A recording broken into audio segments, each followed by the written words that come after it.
morning and welcome to the Midas Media Network's coverage of the January 6th Select Committee Public Hearings, day number 4. Welcome to all those who are joining us out there. We have a great panel for you the hour before the gavel comes down. The gavel will come down in just in an hour in Washington, where we will watch the January 6th Select Committee have 2 panels of witnesses today. On the first panel, we have the Arizona House Speaker, the Georgia Secretary of State, also his Chief Operating Officer. And then in the second panel, we will hear from another Georgian, an election worker from Georgia as well. We are going to bring you some great coverage here in the first hour. Also, if we have a break today, which I would imagine seeing the past where they have a break in between the 2 panels, we will have some commentary in between. So stick around for the commentary at the break. We will also have great panel commentary after the hearings to give our insight into what has happened. Today is likely to be a bombshell day. There's been some bombshell news this morning, not only about the committee, the select committee hearing today about these state officials, but also we hear that we may have documentary footage of Donald Trump, his family, Mike Pence, possibly conspiring to overthrow the government of the United States. I'm not sure exactly what's in this documentary film. It has been subpoenaed, and apparently the documentary filmmaker, I believe his last name is Holder, has been subpoenaed by Congress. And I just seen the statement from just about an hour ago, and it looks like they plan on complying with that subpoena in court. So I without further ado, I want to bring on a legal expert here, Karen Agnivolo from Legal AF. Karen, how are you this morning? Hi, can you hear me? I can hear you great. I was supposed to have your co-host Popak, but he's not quite with us yet here. So I'm gonna bring you on. But let me ask you, Karen, what do you make of not only the panel today, because I think the panel is important. Here I have the January 6th committee's official tweet from yesterday. We have Rusty Bowers, the Arizona House Speaker, Brad Raffensperger, the Georgia Secretary of State, Gabriel Sterling, his state chief operating officer of the Secretary of State's office. And then in panel 2, we have Shaye Moss, former Georgia election worker. What do you make of some of this witness panel? But really, what kind of implications that maybe some of this testimony may mean in a criminal setting? Because some are surmising, you may be one of them, that Donald Trump's greatest criminal exposure here, and maybe the fastest way to an indictment, would be in Georgia for some of the 11,800 and some odd votes that he wanted.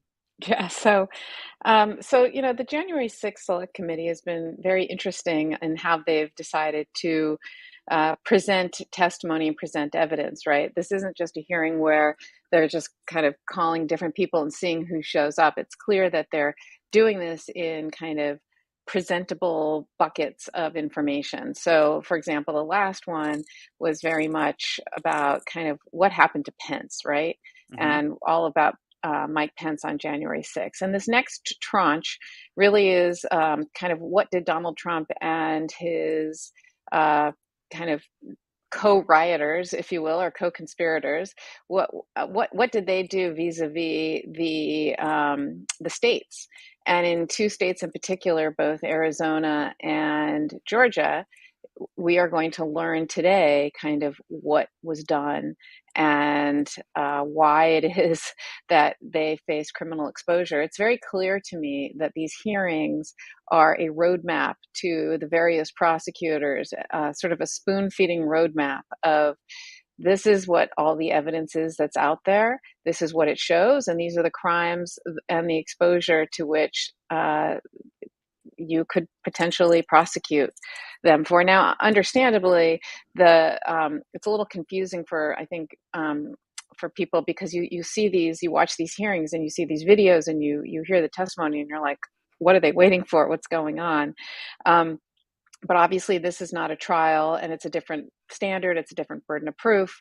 You know, at any sort of criminal prosecution, they're going to have to prove each and every element of every crime beyond a reasonable doubt. That's the highest standard that every single criminal prosecution must face. And so that's sort of what I think prosecutors are watching this, kind of looking at, to see what evidence is there. Is it admissible evidence? So, for example, hearsay is not admissible, right? It has to be direct evidence. It has to be admissible evidence. And does it prove beyond a reasonable doubt that Donald Trump committed a crime or crimes? And there's been a lot of kind of opinions out there about various crimes that he could be prosecuted for and what the legal standards are. I've been listening to a lot of commentators say that he has to show that he knew what he was doing was wrong, that it was not criminal, that he had a criminal intent when he did these things, that he actually thought, that he knew that he lost the election, and that he wasn't had really no kind of legitimate path forward, and that would give him either the sort of criminal intent mindset necessary to prosecute him. So we'll see. We'll see if they can make that out. I'm not entirely sure you need that. I think, for example, on January 6th, when he basically called, by the time January 6th came around, so many people, he'd lost so many court cases saying there was no election fraud. He had so many people tell him there was no path forward here. Yet he summoned all these people to the Capitol. He sort of, it's almost like he brought the gun to the Capitol. He loaded the gun and he pointed it at the Capitol, and that's what these people were, right?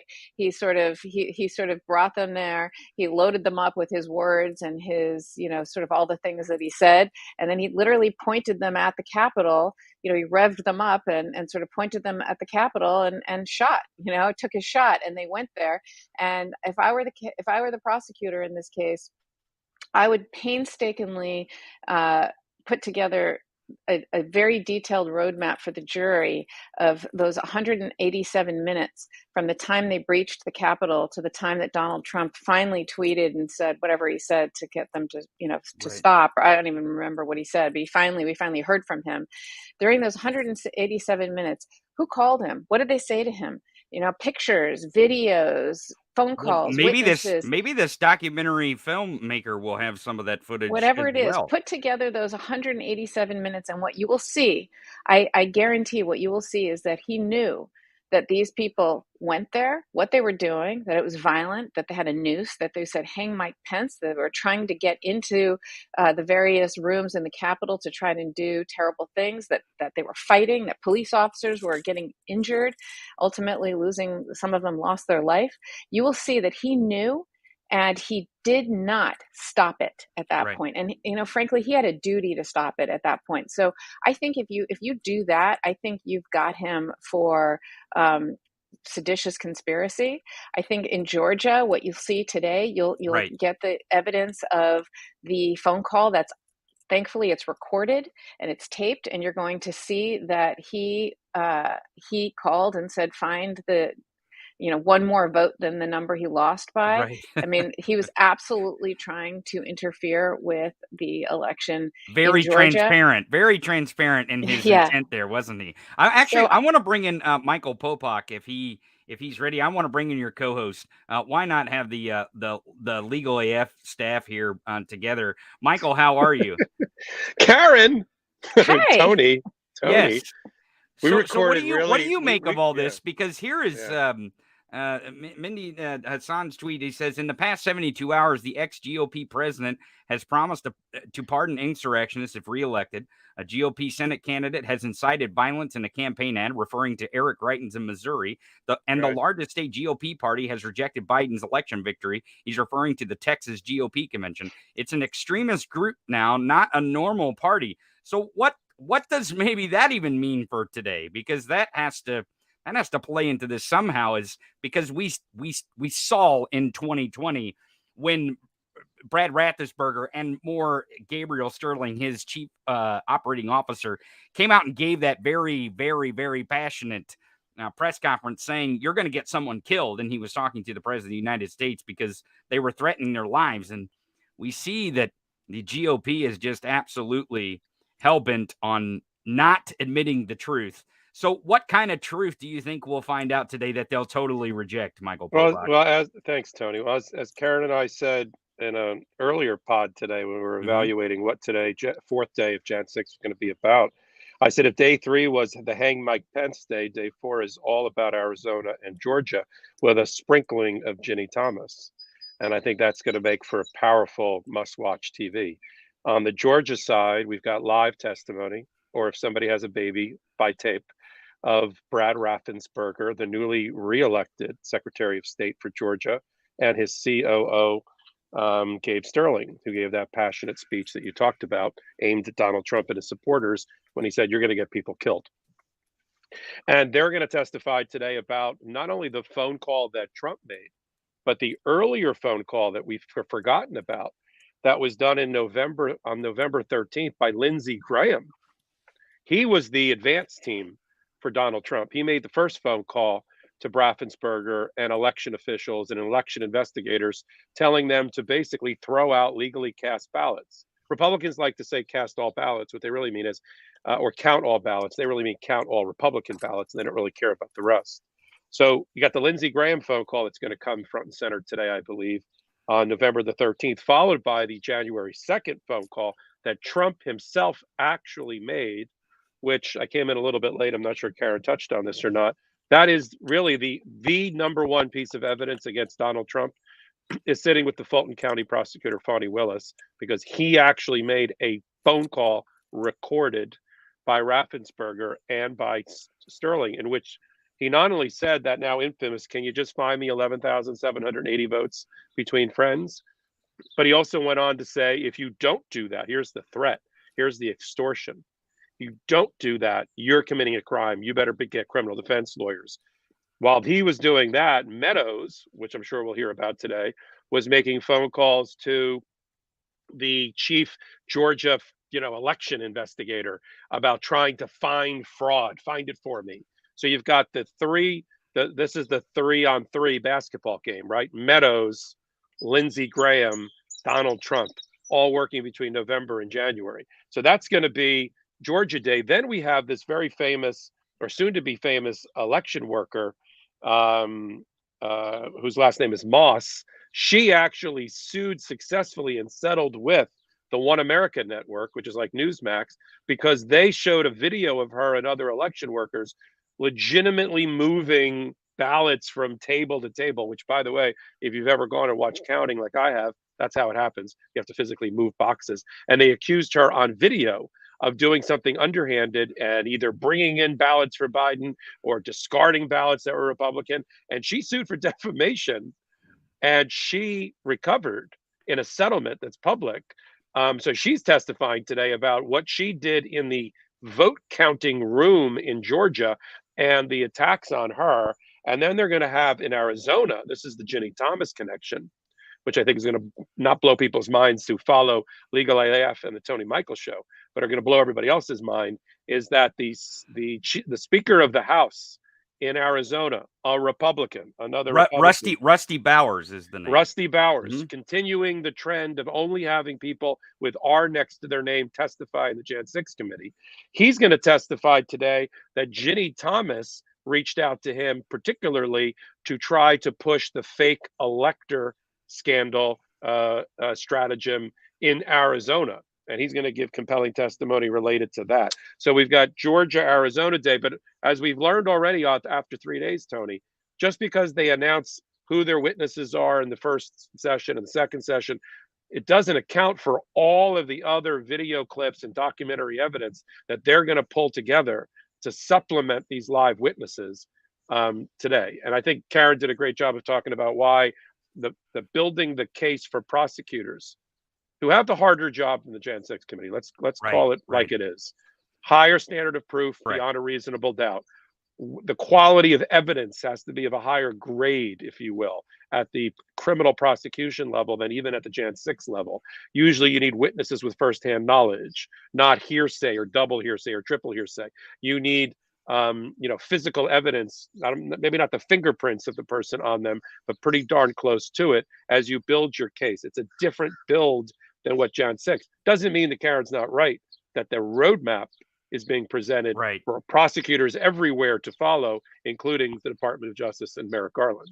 Well, I appreciate you joining us, Michael, and breaking down the witnesses. And thank you, Karen. She had to jump for a second. Karen will be on and off today. Hopefully, she can join us during the break or after. But thank you, Michael, for giving us your insight into the guest. Stick around if you can. I know. I think you're off to somewhere, so maybe we'll catch you on Thursday. How's that sound? Yeah, if you want me for another couple of minutes, I can stay. But if you want to move, I'm gonna move on to Michael Cohen, because I got a video that I want to show Michael Cohen here. So stick around, Michael Cohen, if you're ready there.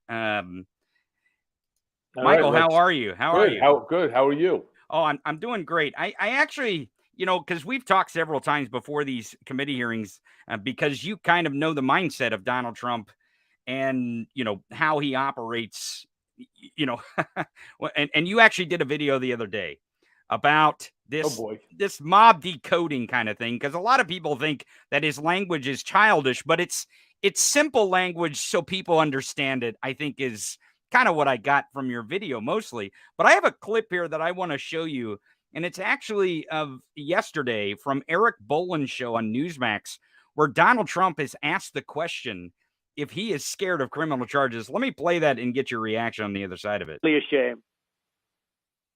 Are you concerned that there may be some sort of criminal investigation from the DOJ? Or well, we did nothing wrong other than complain about the election, and I've been complaining about it from day one. And even Texas just came out. I don't know if you saw that, but Texas just came out, and they were very strong. The Republican Party in Texas, you saw what that's actually put in their platform, that they don't accept it. They don't accept it. No. So, Michael, we see there he's looking for any straw, and I think that's been the, he said he's been complaining a long time, and he's complained a long time. But I think that's what we're going to see with Georgia today with some of this evidence, that he was grasping at a straw. Anyone to say that there was fraud. You notice there in that clip, he went straight to the Texas Republican Party, where they put that in their platform. They voted for it. And he drawed that straw immediately, right? Like, he's like, oh, here's someone who will say that it was stolen and it's official. Yeah, Tony, look, let me be very clear about this. If there was a dog that barked out that Donald Trump had won the election, he would then talk about the dog, right? Whether or not that the dog was actually speaking so that humans can understand it, or it's only that Donald can understand it. If it benefits Donald, that's what he's going to talk about. But remember something.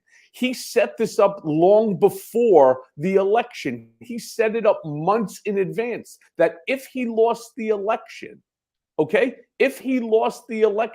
the only way that he could possibly lose is if, in fact, it was stolen from him. So he set the stolen theory up well in advance of that November election date.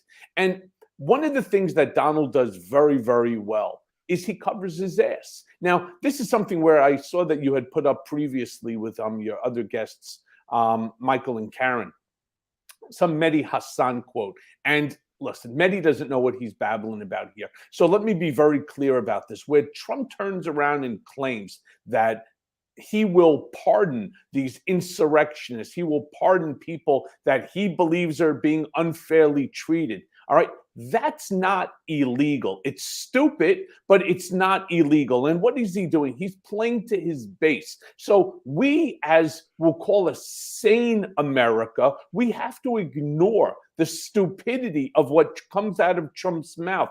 And the only way that we're going to get rid of Donald now, because everybody wants to see, Donald in orange. We want to see, Ivanka, Jared, Don Jr., Kimberly Gargoyle. We want to see Laura and Dopey Eric. We want to see them all. Rudy Colludi, Drunken Giuliani. We want them all in orange, because that will make us feel better. It's no different why I ended up going, because it made the country feel better. That's not what we need to do. We need to get together, whether it's through Midas, through Legal AF, whether it's through, Mea Culpa. Join a movement that will help in order to ensure that not just the midterm elections go Democrat, but also the general election. And what we're seeing as a result of a lot of people like myself who come out and speak truth to power, One of the things that we're seeing, 60% of Americans want to see Donald Trump held accountable for the January 6th insurrection. And that's a great number. But if we're going to rest upon that, I think we're going to be very disappointed in the upcoming midterms as well as in the general election. Well, I think you're getting at something there, Michael, when you talk about holding him accountable, because as Karen and Popok talked today, there may be some visibility of accountability today of what it may look like, right? Like a prelude to what could happen with the grand jury that is happening in Georgia with this testimony today. And you also mentioned, any straw that he would grasp at. So what do you think? Do you think, because it seems like Brad Raffensperger is not there, only they're under subpoena. So what do you think we're going to hear from Brad Raffensperger, the Secretary of State, about the tape that he taped and he released?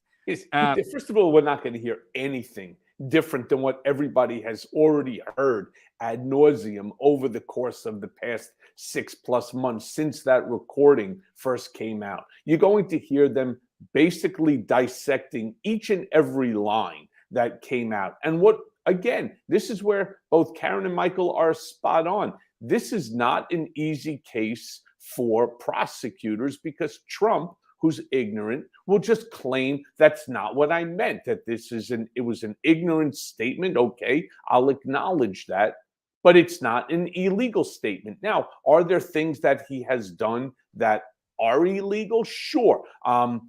Obstruction of an official proceeding. That's certainly one of them. Or the other, meaning conspiracy to defraud the United States. Yes. But then again, we still get to the burden.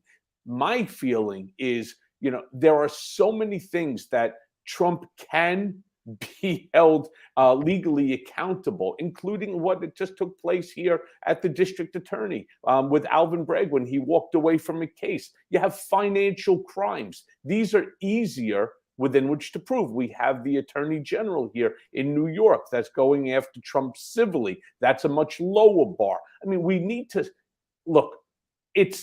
Do I think that these hearings are extremely important? The answer is yes, they are extremely. They set a historical record. But I have a funny feeling Merrick Garland is more concerned about, Jack Goldsmith actually had it really, did very, very good job in this New York Times article that came out about the 3 big decisions that Merrick Garland has to make in terms of the prosecution of Trump. And I recommend everybody to read it because it's absolutely true. And, with the biggest one being, in my opinion, the third one, which is whether, national interest will be served by prosecuting Trump. And again, my feeling is yes. But then again, if in fact that he wins, and it's going to be, in my opinion, very difficult to get 12 people onto a jury, to not have one of them who is a Trump loyalist. And so that person could certainly be the block, in terms of a jury coming back with a guilty finding. And look, I just think it's going to be a very difficult case. Not that it's not important, not that it shouldn't be done. It's just that it's going to be difficult. And I think Merrick Garland has to stop thinking about whether or not you win or lose, but rather not the presenting of the evidence to the American people. And we're entitled to know what they know. That's my feeling. Well, I think you're right in that bringing a case against Donald Trump isn't just as easy as slam dunking and putting him in an orange jumpsuit, as you put it earlier, because the ramifications of him winning a criminal prosecution could be maybe even a more dire outcome for our country. Thank you, Michael, for joining us. I appreciate you giving us your commentary. Each hearing here on the Midas Media Network. Stick around if you can. If you got time after the hearing, we'd love to hear from you. If not, we'd love to hear from you on Thursday. Thank you, Michael, for joining us. Always. Thank you, Tony. Thank you. I'm going to bring in Jessica Denton. She knows something about battling Trump in the courtroom. She is the Trump NDA killer. Now, we talked to Jessica last week, but I have some pointed questions that I'd like to ask her about Brad Raffensperger. Jessica, welcome to the show. How are you? Doing well, Tony. How are you doing this morning? I'm doing fantastic.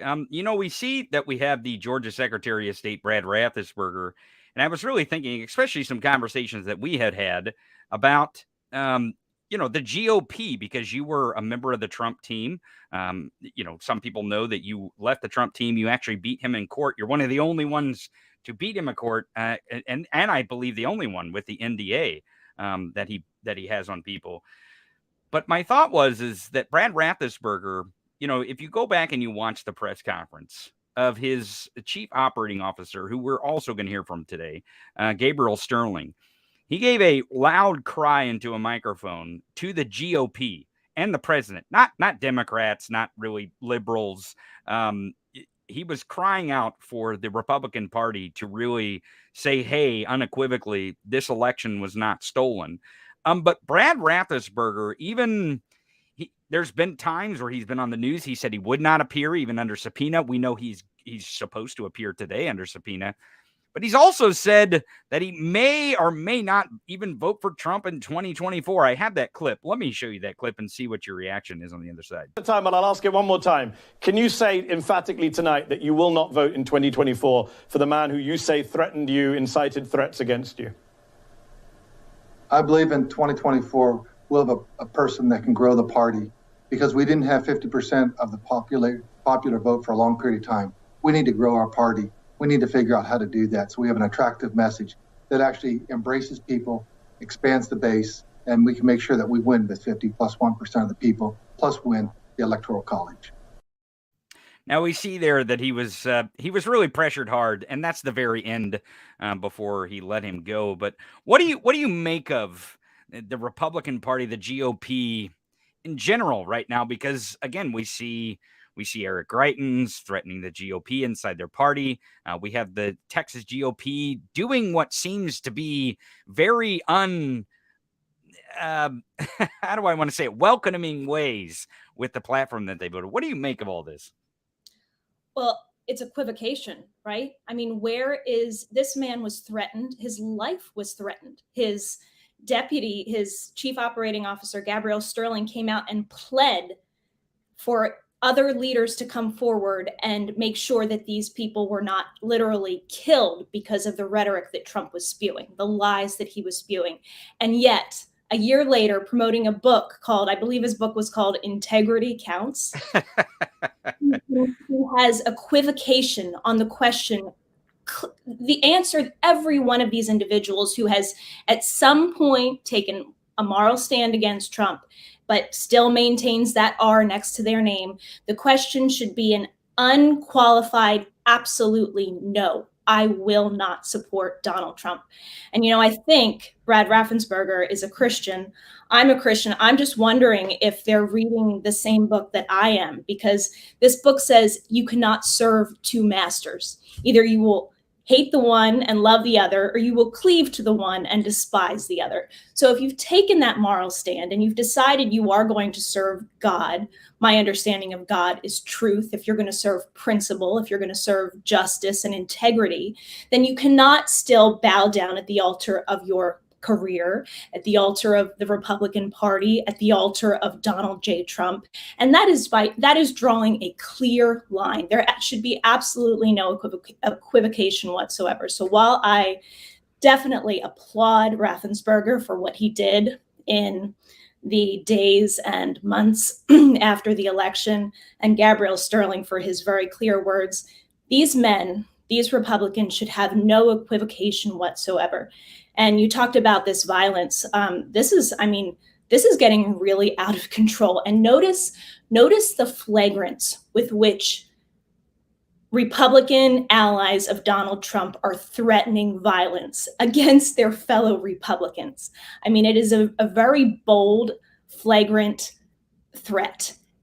These are the consequences of impunity. This is what happens when we have a year and a half later, zero consequences for the brute force, the sheer lies that Donald Trump propagated onto this country, and there's been zero accountability. So going back to what Michael was talking about, is a prosecution hard? Is a conviction hard?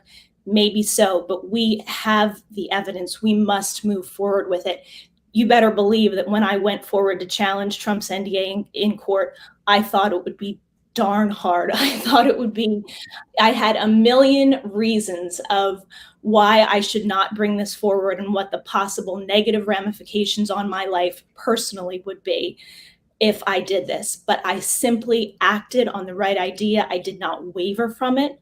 And that trust, that faith in the truth was like a shield and a propellant to me. And it brought me to victory, as you said, being the first and only one to invalidate this NDA in a court of law.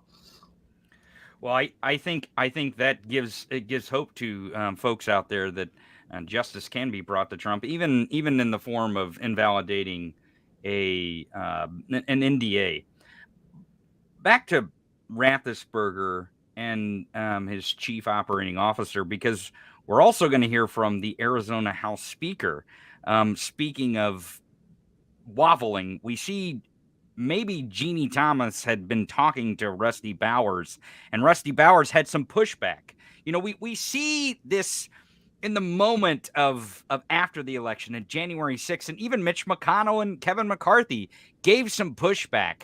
But as soon as the country gave them leeway and the Trump supporters and the Republican Party gave them leeway, they snapped back to supporting Trump in that moment. And we've seen the Texas GOP just be all in with this new platform for Trump. And you mentioned Eric Greitens doing the kicking down the door and killing members of his own party. It seems to be he's threatening them in that video. That's what it seemed like to me. What do you make of even the Arizona House Speaker coming to testify? These are not testifying against Democrats. It is going to be a Republican House Speaker testifying against Clarence Thomas' wife, Jeannie Thomas, possibly. I think that's what we're going to hear, is that there was pressure coming from her even, and the Trump camp. I think we're going to see that too. Tell us about the pressure that the Trump camp puts on, because you probably experienced this with the NDA. So tell us about that pressure, and what do you expect Rusty Bowers and even the Secretary of State and his chief operating officer and the election official in Georgia to say about that pressure, because you've experienced it? Yeah. Well, I think the pressure is what is governing the Republican Party today. It is why they have not distanced themselves as a body from Donald Trump. And we hear all these murmurings all the time from reporters who speak to these people on background or off the record, and it's always the same story. We know that Donald Trump is dangerous. We know that he's inciting extremism and violence, but we're afraid for our families. We're afraid for our lives. As I said before, this is the problem with impunity for these kind of actions. They have to be confronted. Another thing in this book, a lot of Republicans claim to be Christians, okay? And this book, if you're reading the same thing I am, talks about Christian armor. And you know what it says about Christian armor? It says that we have the breastplate of righteousness, the helmet of salvation, the sword of the Spirit. That's the kind of protection, if we are people of faith, that we trust in, that we trust to protect us when we are going against evil forces in the world, but we are standing on the side of right. And here's the problem with today's Republican Party. Today, we're going to have a few exceptions. We're going to have Rusty Bowers, who I think is going to speak with clarity about the threats that he encountered and the pushback that he offered. I think Gabriel Sterling is going to speak with absolute clarity, and Raffensperger, while maybe reluctantly, I think is going to speak the truth. The other Republicans should take a cue from these people and act with some courage, act with some moral clarity and integrity, and stop bowing down at the altar of Donald Trump and fearing evil, and instead be like David, be like the prophets who put on that Christian armor and defeated the evil. Now, here's the problem. I'm going back to what Michael Cohen said. This Republican Party has demonstrated time and time again that they are not willing to do that. And that is why they are a dangerous party. They are a faithless party. We absolutely cannot allow these individuals who claim to adhere to this sacred text blaspheme the meaning of freedom and the foundations of democracy that we have by not having the spine and the moral courage that is required of them in this moment when their base, the ones that look to them as leaders, are being lied to constantly. These people are not fit for power, and we cannot allow them to govern either house of Congress, or God forbid, a Trump replica in the White House again. We have our work cut out for us. I completely agree with you, and I think hopefully we will see the testimony come to bear today of the pressure that was put on them, not just by Trump allies, but possibly Trump himself. I know there's a tape of it that Raffensperger had taped. Even he knew in that moment that he should record what the president of the United States at the time, Donald Trump, was saying, because he knew it possibly would be evidence. Thank you, Jessica, for joining us. If you can, stick around for the break and some after show commentary once we hear from the witnesses today. I appreciate you joining us. Talk to you soon, Jessica. Talk to you soon. So I want to bring in one of the Mighty's favorites, Texas Paul, to see what he thinks about the witnesses that are going to come in today. Texas Paul, how are you, sir? Man, I am wonderful. I am wonderful.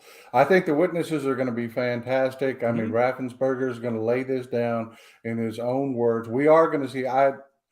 We are going to see things that we have not heard before. I am very much looking forward to this video. But I want to address a couple things. One, I'm following the chat as we go along. Yeah, sure. And there's a lot of people that are talking about this Republican convention in Texas and their platform. And I just would like to say, first of all, there are way more people in Texas like me than there are Republicans. There are. We're known as the land of people who don't vote. Okay. And this platform was a gift from sweet baby Jesus. I swear to God, it really was. I mean, for them to codify how frickin' nuts they are. So how do you say this can used as fodder in the midterm election? Is that kind of what you're getting at there? Is that this is ammunition for the Democratic Party? Is that what you're saying? Ammunition? This is a nuclear bomb. I mean, there is no way to not vote. There's no way to not vote. You just cannot do it. We're gonna take each and every plank in that Republican Party, and we're gonna rip it off, and then we're gonna beat the hell out of Republicans with it. Is what we're gonna do. Especially I'm seeing a lot of people talking about, and I want to see my Texas Paul people in the chat here, talking about, we're gonna secede. You know what that is? That's Republican babies saying, "I'm taking my ball and going home." Texas isn't going anywhere. We live off the federal government. You have no idea how much of Texas's budget comes straight out of the federal government. We cannot live without these bases. We cannot live without the largesse of the federal government, period. And I tell you, the executives of all these major oil companies, it's 100 degrees and dry outside. I guarantee you they are in their compounds up in Connecticut, living the fat life where it's nice and cool. They are not here in Texas, and they are not going to let Texas secede. So that's over with. There is one other thing that I'd like to bring up, and I'd like to see my Texas Paw people in the chat hashtag this. We are in the, we do excellent coverage here at MMN. The Midas Touch folks just work their asses off to make sure that any subject that comes up, we have somebody on breaking news to handle it. We're in the middle of the 1 million subscriber challenge. I want to see hashtag 1 million subscriber challenge. Everybody that is watching this, hit the subscribe button. And you don't just hit the subscribe button. I mean, it's free. All this coverage is free to you. They went out, they bought their own feed for you so that, even if somebody misses this, you can come back and catch it later. We need you to go to a brother or a sister or a friend or wife or whatever and say, hey, go to YouTube, subscribe to Midas Touch, and let's get that subscriber count up well over 1 million. Listen to Texas Paul. He's really helping us out today. I appreciate it, Paul. Can you stick around for maybe some middle hearing? I really want some Texas Paul attitude at the break if I can. I really think the Midas Mighty in the chat would appreciate that. I need a breakdown of that first panel in the Texas Paul Absolutely. way. We are. Some people have said somehow we're related. Now I don't believe that's the truth, but both good looking. Well, I mean, we are with some of the best looking on the Midas Media Network. That is quite. Oh, Jordy's pissed off now. Woo! You just pissed Jordy off. Poor Jordy. Where is Jordy's cookies today? By the way, I don't see you've got Jordy's cookies there. I mean it. I want to see in that chat. I am watching the chat right now. I want to see #1,000,000 subscriber challenge. Everybody, talk to friends and families, and let's get that subscriber count up over 1 million. We picked up yesterday. Get this, Tony. How much? Just yesterday, we picked up 8,000 new subscribers in 1/2 a day. Texas Paul on the 1,000,000 subscriber challenge. Thank you, Paul, for joining us. Stick around. Hopefully we can bring you back. I'm gonna bring in, speaking of Midas, I've got Brett Meiselas with me here. Let's see if we can bring in one of the Midas Touch brothers. Brett, how are you? I'm doing great. Are you feeling better? I know yesterday you weren't feeling so well. I think I'm hopped up on a lot of drugs, but I am feeling much better today. I was unable to even do the Midas Touch podcast yesterday, and I missed being able to speak with everybody. And I think it was the first podcast I actually ever missed in my time of doing Midas Touch. So that's how you know how sick I was. But I am doing a lot better right now, and it's great to be here. And I think we're set up right now for one of the most powerful January 6th hearings yet. And it's so important that everybody watch, and it's so important that everybody tell their friends to watch. Well, I'll tell you, here's a live shot of the room, of the live feed coming in from the cameras that Texas Paul was talking about. Let me bring in my co-host Gabe Sanchez here. Gabe, what do you make of some of the guests here? I know you probably have some questions for Brett about them as well. Yeah, I'm very interested. I mean, I know that, like Michael Cohen said, I don't think we're going to get much new out of Brad, but it will still be good to hear those things out of his actual, mouth. Not despite the fact that he may around the fact or roundabout still vote for Trump in 2024 if he runs, but it will still be good to hear him kind of from the horse's mouth give his own account of what went down when he got that phone call, as well as hearing from the poll worker. I think that's going to be very, very good to hear from someone who is actually on the ground floor dealing with this and saying there was no fraud. I was just collecting ballots and doing my job. But organizations like Newsmax, OAN, and Fox News continue to perpetuate this lie that we were all cheating.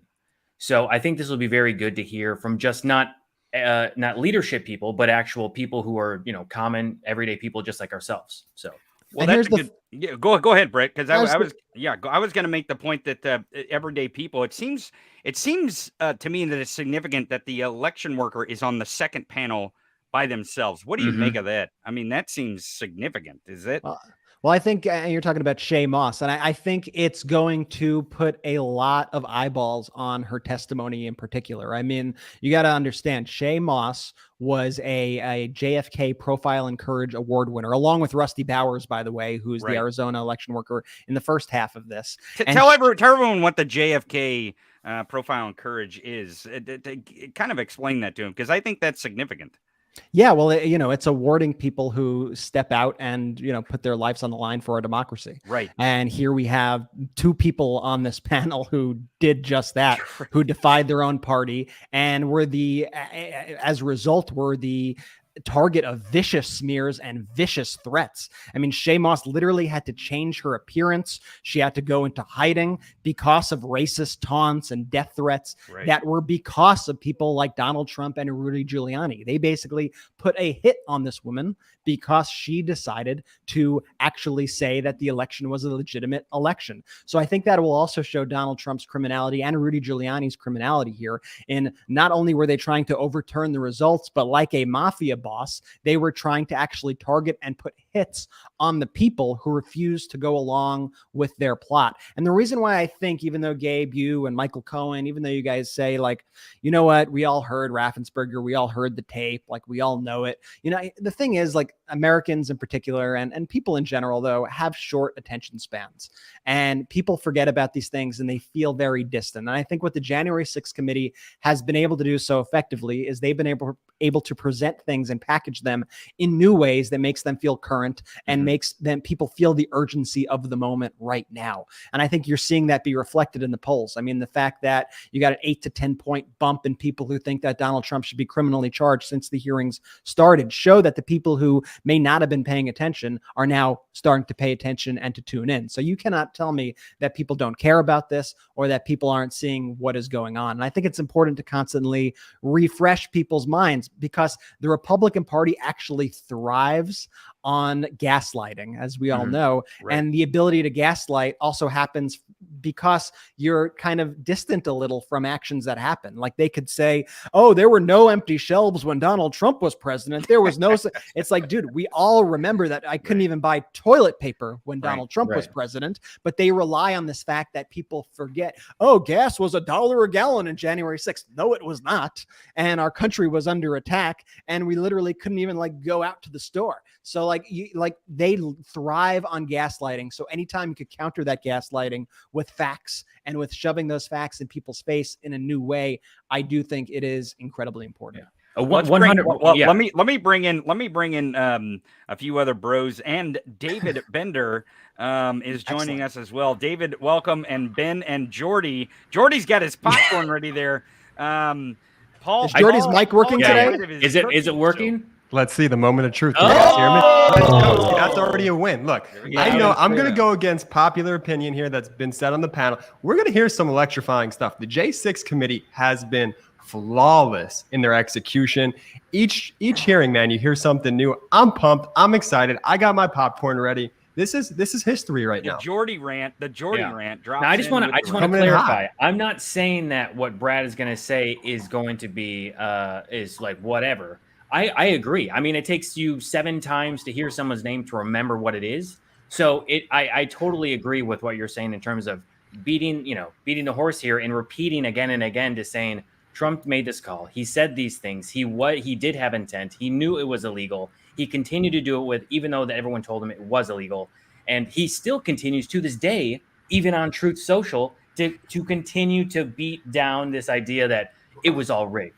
So I played a clip earlier of him saying on Newsmax, complain more. So Ben, what do you make of these complaints? And is Rusty Bowers, Brad Raffensperger, Sterling, and this election worker going to bring some light to these complaints, quote unquote, that everyone does? And it's not illegal. I was just operating my freedom of speech, I think he said yesterday on another Trader News network, I believe, somewhere. So. Well, Tony, these weren't complaints. These were crimes. Right. And these were crimes that were targeted at the country, that were targeted at individuals to overthrow our democracy. You know, Jordy has his popcorn out, but I'm wearing my Colin Kaepernick jersey to watch today's January 6 hearings. And the reason I am is because you go back in the Trump presidency with his plan to attack private citizens and private individuals and to use the power of our great country to attack people for just taking their own principled positions. And we saw that beginning in the beginning of the Trump administration with people like Colin Kaepernick. But then at the end of it, when the election didn't go his way, he would attack everyone. These weren't complaints.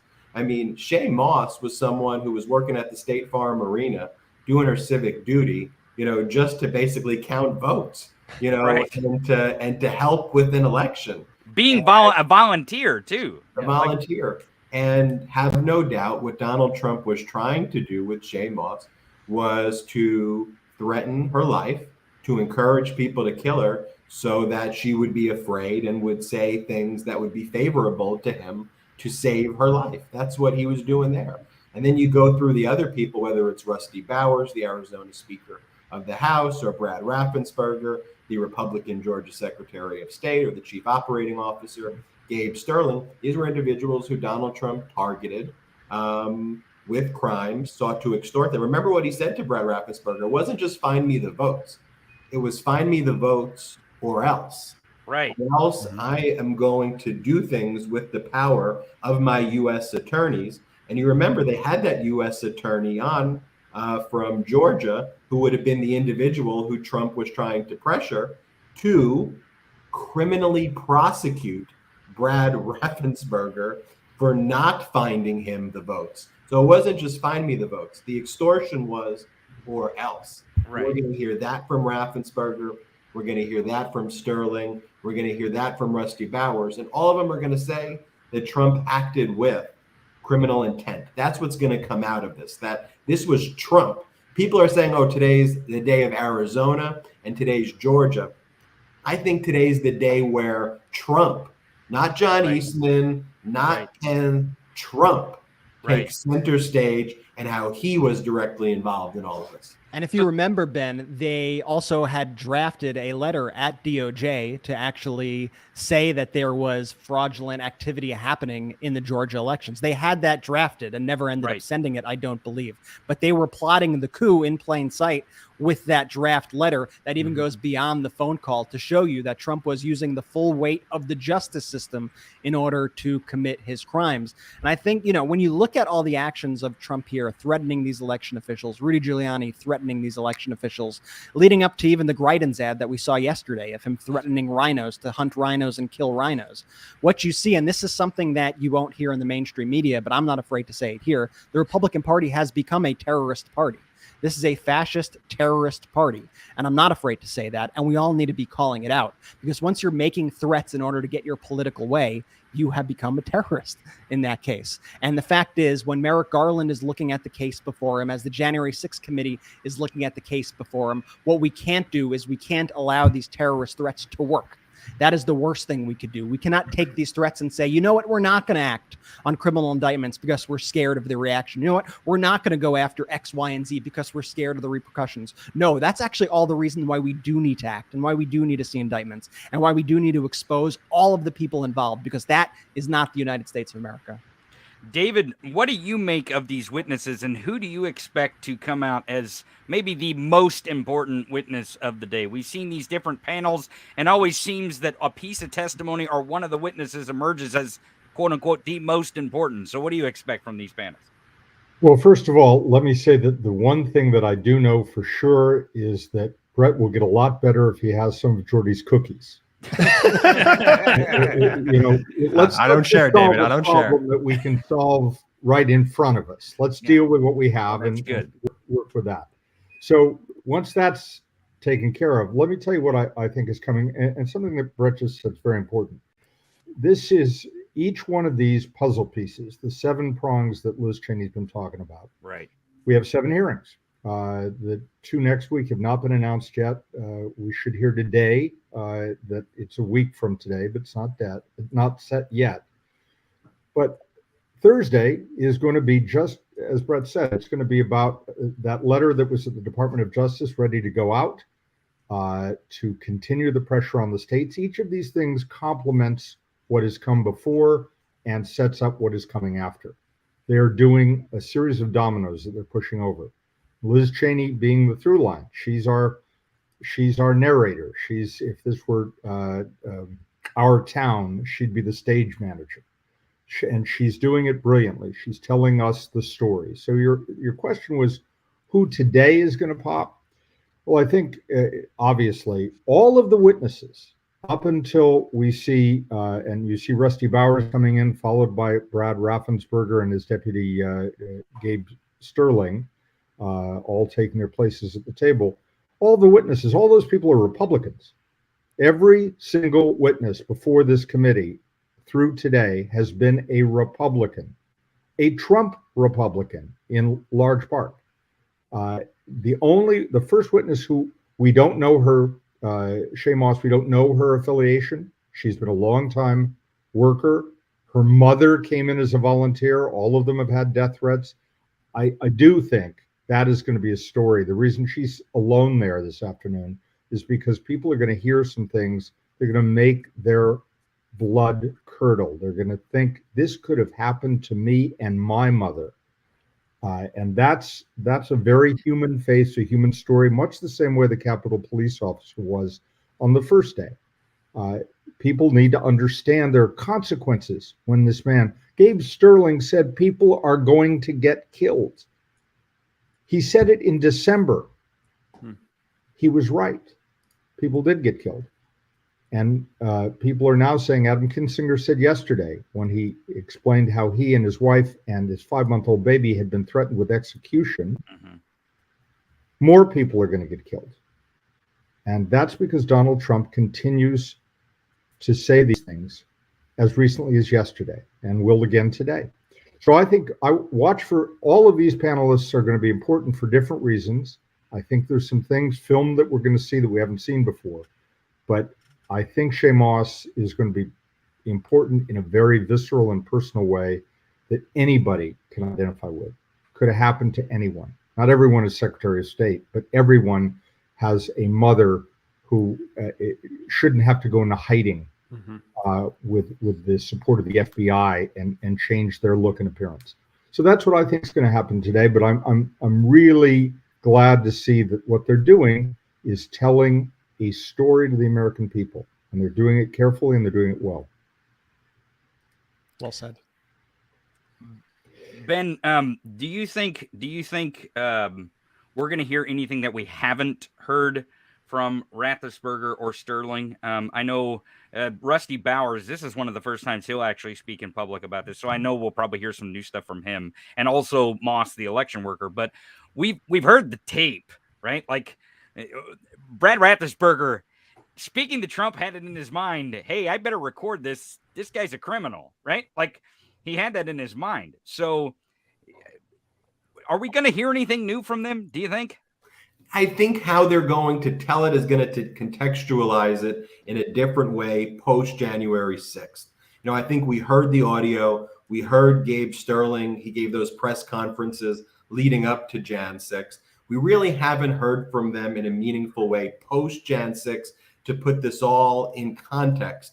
And I think that's what you're going to hear today. And I think there's also additional information post Jan 6th as well, you know, in terms of, you know, just seeing how these frivolous appeals have played out across the country, how the lawyers who have filed these frivolous lawsuits have been disbarred, you know, just how garbage these phony accusations by Trump and his cronies were and what damage it's done within it. I also think you're going to have Raffensperger a little more hyped up now that he knows that the people still voted him back into office. Like, I think he's got a little bit of a chip on his shoulder now, knowing that the people are with that and not Trump. So you're going to see a more forceful Raffensperger as well. That's an excellent point. That's an excellent point.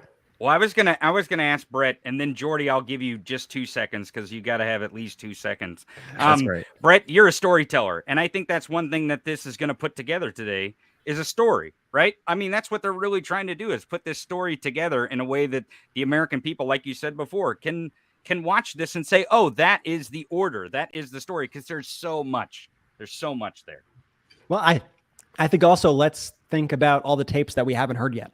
I'm very curious to actually see if there'll be other tapes and more stuff that the public has not even seen or heard. And I'm excited to get that context. And I think we will have some of those, for lack of a better phrase, holy shit moments during these hearings today. And I look forward to that. And I also want to encourage everybody as the hearings are about to begin, make sure that you are subscribed to the Midas Touch YouTube channel and send this stream right now to your friends and family.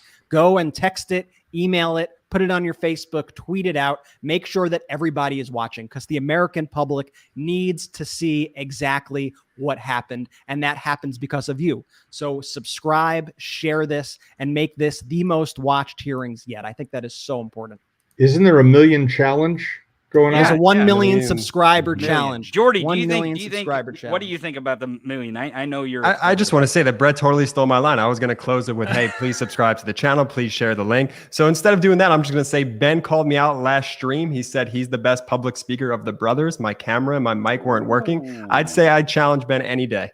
Any day, big bro. Any day. Well, we see the witnesses here having a little bit of fun. I don't think this smiles and fun is going to last very long once the committee enters the room here. I disagree with you, Tony. They're ready to take this guy down. Oh, you think so? I think they're pumped. Yeah. Those smiles you see, they're like, let's frickin' go. Let's go. Here comes the chairman. Yep, here comes the chairman. David, I'll give you the last word here before we start. Well, I'll tell you that today we're going to see Adam Schiff yet again. Adam Schiff is the interlocutor today. He will be largely asking the questions in this first panel for sure. And we know what Adam Schiff is capable of doing. Former prosecutor himself, he is ready for this moment. The Republicans will hate it, but he will be really, really good at it. Well, thank you, fellas, for joining us. I appreciate it. We're going to go to the hearing now as Chairman Thompson will gavel the hearing in, and we will hear from the witnesses, and hopefully we'll have the story laid before us of what happened in Georgia. Let's go to the hearing. The Select Committee to investigate the January 6th attack on the United States Capitol will be in order. Without objection, the chair is authorized to declare the committee in recess at any point. Pursuant to House Deposition Authority Regulation 10, the chair announces the committee's approval to release the deposition material presented during today's hearing. Good afternoon. At our last hearing, we told the story of a scheme driven by Donald Trump to pressure former Vice President Mike Pence to illegally overturn the election results. We showed that when the pressure campaign failed and Mike Pence fulfilled his constitutional obligation, Donald Trump turned a violent mob loose on him. We showed that the mob came within roughly 40 feet of the Vice President. Today, we'll show that what happened to Mike Pence wasn't an isolated part of Donald Trump's scheme to overturn the election. In fact, pressuring public servants into betraying their oaths was a fundamental part of the playbook. And a handful of election officials in several key states stood between Donald Trump and the upending of American democracy. As we begin today, it's important to remember when we count the votes for president, we count the votes state by state. For the most part, the candidates who win the popular vote in a state wins all the state's electoral college votes. And whoever wins a majority of the electoral college votes wins the presidency. So when Donald Trump tried to overturn the election results, he focused on just a few states. He wanted officials at the local and state level to say the vote was tainted by widespread fraud and throw out the results, even though, as we showed last week, there wasn't any voter fraud that could have overturned the election results. And like Mike Pence, these public servants wouldn't go along with Donald Trump's scheme. And when they wouldn't embrace the big lie and substitute the will of the voters with Donald Trump's will to remain in power, Donald Trump worked to ensure they faced the consequences. Threats to people's livelihood and lives, threats of violence that Donald Trump knew about and amplified. And in our other hearings, we can't just look backward at what happened in late 2020 and in the early 2021 because the danger hadn't gone away. Our democracy endured a mighty test on January 6th and in the days before. We say our institutions held. But what does that really mean? Democratic institutions aren't abstractions or ideas.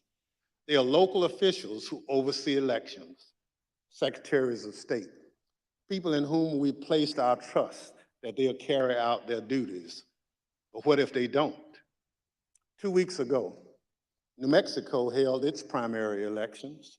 One county commission refused to certify the results, citing vague, unsupported claims dealing with Dominion voting machines. The court stepped in, saying New Mexico law required the commission to certify the results.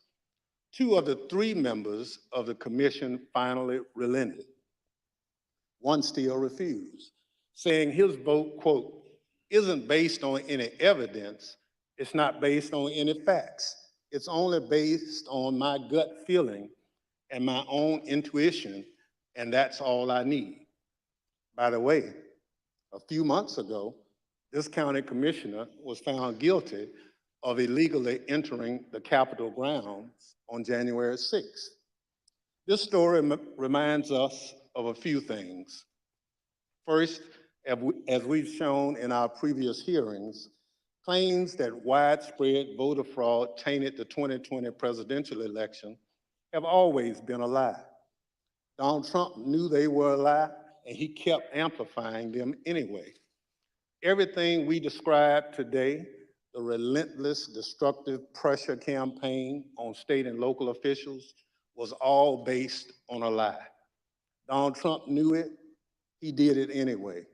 Second, the lie hasn't gone away. It's corrupting our democratic institutions. People who believe that lie are now seeking positions of public trust. And as seen in New Mexico, their oath to be to the people they serve will take a back seat to their commitment to the big lie. If that happens, who will make sure our institutions don't break under the pressure? We won't have close calls, we'll have a catastrophe. My distinguished colleague from California, Mr. Schiff, will present much of the Select Committee's finding on this matter. First, I'm pleased to recognize our Vice Chair, Ms. Cheney of Wyoming, for any opening statement she'd care to offer. Thank you very much, Mr. Chairman. Today, we will begin examining President Trump's effort to overturn the election by exerting pressure on state officials and state legislatures. Donald Trump had a direct and personal role in this effort, as did Rudy Giuliani, as did John Eastman. In other words, the same people who were attempting to pressure Vice President Mike Pence to reject electoral votes illegally were also simultaneously working to reverse the outcome of the 2020 election at the state level. Each of these efforts to overturn the election is independently serious. Each deserves attention both by Congress and by our Department of Justice. But as the federal court has already indicated, these efforts were also part of a broader plan. And all of this was done in preparation for January 6th. I would note 2 points for particular focus today. First, today you will hear about calls made by President Trump to officials of Georgia and other states. As you listen to these tapes, keep in mind what Donald Trump already knew at the time he was making those calls. He had been told over and over again that his stolen election allegations were nonsense. For example, this is what former Attorney General Bill Barr said to President Trump about allegations in Georgia. We took a hard look at this ourselves, and based on our review of it, including the interviews of the key witnesses, the Fulton County allegations had no merit. The ballots under the table were legitimate ballots. They weren't in a suitcase. They had been pre-opened for eventually feeding into the machine. All the stuff about the water leak and that there was some subterfuge involved. We felt there was some confusion, but there was no evidence of a subterfuge to create an opportunity to feed things into the count. And so we didn't see any evidence of fraud in the Fulton County episode. And Acting Deputy Attorney General Richard Donahue told Donald Trump this. And I said something to the effect of, sir, we've done dozens of investigations, hundreds of interviews. The major allegations are not supported by the evidence developed. Mr. Trump was told by his own advisors that he had no basis for his stolen election claims, yet he continued to pressure state officials to change the election results. Second, you will hear about a number of threats and efforts to pressure state officials to reverse the election outcome. One of our witnesses today, Gabriel Sterling, explicitly warned President Trump about potential violence on December 1st, 2020, more than a month before January 6th. You will see excerpts from that video repeatedly today. It has all gone too far. All of it. Joe DeGenova today asked for Chris Krebs, a patriot who ran CISA, to be shot. A 20-something tech in Gwinnett County today has death threats and a noose put out saying he should be hung for treason because he was transferring a report on batches from an EMS to a county computer so he could read it. It has to stop. Mr. President, you have not condemned these actions or this language. Senators, you have not condemned this language or these actions. This has to stop. We need you to step up, and if you're going to take a position of leadership, show some. My boss, Secretary Raffensperger, his address is out there. They have people doing caravans around their house. They've had people come onto their property. It has to stop. This is elections. This is the backbone of democracy, and all of you who have not said a damn word are complicit in this. The point is this: Donald Trump did not care about the threats of violence. He did not condemn them. He made no effort to stop them. He went forward with his fake allegations anyway. One more point. I would urge all of those watching today to focus on the evidence the committee will present. Don't be distracted by politics. This is serious. We cannot let America become a nation of conspiracy theories and thug violence. Finally, I want to thank our witnesses today for all of your service to our country. Today, all of America will hear about the selfless actions of these men and women who acted honorably to uphold the law, protect our freedom, and preserve our Constitution. Today, Mr. Chairman, we will all see an example of what truly makes America great. Thank you, Mr. Chairman. I yield back. Without objection, the chair recognizes the gentleman from California, Mr. Schiff, for an opening statement. Thank you, Mr. Chairman and Madam Vice Chair. On November 3rd, 2020, Donald Trump ran for re-election to the office of the presidency, and he lost. His opponent, Joe Biden, finished ahead in the key battleground states of Arizona, Michigan, Wisconsin, Pennsylvania, Georgia, and elsewhere. Nevertheless, and for the first time in history, the losing presidential candidate fought to hold on to power. As we have seen in previous hearings, he did so through a variety of means. On Election Day, he sought to stop the counting of the vote, knowing that the millions of absentee ballots elections officials would be counting on Election Day and thereafter would run strongly against him and deliver a victory to Joe Biden. Next, and when he could not stop the counting, he tried to stop state legislatures and governors from certifying the results of the election. He went to court and filed dozens of frivolous lawsuits, making unsubstantiated claims of fraud. When that too failed, he mounted a pressure campaign directed at individual state legislators to try to get them to go back into session and either declare him the winner, decertify Joe Biden as the winner, or send two slates of electors to Congress, one for Biden and one for him, and pressure Vice President Pence to choose him as the winner. But the state legislatures wouldn't go along with this scheme, and neither would the vice president.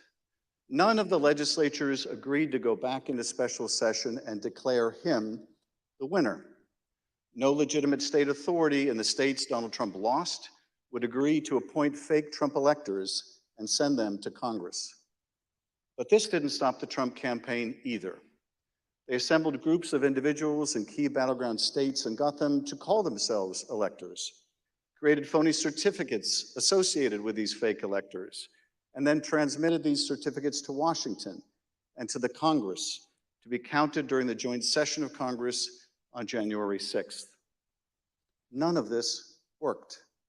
But according to Federal District Judge David Carter, former President Trump and others likely violated multiple federal laws by engaging in this scheme, including conspiracy to defraud the United States. You will hear evidence of the former president and his top advisors' direct involvement in key elements of this plot, or what Judge Carter called a coup in search of a legal theory. For as the judge explained, President Trump's pressure campaign to stop the electoral count did not end with Vice President Pence. It targeted every tier of federal and state elected officials, convincing state legislatures, he said, to certify competing electors was essential to stop the count and ensure President Trump's reelection. As we have seen in our prior hearings, running through this scheme was a big lie that the election was plagued with massive fraud and somehow stolen. You'll remember what the president's own attorney general, Bill Barr, said he told the president about these claims of massive fraud affecting the outcome of the election. And I told him that the stuff that his people were shoveling out to the public was bullshit. I mean, that the claims of fraud were bullshit. The president's lie was and is a dangerous cancer on the body politic. If you can convince Americans that they cannot trust their own elections, that any time they lose it is somehow illegitimate, then what is left but violence to determine who should govern? This brings us to the focus of today's hearing. When state elections officials refused to stop the count, Donald Trump and his campaign tried to put pressure on them. When state executive officials refused to certify him the winner of states he lost, he applied more pressure. When state legislators refused to go back into session and appoint Trump electors, he amped up the pressure yet again. Anyone who got in the way of Donald Trump's continued hold on power after he lost the election was the subject of a dangerous and escalating campaign of pressure. This pressure campaign brought angry phone calls and texts, armed protests, intimidation, and all too often, threats of violence and death. State legislators were singled out. So too were statewide elections officials. Even local elections workers, diligently doing their jobs, were accused of being criminals and had their lives turned upside down. As we will show, the president's supporters heard the former president's claims of fraud and the false allegations he made against state and local officials as a call to action. Stop the steal! Stop the steal! Stop the steal! You're a threat to democracy! You're a threat to free and honest elections!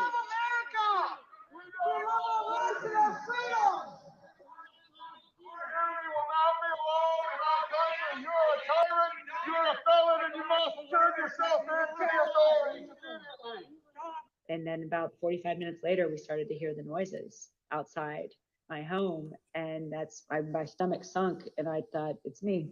And then it's just, we don't know what's gonna. I mean, the uncertainty of that was what was the fear. Like, are they coming with guns? Are they gonna attack my house? I'm in here with my kid. You know, I'm trying to put him to bed, and so it was. That was the scariest moment, just not knowing what was going to happen. This pressure campaign against state and local officials spanned numerous contested states, as you will see in this video produced by the Select Committee. My name is Josh Roselman. I'm an investigative counsel for the House Select Committee to investigate the January 6th attack on the United States Capitol. Beginning in late November 2020, the president and his lawyers started appearing before state legislators, urging them to give their electoral votes to Trump, even though he lost the popular vote.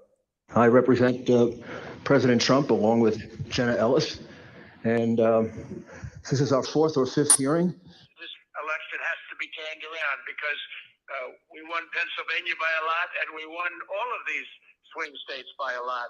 This was a strategy with both practical and legal elements. The Select Committee has obtained an email from just 2 days after the election in which a Trump campaign lawyer named Cleta Mitchell asked another Trump lawyer, John Eastman, to write a memo justifying the idea. When do you remember this coming up as an option in the post-election period for the first time? Right after the election. It might have been before the election. Eastman prepared a memo attempting to justify this strategy, which was circulated to the Trump White House, Rudy Giuliani's legal team, and state legislators around the country. And he appeared before the Georgia state legislature to advocate for it publicly. You could also do what the Florida legislature was prepared to do, which is to adopt a slate of electors yourselves.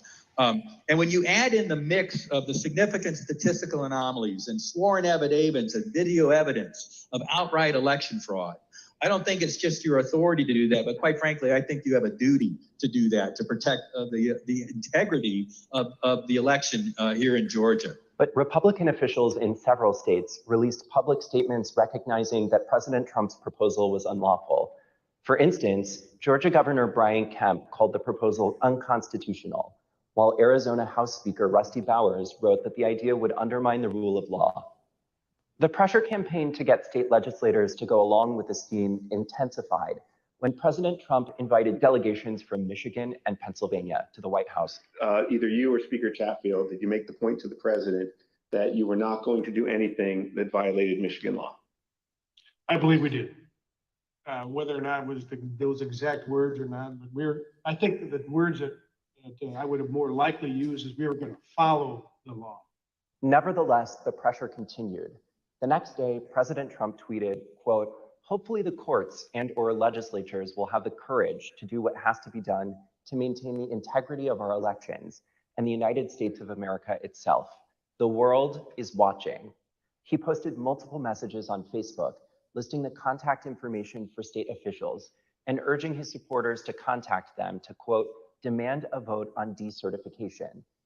In one of those posts, President Trump disclosed Mike Shirkey's personal phone number to his millions of followers.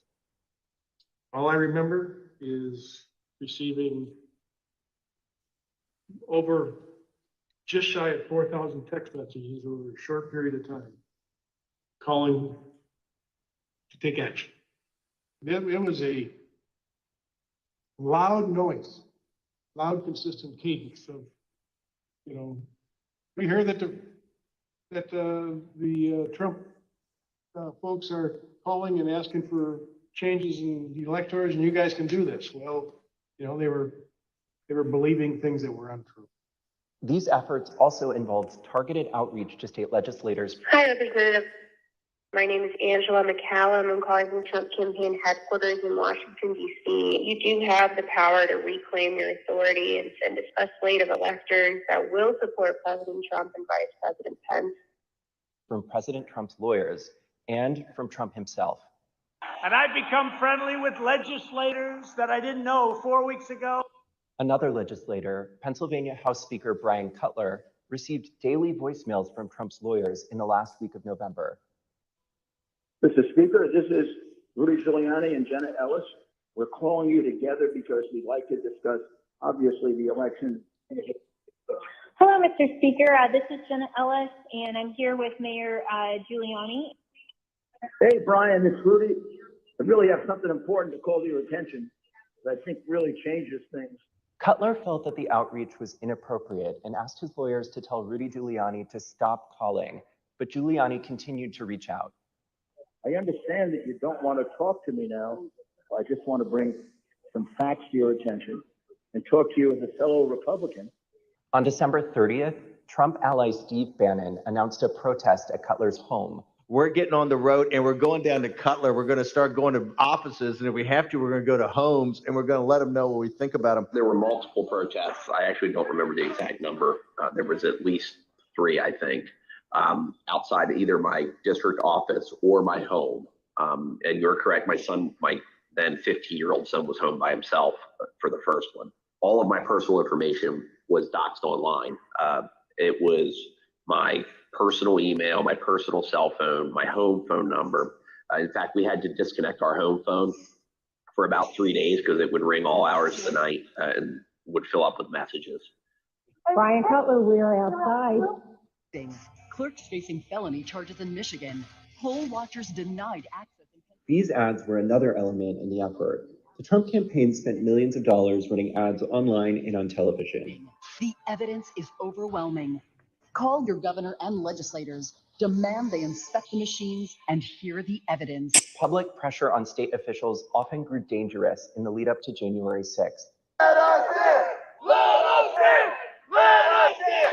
Let us in!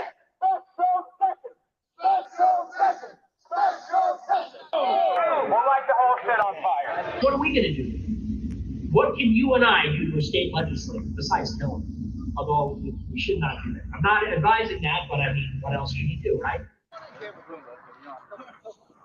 The punishment for treason is death.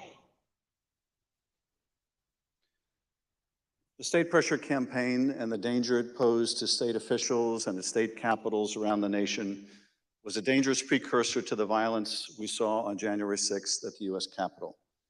Today you will hear from Rusty Bowers, the Republican Speaker of the Arizona House of Representatives. He will tell us about his conversations with the President, with Rudy Giuliani and John Eastman, and what the President's team asked of him and how his oath of office would not permit it. You will then hear from Brad Raffensperger, the Republican Secretary of State of Georgia, who Trump directed to, quote, find 11,780 votes that did not exist, but just the exact number of votes needed to overtake Joe Biden. You will also hear from Gabriel Sterling, the chief operating officer, his chief operating officer, about the spurious claims of fraud in the elections in Georgia, and who, responding to a cascading set of threats to his elections team, warned the president to stop, that someone was going to get killed. And you will hear from Wandrea Shaye Moss, a former local elections worker in Fulton County, Georgia, about how all of the lies about the election impacted the lives of real people who administer our elections and still do. You will hear what they experienced when the most powerful man in the world, the President of the United States, sought to cling to power after being voted out of office by the American people. The system held, but barely. And the system held because people of courage, Republicans and Democrats, like the witnesses you will hear today, put their oath to the country and Constitution above any other consideration. They did their jobs, as we must do ours. Thank you, Mr. Chairman, and I yield back. I now welcome our first panel of witnesses. We're joined today by a distinguished legislator from Arizona, Rusty Bowers, who's a Republican Speaker of the Arizona House of Representatives. Mr. Bowers was first elected to the state legislature in 1993 and has served as Speaker since 2019. Welcome, Speaker Bowers. Brad Raffensperger is the 29th Secretary of State of Georgia, serving in this role since 2019. As an elected official and a Republican, Secretary Raffensperger is responsible for supervising elections in Georgia and maintaining the state's public records. Welcome, Mr. Secretary. Gabriel Sterling is the Chief Operating Officer in the Georgia Secretary of State's office. Mr. Sterling was the statewide voting systems implementation manager for the 2020 election in Georgia, responsible for leading the Secretary of State's response to the COVID pandemic and rolling out modernized voting equipment. I will swear in our witnesses. The witnesses will please stand and raise their right hand. Do you swear or affirm on the penalty of perjury that the testimony you're about to give is the truth, the whole truth, and nothing but the truth, so help you God? Thank you. Please be seated. Let the record reflect that the witnesses answered in the affirmative. Speaker Bowers, thank you for being with us today. You're the Speaker of the Arizona House and a self-described conservative Republican. You campaigned for President Trump and with him during the 2020 election. Is it fair to say that you wanted Donald Trump to win a second term in office? Please. Yes, sir. Thank you. And is it your understanding that President Biden was the winner of the popular vote in Arizona in 2020? Yes, sir. Thank you. Pursuant to Section 5C8 of House Resolution 503, the chair recognizes the gentleman from California, Mr. Schiff, for questions. Speaker Bowers, thank you for being with us today. Before we begin with the questions that I had prepared for you, I wanted to ask you about a statement that former President Trump issued, which I received just prior to the hearing. Have you had a chance to review that statement? My counsel called from Arizona and read it to me. Yes, sir. In that statement, I won't read it in its entirety. Former President Trump begins by calling you a rhino, Republican in name only. He then references a conversation in November 2020 in which he claims that you told him that the election was rigged and that he had won Arizona. To quote the former president, during the conversation, he told me the election was rigged and that I won Arizona, unquote. Did you have such a conversation with the president? I did have a conversation with the president. That certainly isn't it, but there were parts of it that are true, but there are parts that are not, sir. And the part that I read you, is that false? Anywhere, anyone, anytime has said that I said the election was rigged, that would not be true. And when the former president in his statement today claimed that you told him that he won Arizona, is that also false? That is also false. Mr. Bowers, I understand that after the election, and I don't know whether this is the conversation the former president is referring to, but after the election, you received a phone call from President Trump and Rudy Giuliani in which they discussed the result of the presidential election in Arizona. If you would, tell us about that call and whether the former president or Mr. Giuliani raised allegations of election fraud. Thank you. My wife and I had returned from attending our church meetings. It was on a Sunday. And we were still in the driveway, and I had received a call from a colleague telling me that the White House was trying to get in touch with her and I, and that she said, please, if you get a call, let's try to take this together. Immediately, I saw that the White House on my Bluetooth was calling, and I took the call and was asked by I would presume the operator at the White House if I would hold for the president, which I did, and Mr. Giuliani came on first, and niceties. Then Mr. Trump, President Trump, then President Trump came on, and we initiated a conversation. During that conversation, did you ask Mr. Giuliani for proof of these allegations of fraud that he was making? On multiple occasions, yes. And when you asked him for evidence of this fraud, what did he say? He said that they did have proof, and I asked him, do you have names? For example, you have 200,000 illegal immigrants, some large number, 5,000 or 6,000 dead people, etc. And I said, do you have their names? Yes. Will you give them to me? Yes. The president interrupted and said, give the man what he needs, Rudy. He said, I will. And that happened on at least 2 occasions, that interchange in the conversation. So Mr. Giuliani was claiming in the call that there were hundreds of thousands of undocumented people and thousands of dead people who had purportedly voted in the election? Yes. And you asked him for evidence of that? I did. And did you ever receive from him that evidence either during the call, after the call, or to this day? Never. What was the ask during this call? He was making these allegations of fraud, but he had something or a couple things that they wanted you to do. What were those? The ones I remember were first that we would hold, that I would allow an official committee at the Capitol so that they could hear this evidence and that we could take action thereafter. And I refused. I said, up to that time, the circus, I called it a circus, had been brewing with lots of demonstrations, both at the counting center, at the Capitol, and other places. and I didn't want to have that in the House. I did not feel that the evidence, granted in its absence, merited a hearing, and I didn't want to be used as a pawn if there was some other need that the committee hearing would fulfill.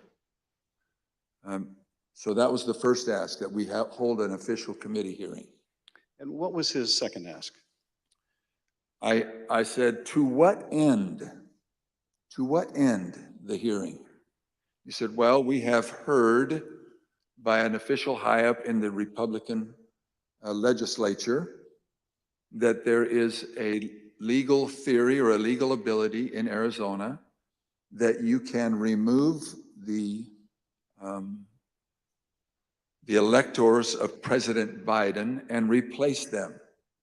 And we would like to have the legitimate opportunity through the committee to come to that end and remove that. And I said, that's something that's totally new to me. I've never heard of any such thing.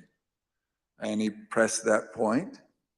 And I said, look, you are asking me to do something that is counter to my oath when I swore to the Constitution to uphold it. And I also swore to the Constitution and the laws of the state of Arizona. And this is totally foreign as an idea or a theory to me. And I would never do anything of such magnitude without deep consultation with qualified attorneys. And I said, I've got some good attorneys and I'm going to give you their names. But you are asking me to do something against my oath, and I will not break my oath. And I think that was up to that point. During the conversation, and you heard, I think, when we played a snippet of Mr. Giuliani calling other state legislators and saying that he was calling us essentially a fellow Republican, did he make a similar appeal to you or bring up the fact that you shared a similar party? Whether it was in that call or in a later meeting, he did bring that up more than once.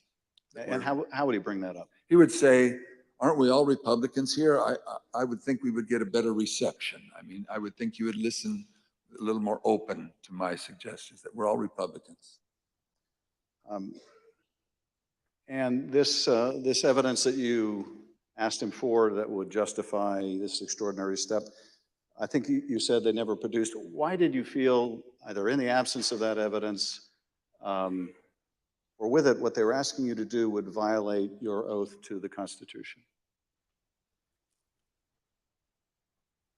First of all, when the people, and in Arizona, I believe it's some 40 plus years earlier, the legislature had established the manner of electing our officials, or the electors for the presidential race. Once it was given to the people, as in Bush v. Gore, illustrated by the Supreme Court, it becomes a fundamental right of the people.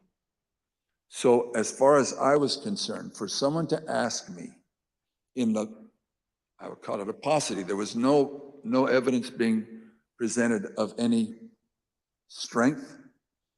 Evidence can be hearsay evidence, it's still evidence, but it's still hearsay. But strong judicial quality evidence, anything that would say to me, you have a doubt, deny your oath. I will not do that. And on more than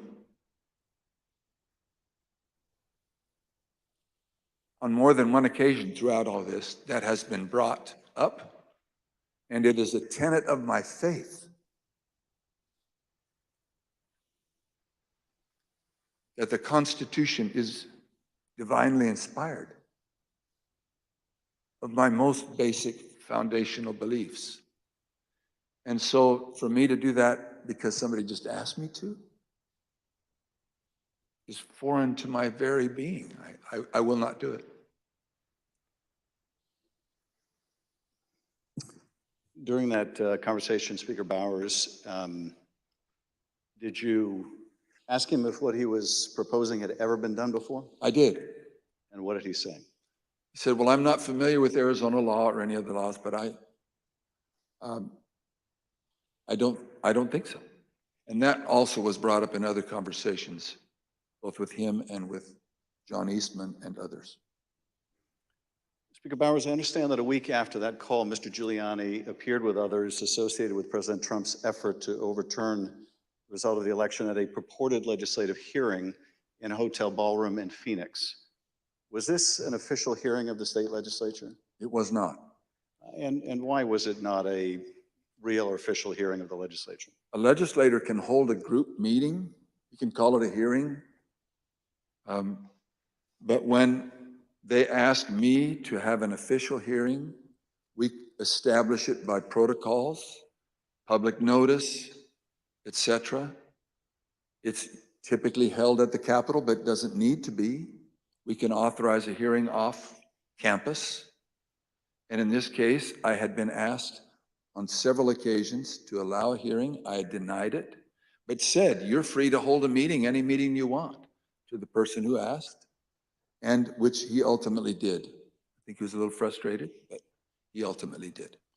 Now, this meeting was the same day, I believe, that the governor of Arizona, Doug Ducey, certified Biden as the winner of the presidential election in Arizona. Did you meet with Mr. Giuliani and his associates while they were in Phoenix sometime after that purported legislative hearing at the hotel? Yes, I did, sir. And at that meeting, did Mr. Giuliani raise any specific allegations of election fraud again? His initial comments were, again, the litany of groups of illegal individuals or people deceased, etc. And he had brought that up. And I wasn't alone in that meeting. There were others, and other members of the Senate aggressively questioned him. And then I proceeded to question him on the proof that he was going to bring me, etc. But he did bring those up, yes. And these other legislators were also Republican members of the Senate? They were, yes, sir. And did they also press him for proof of these allegations? They pressed him very strongly. Two of them especially, very strongly. And at some point, did Mr. Giuliani ask one of the other attorneys on his team to help him out with the evidence? He did. He asked Jenna Ellis, who was sitting to his right. One thing was, that it was more to the point of, was there sufficient evidence or action that we could justify the recalling of the electors? But at that part of the conversation, I know he referred to someone else. But he did ask, do we have the proof, to Jenna, Miss Ellis? And she said, yes. And I said, I want the names. Do you have the names? Yes. Do you have how they voted? We have all the information. I said, can you get to me that information? Did you bring it with you? She said, no. Both Mr. Giuliani asked her and I asked generally if they'd brought it with them. She said, no, it's not with me, but we can get it to you. And I said, then you didn't bring me the evidence, which was repeated in different iterations for some period of time. At some point, did one of them make a comment that they didn't have evidence, but they had a lot of theories? That was Mr. Giuliani. And what exactly did he say and how that come up? My recollection, he said, we've got lots of theories, we just don't have the evidence. And I don't know if that was a gaffe or maybe he didn't think through what he said, but both myself and others in my group, the three in my group and my council, both remembered that specifically, and afterwards we kind of laughed about it. And you know, getting back to the ask in that phone call that preceded this meeting, he wanted you to have the legislature dismiss the Biden electors and replace them with Trump electors on the basis of these theories of fraud? He did not say it in those exact words, but he did say that Arizona law, according to what he understood, that would be allowed and that we needed to come into session to take care of that, which initiated a discussion about, again, what I can legally and not legally do. And I can't go into session in Arizona unilaterally or on my sole prerogative. In this meeting or at any other later time, did anyone provide you with evidence of election fraud sufficient to affect the outcome of the presidential election in Arizona? No one provided me ever such evidence. The Select Committee has uncovered evidence in the course of our investigation that had stopped the steal protests at state capitals across the country There were individuals with ties to the groups or parties involved in the January 6th attack on the US Capitol.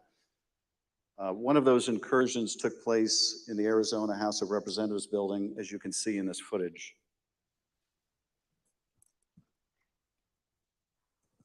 This is previously undisclosed video of protesters illegally entering and refusing to leave the building.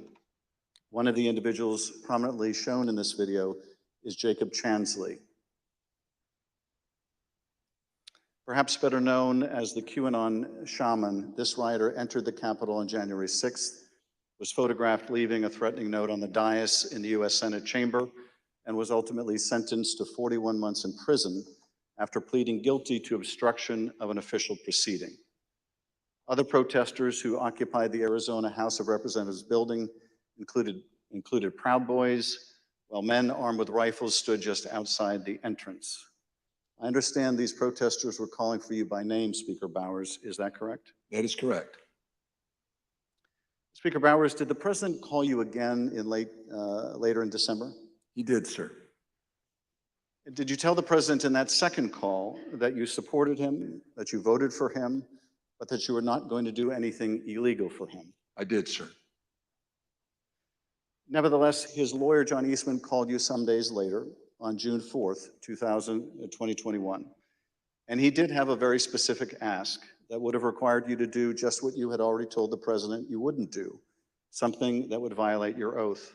Is that correct? That's correct. It wasn't just me. I had my counsel and others on the call. And what did Dr. Eastman want you to do?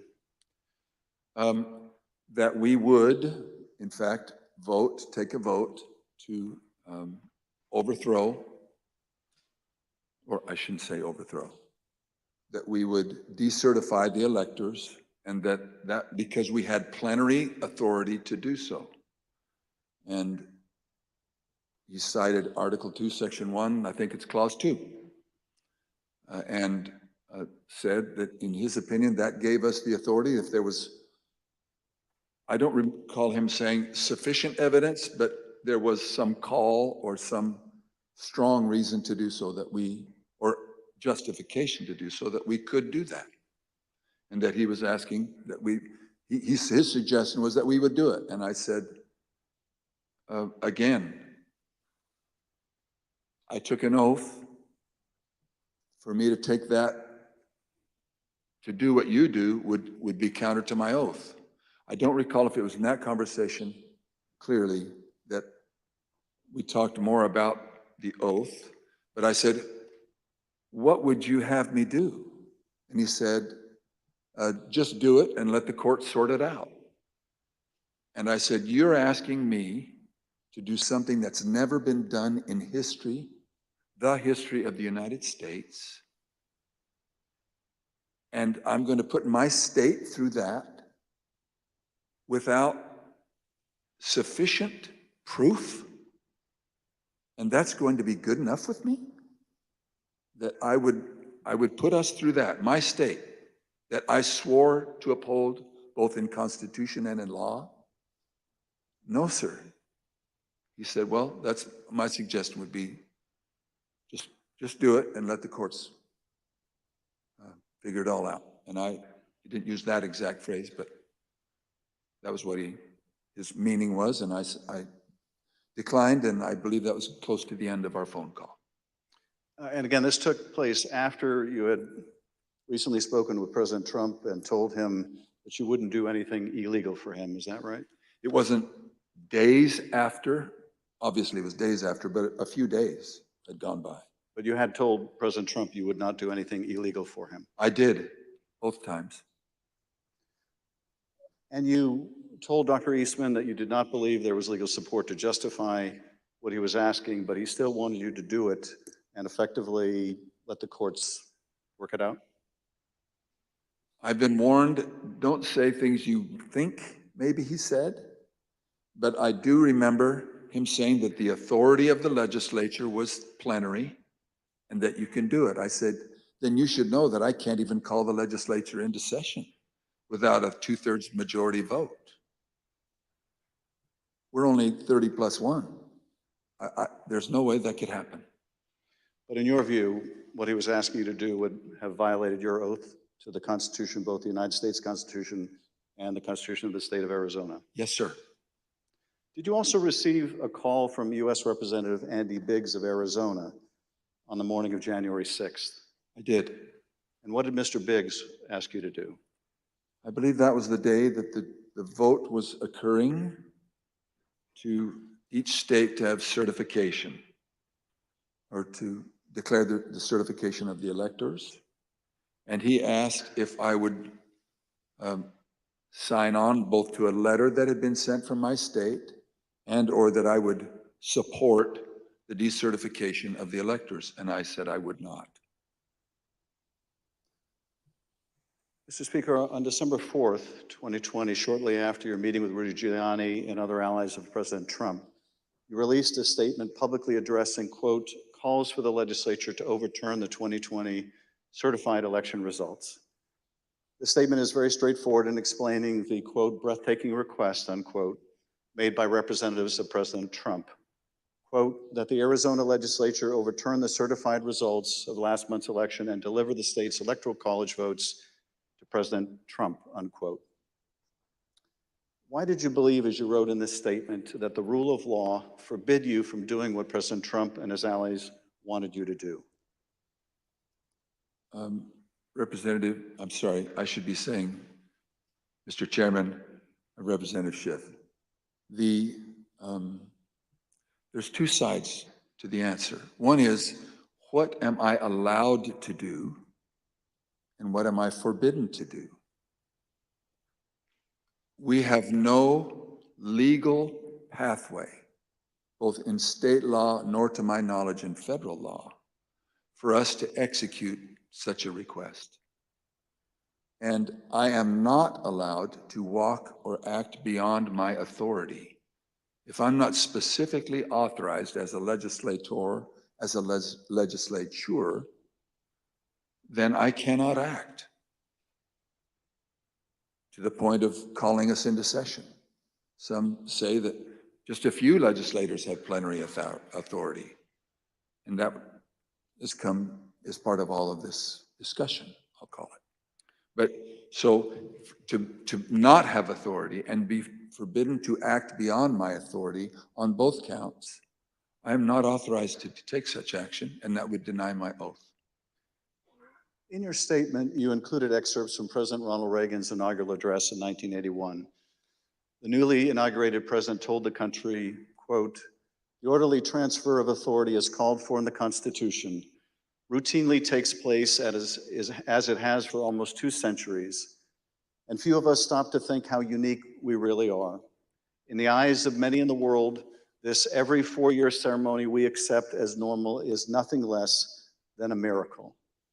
Tell us, if you would, Mr. Speaker, why did you include President Reagan's words in your public statement? Mr. Chairman, Representative Schiff, because I have a lot of admiration for Ronald Reagan. I've had the opportunity of going through his home with one other person and walking through, and I have a lot of admiration for him. When he pointed out, which is, I have lived in other country for a period of time and have visited a few countries, and during election times, the fact that we allow an election, support an election, and stand behind the election, even in the past when there have been serious questions about the election, and then move on without disturbance and with acceptance that we choose to follow the outcome of the will of the people. That will, it means a lot to me, and I know it meant a lot to him, and so we included that.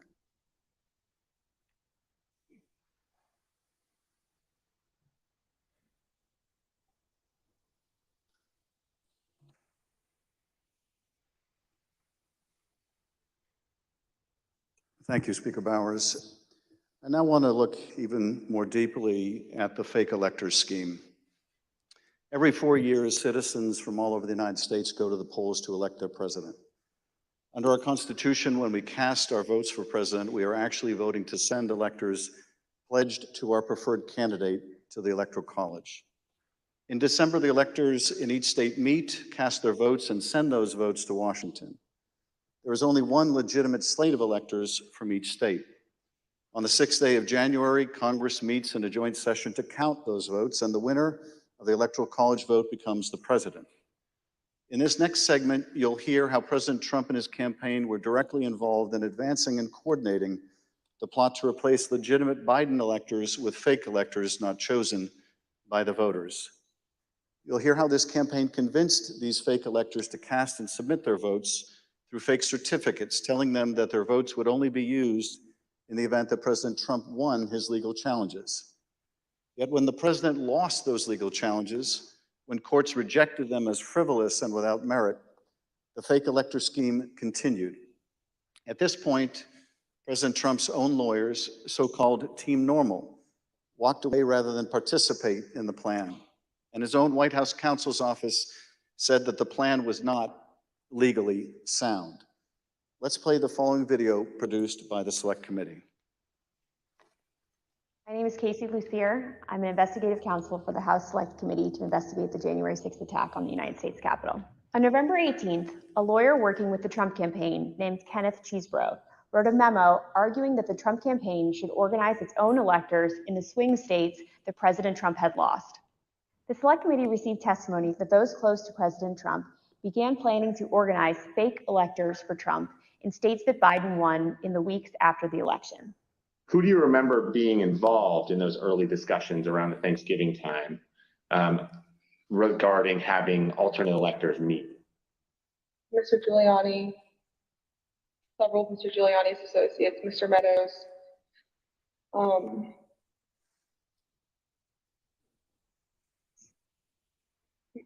Members of Congress, although it's difficult to distinguish if the members that I'm thinking of were involved during Thanksgiving or if they were involved as we progressed through December. At the president's direct request, the RNC assisted the campaign in coordinating this effort. What did the president say when he called you? Essentially, he turned the call over to Mr. Eastman, who then proceeded to talk about the importance of the RNC helping the campaign gather these contingent electors in case any of the legal challenges that were ongoing changed the result of any of the states. I think more just helping them reach out and assemble them. But my understanding is the campaign did take the lead, and we just were helping them in that role. As President Trump and his supporters continued to lose lawsuits, some campaign lawyers became convinced that convening electors in states that Trump lost was no longer appropriate. I just remember I either replied or called somebody saying, unless we have litigation pending that's like in these states, like, I don't think this is appropriate, or, you know, this isn't the right thing to do.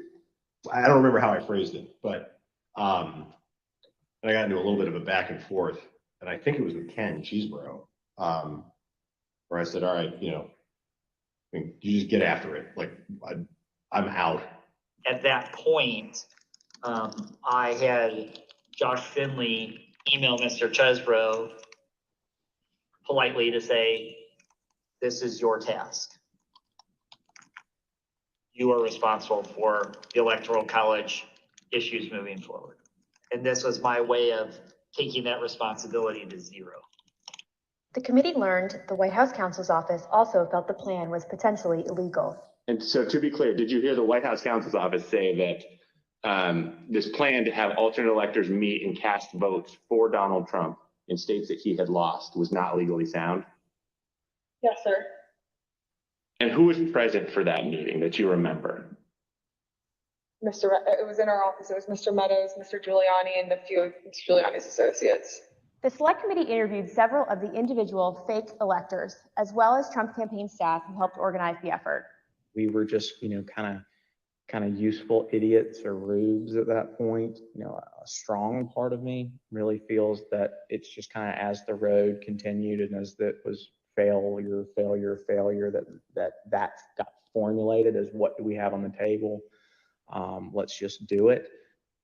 And now, after what we've told you today about the Select Committee's investigation, about the conclusion of the professional lawyers on the campaign staff, Justin Clark, Matt Morgan, and Josh Finley, about their unwillingness to participate in the convening of these electors, how does that contribute to your understanding of these issues? I'm angry. Because I think in a sense, no one really cared if people were potentially putting themselves in jeopardy. Would you have not wanted to participate in this any further as well?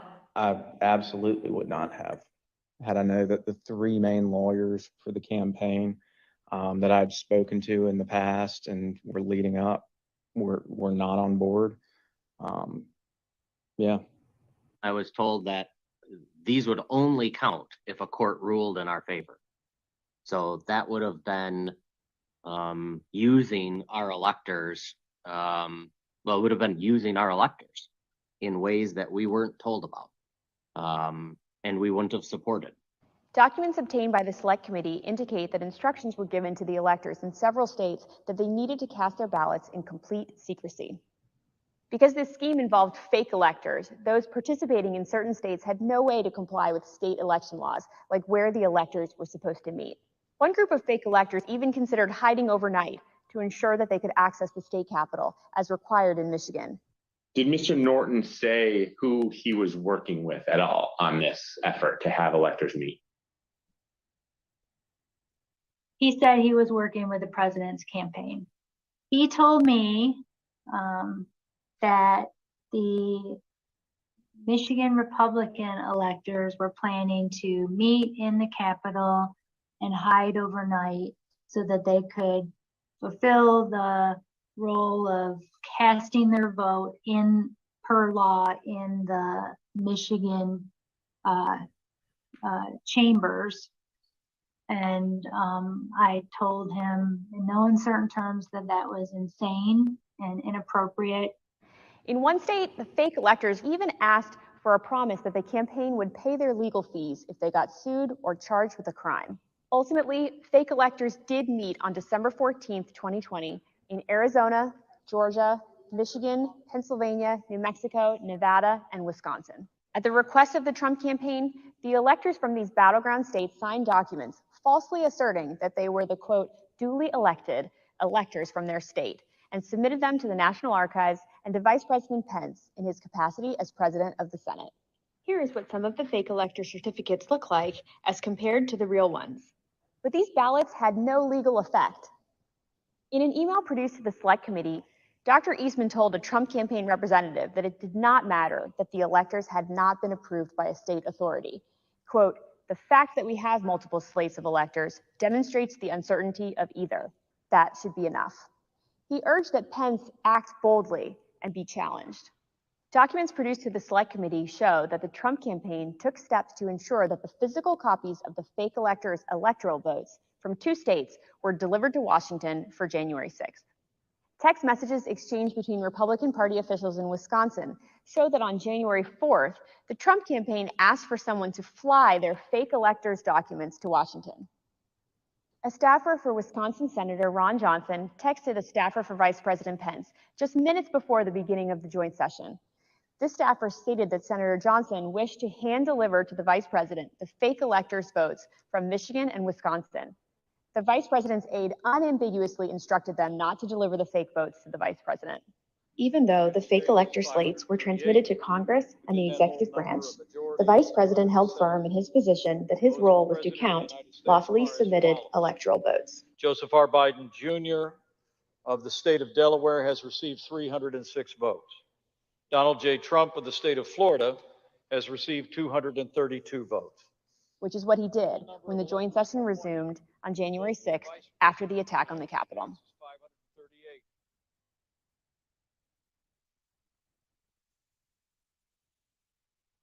What we just heard in that video was an aide to the White House Chief of Staff telling this committee that the White House counsel's office felt that this fake electors plan was not legally sound. Nevertheless, the Trump campaign went forward with the scheme anyway. Speaker Bowers, were you aware that fake electors had met in Phoenix on December 14th and purported to cast electoral votes for President Trump? I was not. When you learned that these electors had met and sent their electoral votes to Washington, what did you think?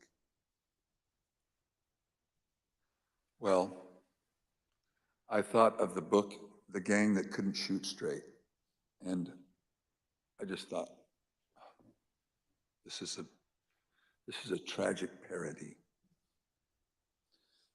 Mr. Bowers, I understand that as you flew from Phoenix to Washington yesterday, you reflected upon some passages from a personal journal that you were keeping in December 2020 while all of this was taking place. With your permission, I'm wondering if you would be willing to share one passage in particular with us. Thank you very much. It is painful to have friends who have been such a help to me turn on me with such rancor. I may, in the eyes of men, not hold correct opinions or act according to their vision or convictions, but I do not take this current situation in a light manner, a fearful manner, or a vengeful manner. I do not want to be a winner by cheating. I will not play with laws I swore allegiance to with any contrived desire towards deflection of my deep foundational desire to follow God's will as I believe He led my conscience to embrace. How else will I ever approach Him in the wilderness of life, knowing that I ask this guidance only to show myself a coward in defending the course He let me take. He led me to take. Thank you, Mr. Speaker. Those are powerful words. I understand that taking the courageous positions that you did following the 2020 election in defense of the rule of law and protecting the voters of Arizona resulted in you and your family being subjected to protests and terrible threats. Can you tell us how this impacted you and your family? Well, as others in the videos have mentioned, we received, my secretaries would say, in excess of 20,000 emails and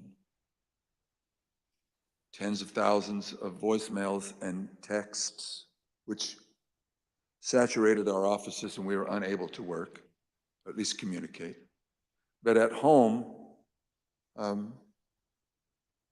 up till even recently, it is the new pattern or a pattern in our lives to worry what will happen on Saturdays, because we have various groups come by and they have had video panel trucks with videos of me proclaiming me to be a pedophile and a pervert and a corrupt and politician, and blaring loudspeakers in my neighborhood and leaving literature both on my property, but arguing and threatening with neighbors and with myself. And I don't know if I should name groups, but there was one gentleman that had the 3 bars on his chest, and he had a pistol and was threatening my neighbor, not with the pistol, but just vocally. When I saw the gun, I knew I had to get close. And at the same time, on some of these, we had a daughter who was gravely ill, who was upset by what was happening outside. And my wife, that was a valiant person, very, very strong, quiet, very strong woman.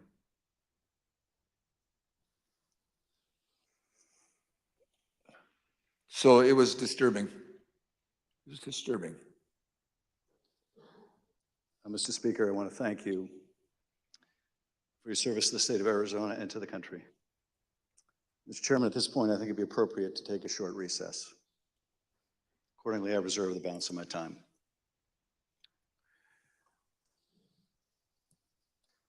The chair requests that those in the hearing room remain seated until the Capitol Police have escorted members and witnesses from the room.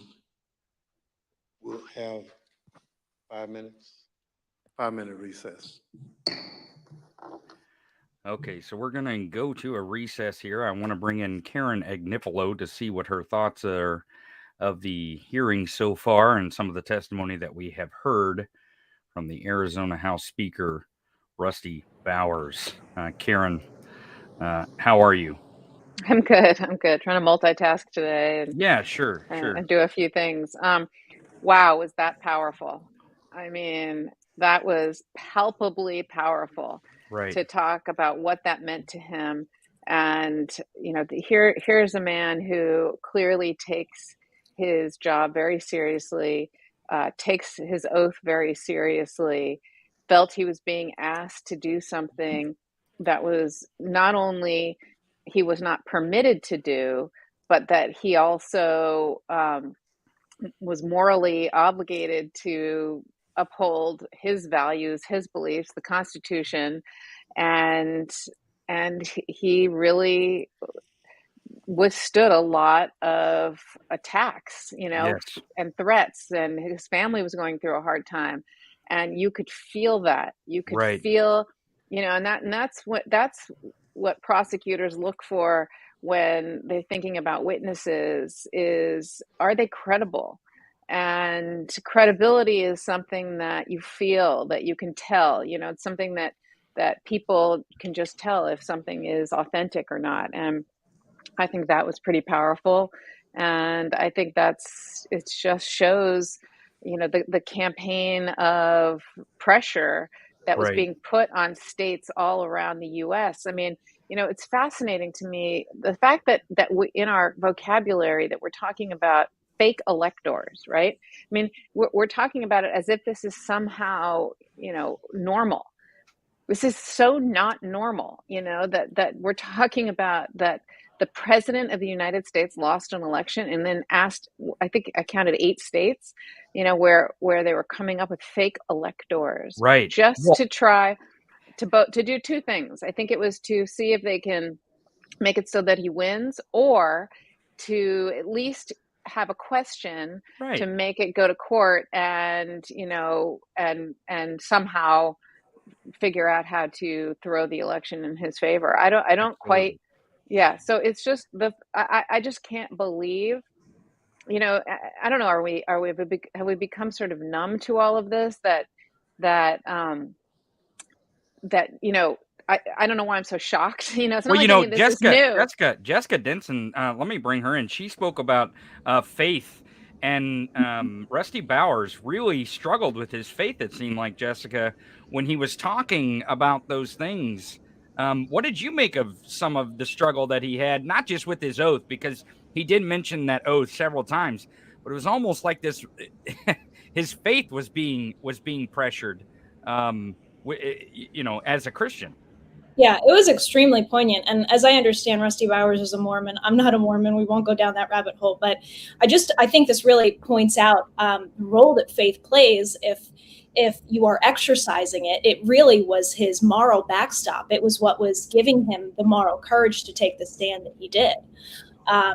And listen to him talk about how his people were outside of his home with guns. Listen to Robert Sinners talking about, he's the one who proposed the fake electors scheme and told the fake electors to maintain absolute secrecy. Even he was angry at being used as a useful idiot, as a pawn for Trump, and said after he found out that the scheme was illegal, how angry he was.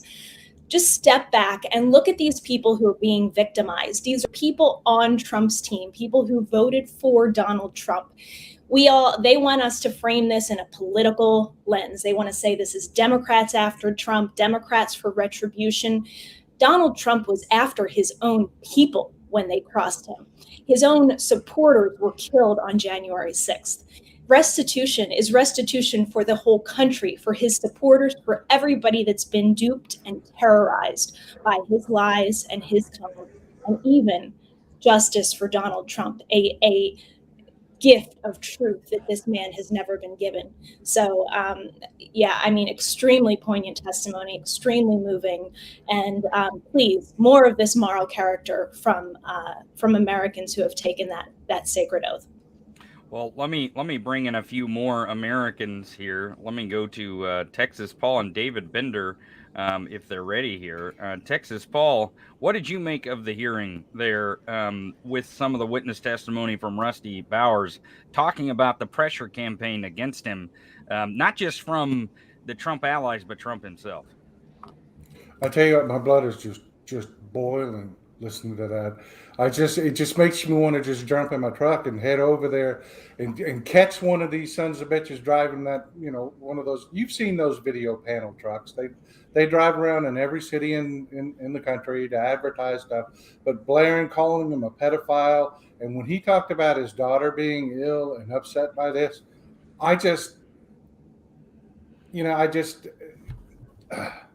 even have the words for it, Tony. I want to just smash these people's heads into the pavement. I cannot handle this anymore. This is just not acceptable. It's not acceptable. We cannot, what we allow is what we get. And this just cannot be allowed anymore. This cannot be allowed anymore. It was Melania, I think, that said that Trump kept a copy of Mein Kampf in his nightstand. This man believes he is Hitler. He believes the Proud Boys. It struck me that, the Proud Boys showed up and they were yelling Bowers' name, just like they did in the Capitol. These are his brown shirts. He really has this frickin' delusion that he's Hitler and that he's going to be able to do this. Because if you look at what he's doing, it's verbatim what happened in 1930s Germany. And I screw these people. Texas Paul, you seem a little pissed. Listening to him talk and watching him choke up talking about his daughter. It definitely is infuriating that not just the Trump allies, but Trump himself was not just pressuring his team, but they were calling the Speaker of the House in Arizona, forcing him to do something that he did not have the legal authority to do, even in just having a hearing. He said, you can have all the meetings you want.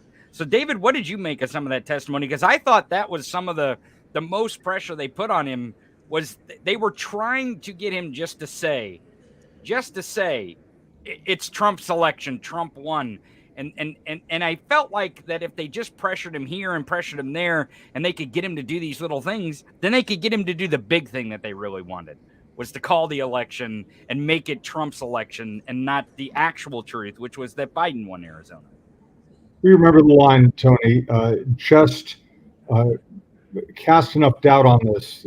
We're going to hear this on Thursday with the Justice Department. Just create enough question about who won and let the Republican congressman do the rest. I'll take care of it from there.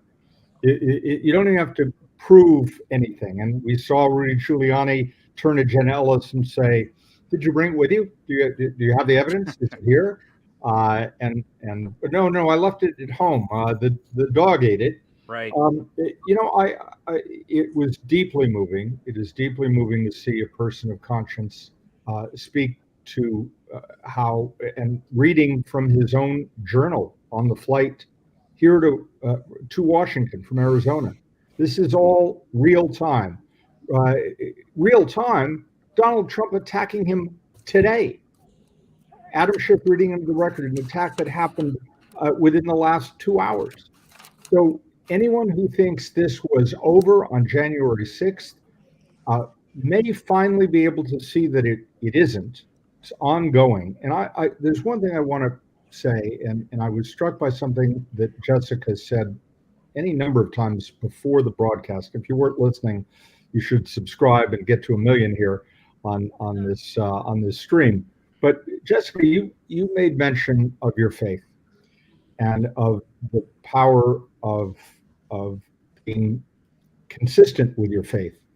And what we saw with the witnesses in the last hearing, what we saw Judge Ludig talking about having prayed that morning before he testified, what we saw from the other witnesses who had talked about the great Jacob talking about prayer, citing Bible verses. This is very much a moment where faith has informed people to do their moral duty, even more than their legal duty. And you heard that from the speaker just now. He talked about his duty to an oath that he took to a constitution that was divinely inspired. And I think if we're paying attention, we're hearing something that should be speaking directly to Trump's base, evangelicals who have somehow not noticed that the book that Trump has by his bedside is actually not Mein Kampf, but the speeches of Adolf Hitler. It's not the Bible.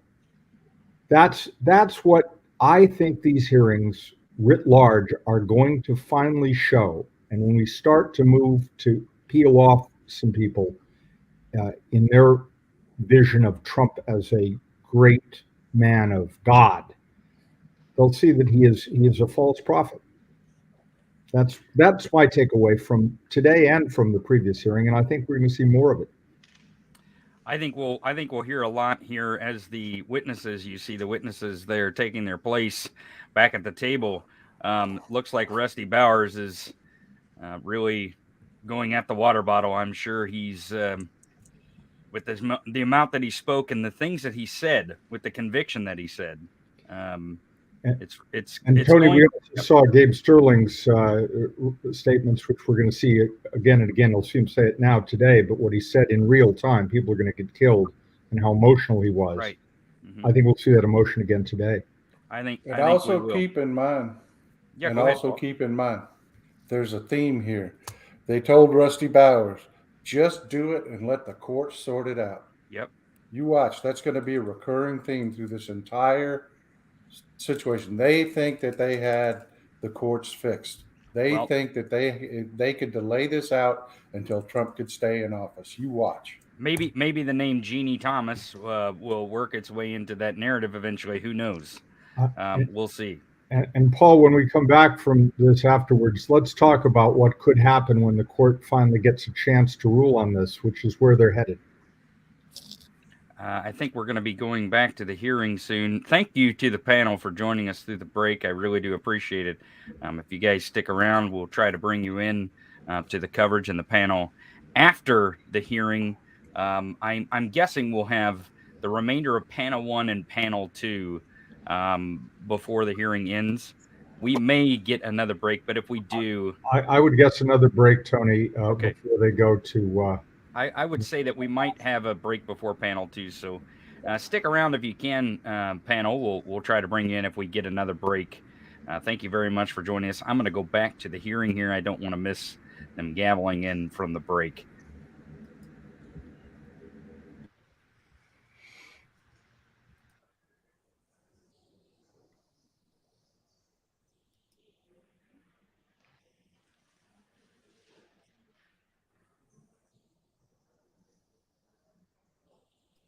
Again, we see the witnesses here. Arizona House Speaker Rusty Bowers, Brad Raffensperger, the Georgia Secretary of State, and Gabriel Sterling, the Secretary of State Chief Operating Officer on panel 1. They will be continuing the testimony here as soon as the committee, and here we see the committee entering into the hearing room as Benny Thompson leads them to gavel back in from the break. I was wondering to myself as we were going to a break when Adam Schiff kind of leaned over to Benny Thompson. I don't know if there was something that maybe the Speaker of the House had said, Arizona House Speaker had said, Rusty Bowers, that made them maybe want to talk in private, or maybe they just needed a break, but it's worth a wonder there. Let's listen in as Chairman Thompson will gavel back in the hearing.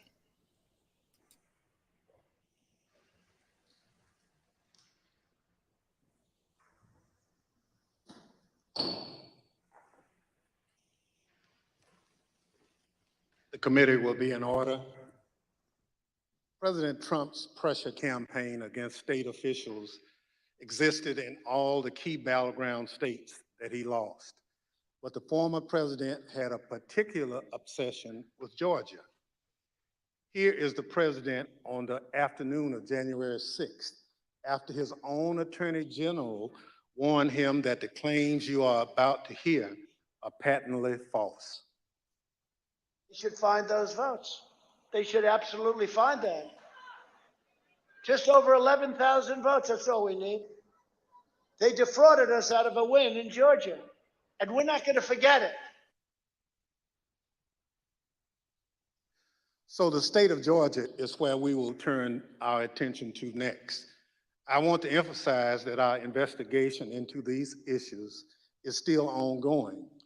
As I stated in our last hearing, if you have relevant information or documentary evidence to share with the Select Committee, we welcome your cooperation.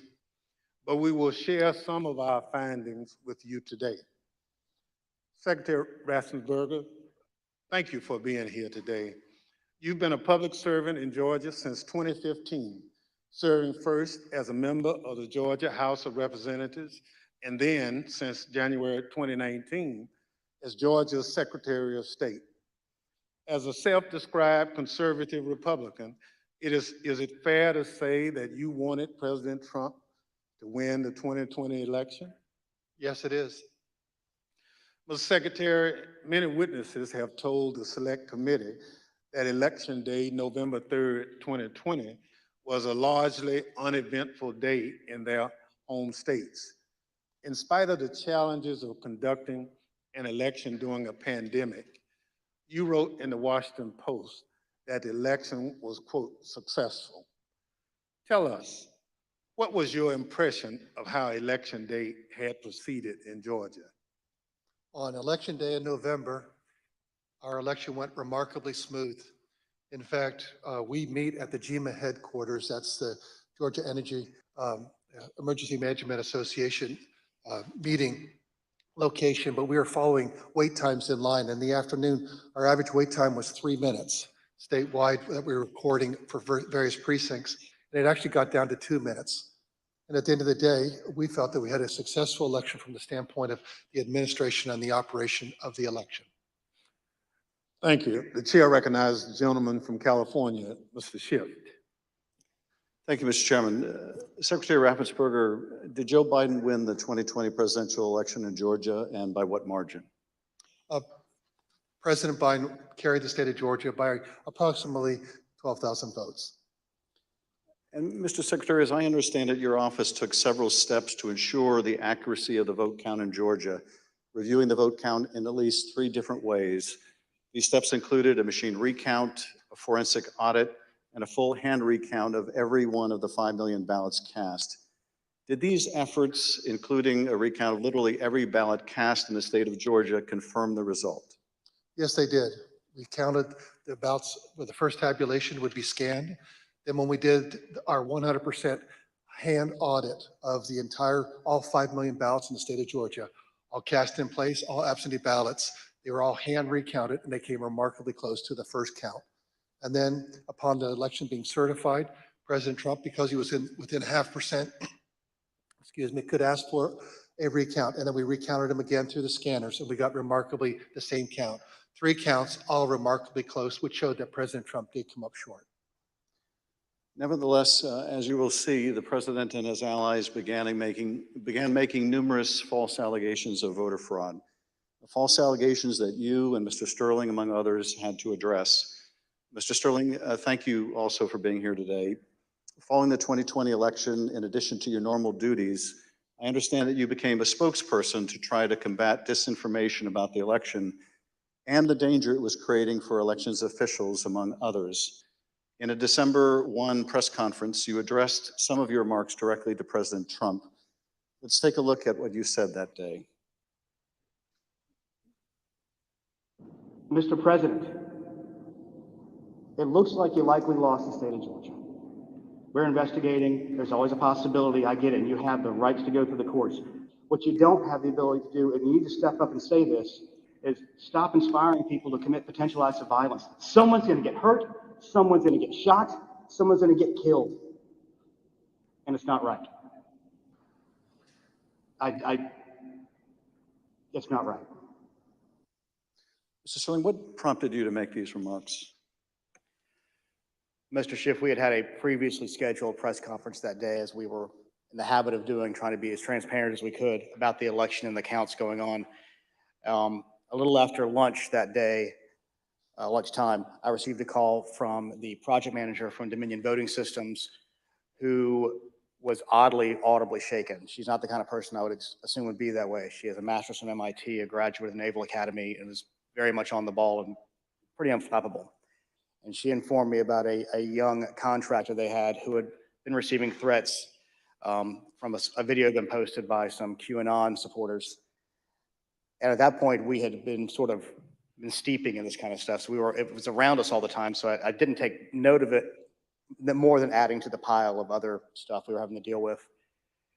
And I did pull up Twitter and I scrolled through it and I saw the young man's name. There was a particular tweet that, for lack of a better word, was a straw that broke the camel's back. Had the young man's name. It was a very unique name. I believe it was a first-generation American. And said, had his name, "You committed treason. May God have mercy on your soul," with a slowly twisting gif of a noose. And for lack of a better word, I lost it. I just got irate.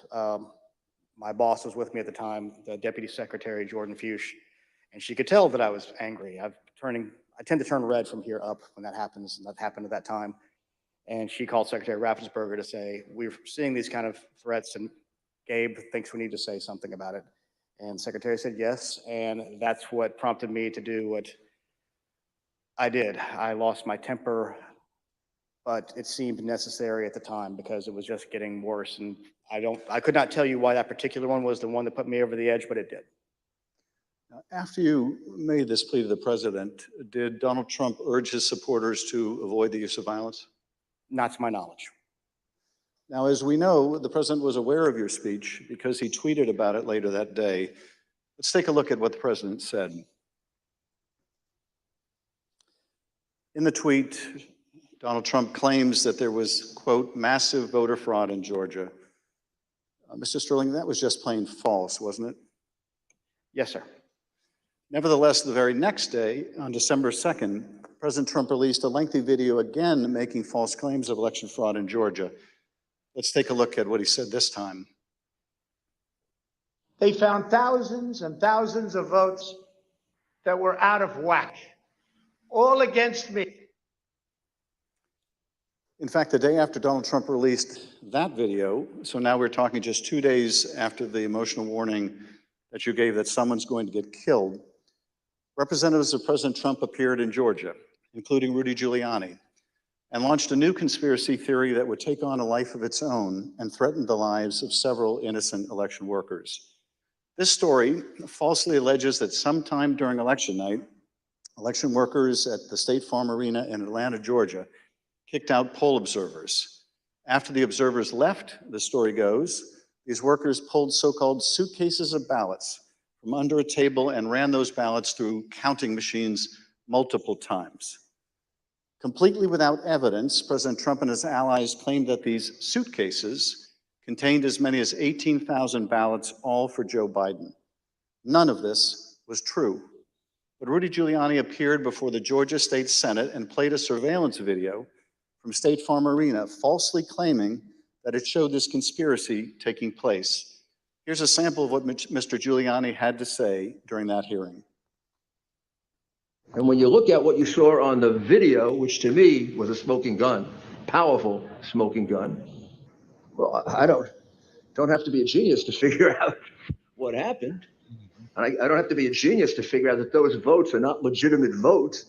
You don't put legitimate votes under a table. No. Wait until you throw the opposition out and in the middle of the night count them. We would have to be fools to think that. President Trump's campaign amplified Giuliani's false testimony in a tweet, pushing out the video footage. Giuliani likewise pushed out his testimony on social media. As you can see in this tweet, Mr. Giuliani wrote that it was, quote, now beyond doubt, unquote, that Fulton County Democrats had stolen the election. Later in this hearing, we'll hear directly from one of the election workers in this video about the effect these lies had on her and on her family. Mr. Sterling, did the investigators in your office review the entire surveillance tape from the State Farm Arena on election night? They actually reviewed approximately 48 hours going over the time period where action was taking place at the counting center at State Farm Arena. And what did the tape actually show? Depending on which time you want to start, because as was mentioned, this conspiracy theory took on a life of its own, where they conflated a water main break that wasn't a water main break and throwing observers out and a series of other things. What it actually showed was Fulton County election workers engaging in normal ballot processing. One of the specific things, one of the things that was very frustrating was the so-called suitcases of ballots from under the table. If you watch the entirety of the video, you saw that these were election workers who were under the impression they were going to get to go home around 10:30. People are putting on their coats. They're putting ballots that are prepared to be scanned into ballot carriers that are then sealed with tamper-proof seals so that they can, they're not messed with. It's an interesting thing because you watch there's 4 screens of the video, and as you're watching it, you can see the election monitors in the corner with the press as they're taking these ballot carriers and putting them under the table. You see it there. One of the other hidden ones, if you looked at the actual tape, was on the outside of the table, just from the camera angle. You couldn't see it originally. And this goes under the no good deed goes unpunished.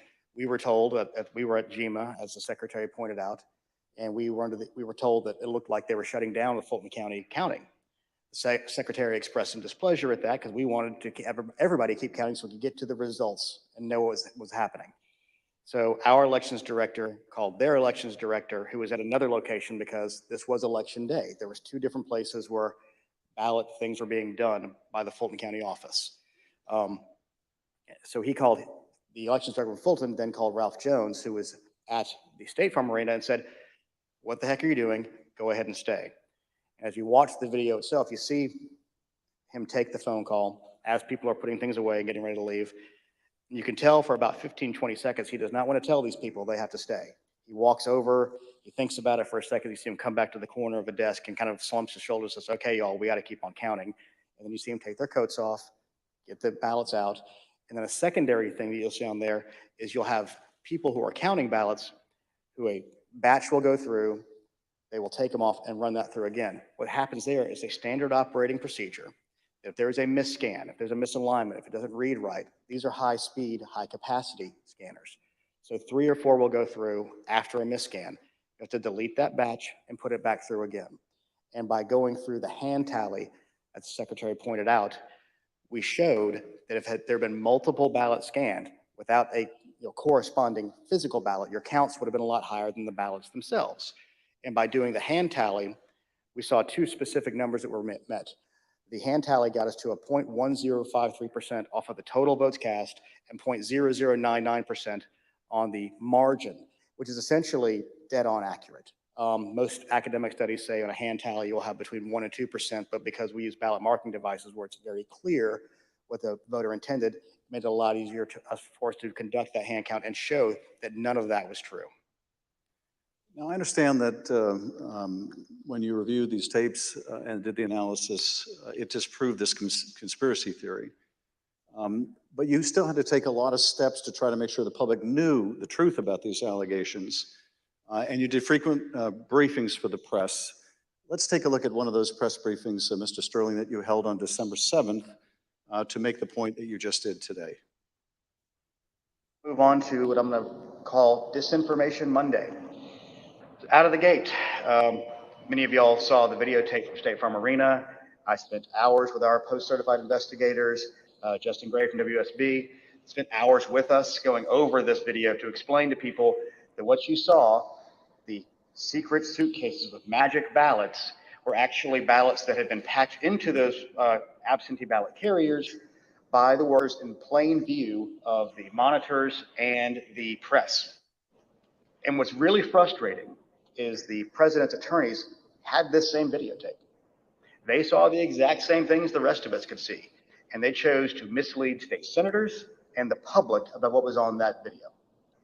I'm quite sure that they will not characterize the video if they try to enter into evidence, because that is the kind of thing that could lead to sanctions, because it's obviously untrue. They knew it was untrue, and they continue to do things like this.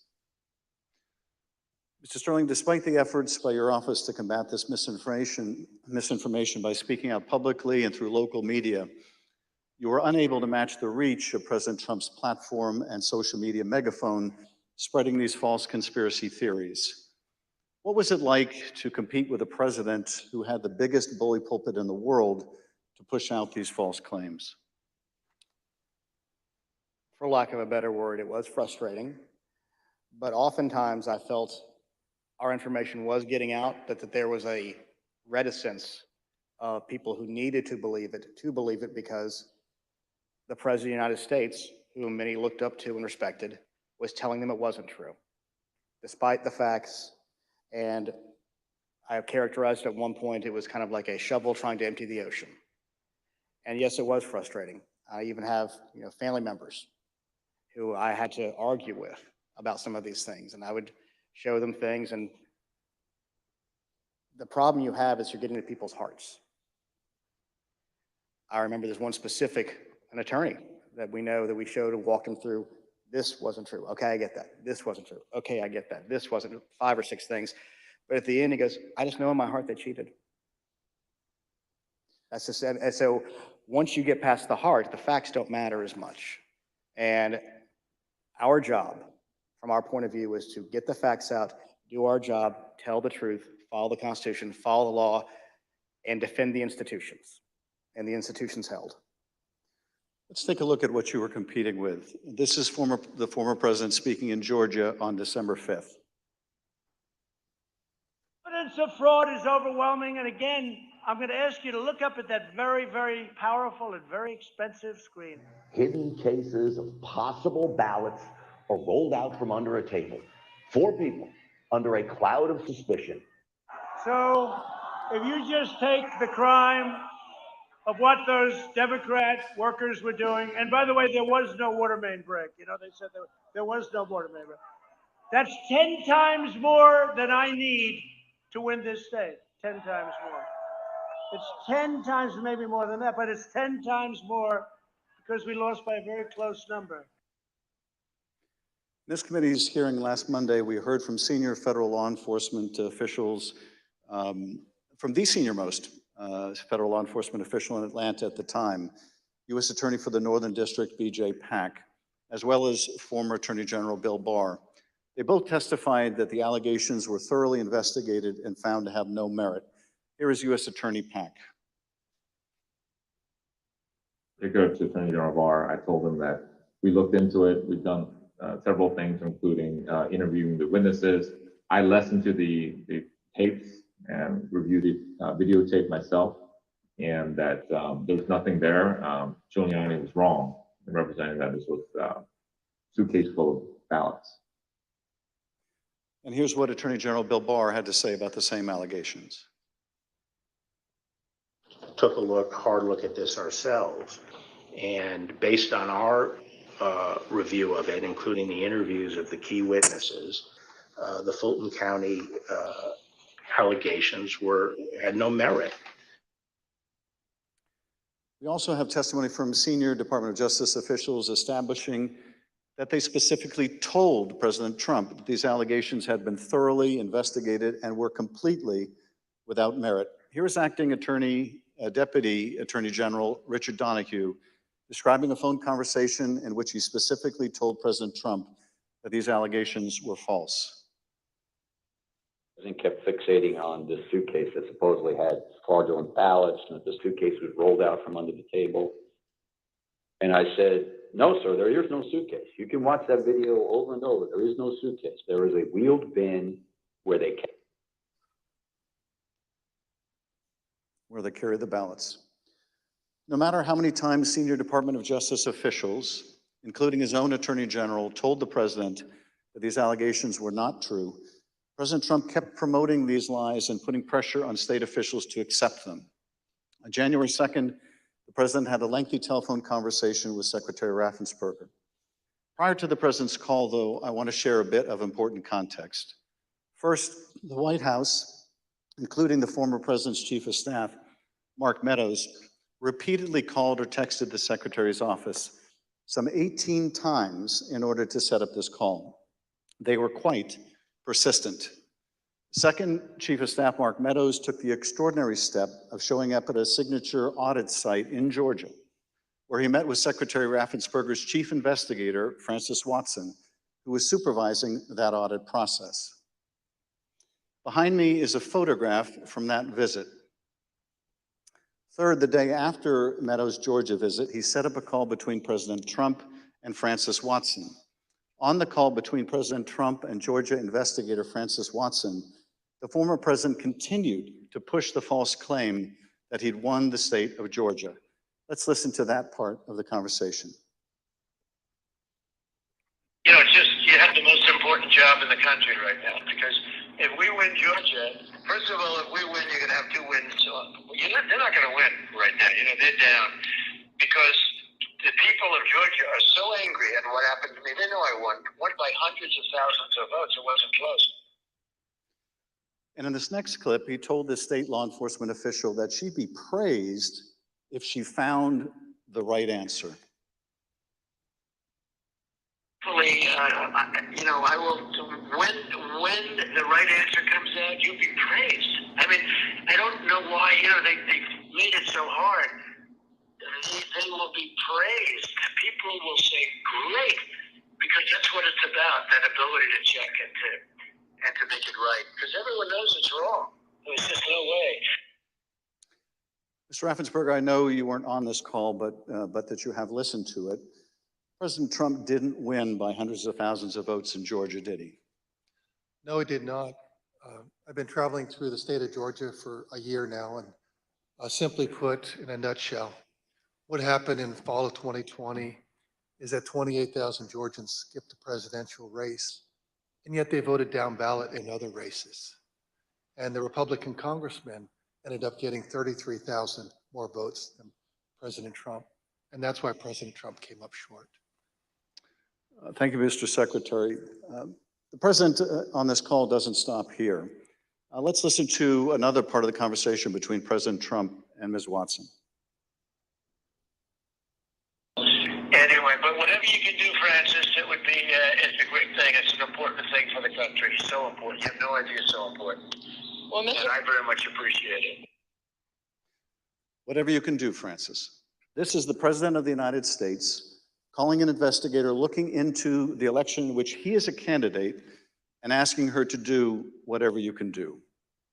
Mr. Secretary, he placed this call to your chief investigator on September 23rd, 2020. The Select Committee has received text messages indicating that Mark Meadows wanted to send some of the investigators in her office, in the words of one White House aide, a shitload of POTUS stuff, including coins, actual autographed MAGA hats, etc. White House staff intervened to make sure that didn't happen.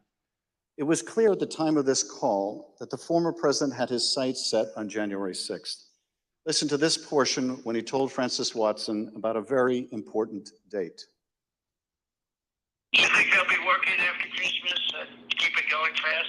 Because, you know, we have that date of the 6th, which is a very important date. That important date, of course, was the joint session of Congress, where Georgia's electoral votes would be counted for Joe Biden.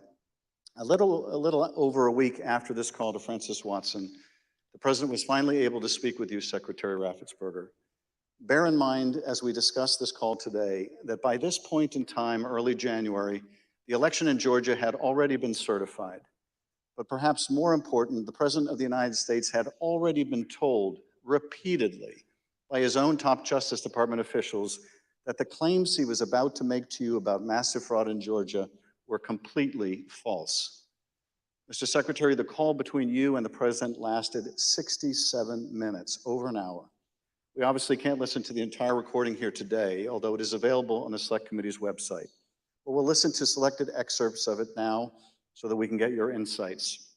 Let's begin with the president raising the thoroughly debunked allegations of suitcases of ballots. In an official voter box, they were in what looked to be suitcases or trunks, suitcases, but they weren't in voter boxes. The minimum number it could be, because we watched it and they watched it certified in slow motion, instant replay, if you can believe it, but had slow motion and it was magnified many times over. And the minimum it was 18,000 ballots, all for Biden. These are the allegations that the Department of Justice, the Attorney General, the Georgia Bureau of Investigation, and your office heads all said were false. Is that right? Correct. And even more importantly, when B.J. Pack resigned as U.S. Attorney of the Northern District, President Trump appointed as acting U.S. Attorney of the Northern District, Bobby Christine. And Bobby Christine looked at that and he was quoted in the AJC that he found nothing. And he dismissed that case early also.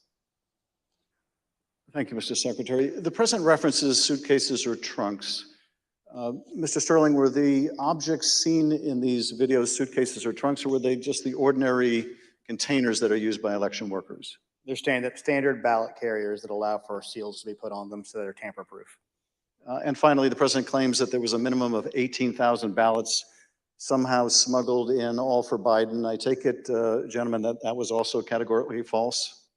There's no physical way he can know who those ballots were for, but secondarily, Fulton County for years has been an issue in our state when it comes to elections. So they had a very difficult time during the primary, in large part because of COVID.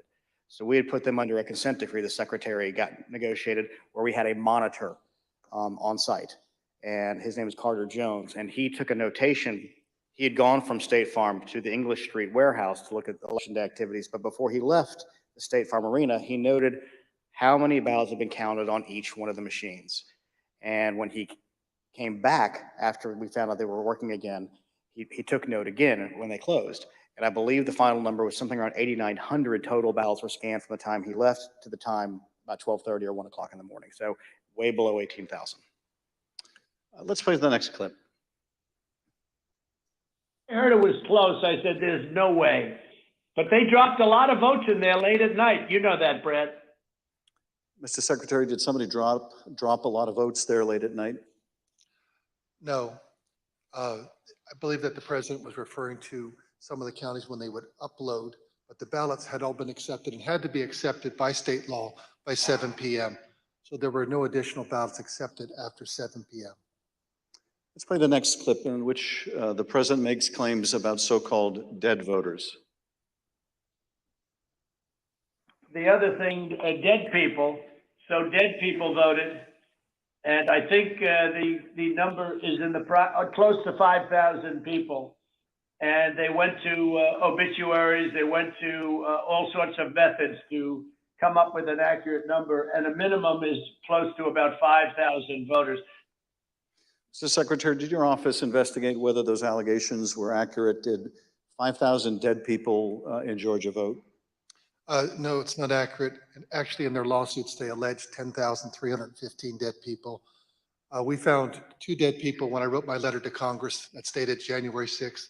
And subsequent to that, we found 2 more. That's 1, 2, 3, 4 people, not 4,000, but just a total of 4, not 10,000, not 5,000. Let's play the next clip.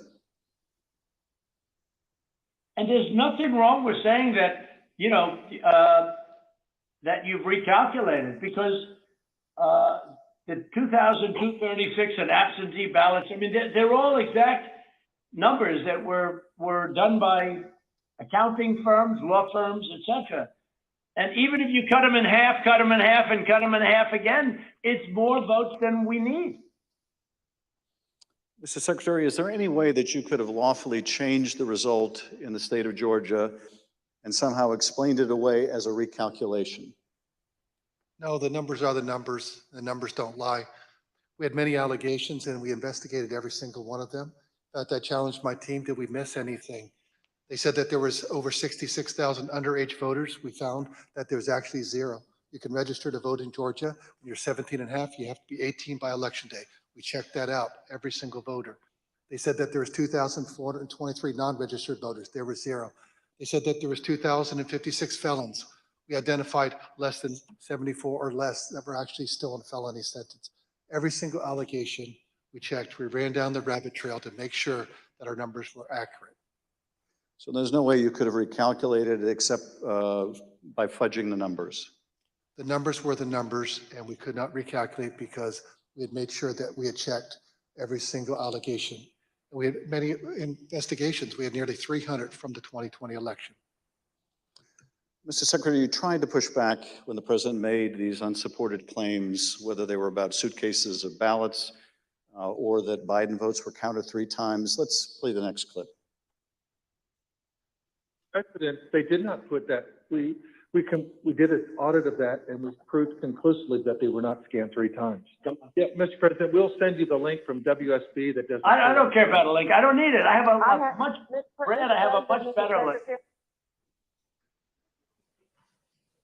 You told the president you would send him a link from WSB, which I understand is a local television station that had a unedited video from the State Farm Arena.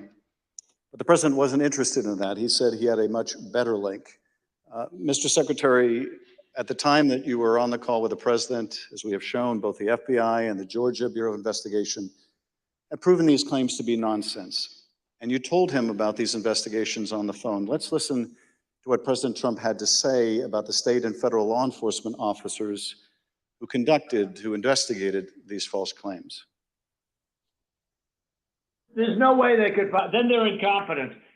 They're either dishonest or incompetent, okay? There's only 2 answers, dishonesty or incompetence. There's just no way, look, there's no way. But the president didn't stop at insinuating that law enforcement officers were either dishonest or incompetent.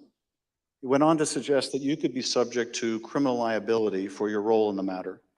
Before I play that portion of the conversation, I'd like to show you something that the president retweeted a couple weeks before your call with him. Here's the president retweeting a post from one of his allies, a lawyer who was later sanctioned by a judge in Michigan for making false claims of election fraud. Let's take a look at that tweet. The tweet read, quote, President Trump, @real Donald Trump, is a genuinely good man. He does not really like to fire people. I bet he dislikes putting people in jail, especially quote unquote Republicans. He gave @Brian Kemp, Georgia, and @Georgia Secretary of State every chance to get it right. They refused. They will soon be going to jail.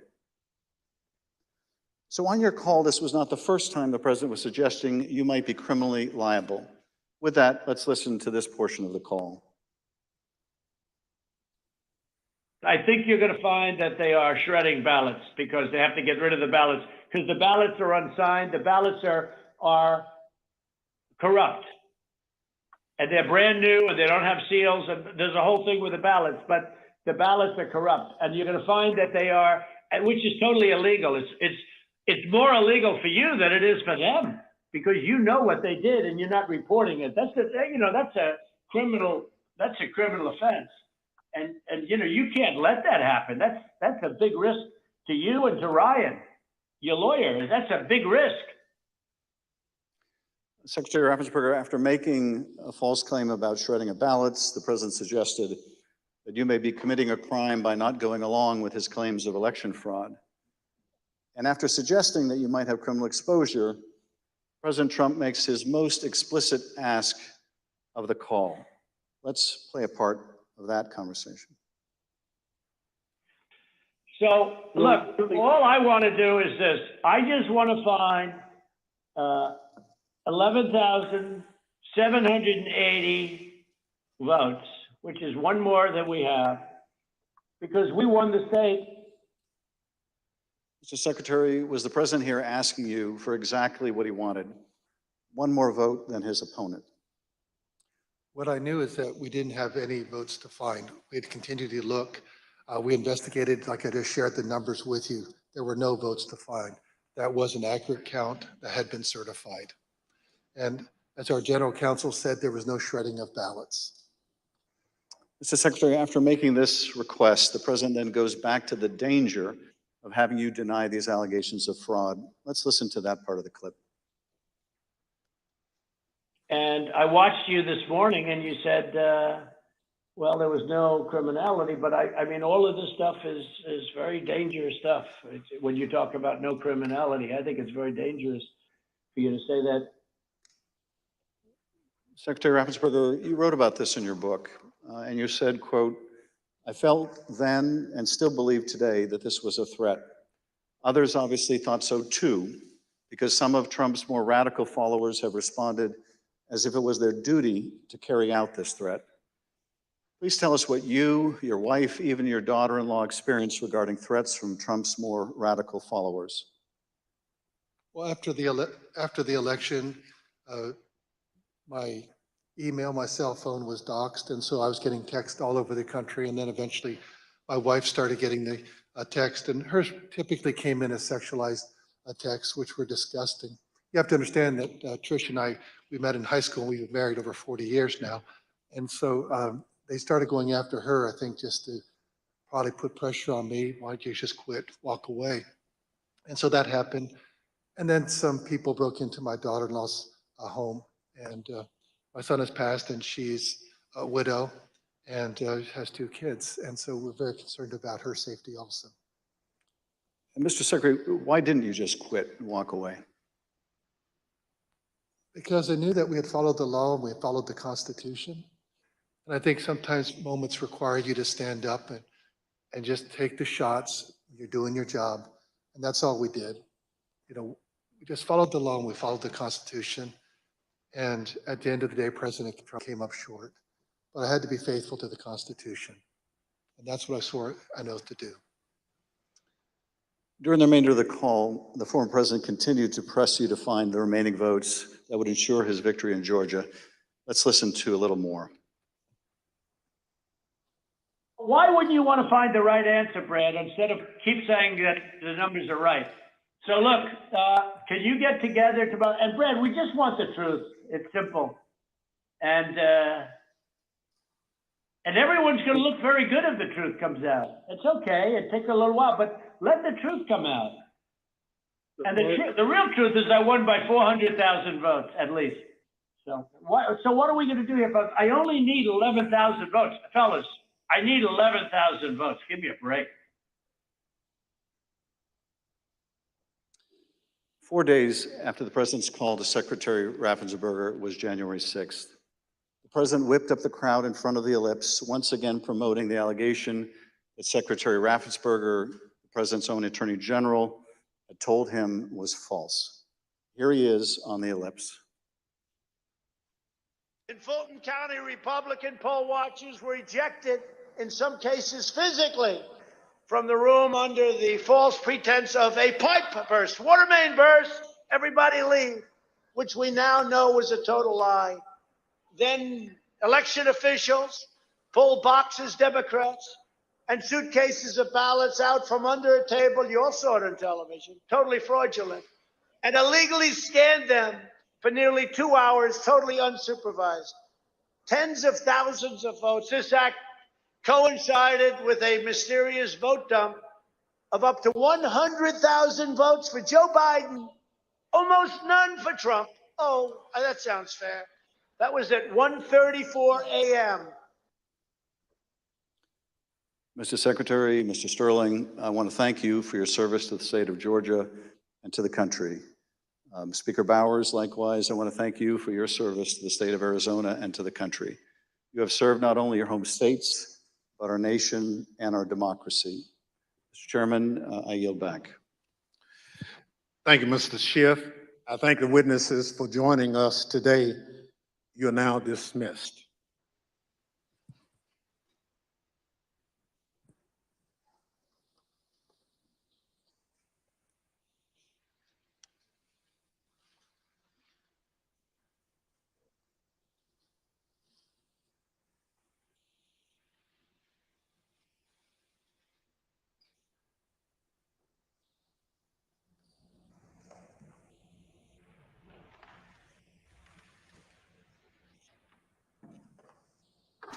I'm not sure if we'll be taking a break here, but we're going to watch the witnesses leave the hearing room as we presume the hearing. They have not gavelled out for break. We will see if they bring in panel 2, Shaye Moss, former Georgia election worker. It looks like Shaye is coming in now to take her place at the witness table to be sworn in to give her testimony in day 4 of the January 6th select public hearing. Let's go back to the hearing.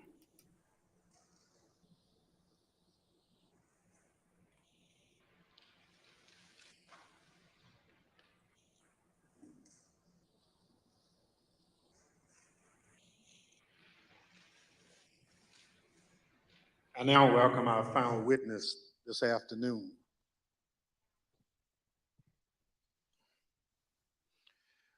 Andrea Shaye Moss. Ms. Moss worked in the Department of Registration and Elections in Fulton County, Georgia, from 2017 until 2022. In that job, Ms. Moss handled voter applications and absentee ballot requests, and also helped to process the vote count for several elections. In December 2020, Ms. Moss and her mother, Ms. Ruby Freeman, became the target of nasty lies spread by President Trump and his allies as they sought to overturn the election results in Georgia. Ms. Moss and her mother, Ms. Freeman, are 2 of the unsung heroes in this country, doing the hard work of keeping our democracy functioning for every American. Ms. Moss, welcome. Thank you for your service, and I thank you for being here today. I will now swear you in. Please stand.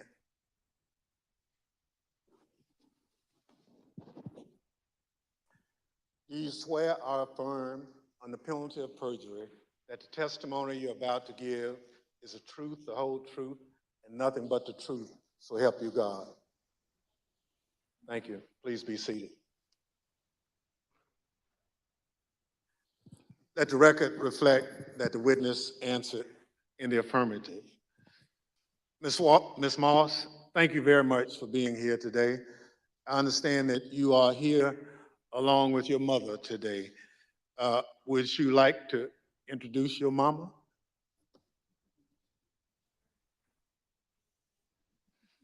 Hi, Mom. Ms. Moss, today we'll be asking you about some of the threats that you received following the 2020 election. Since you've been an election worker for over 10 years, I want to ask you, in your decade of service, had you ever experienced threats like these before?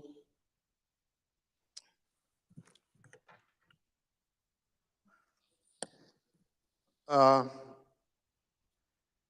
be nervous, just, I understand. So, and I want to make sure that the record reflects that you've done it for quite a while and you never received a threat, and your answer was no. Thank you. Pursuant to Section 5C8 of the House Resolution 503, the chair recognizes the gentleman from California, Mr. Schiff, for questions. Good afternoon, Ms. Moss. Thank you for being here. I understand that you were employed by the Fulton County Registration and Elections Department for more than 10 years, and I understand that you love that job. Please tell us what made you so fond of the work that you did.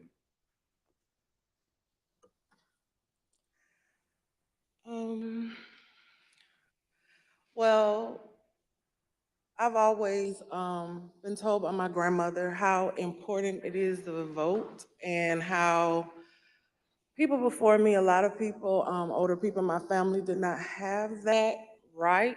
So what I loved most about my job were the older voters.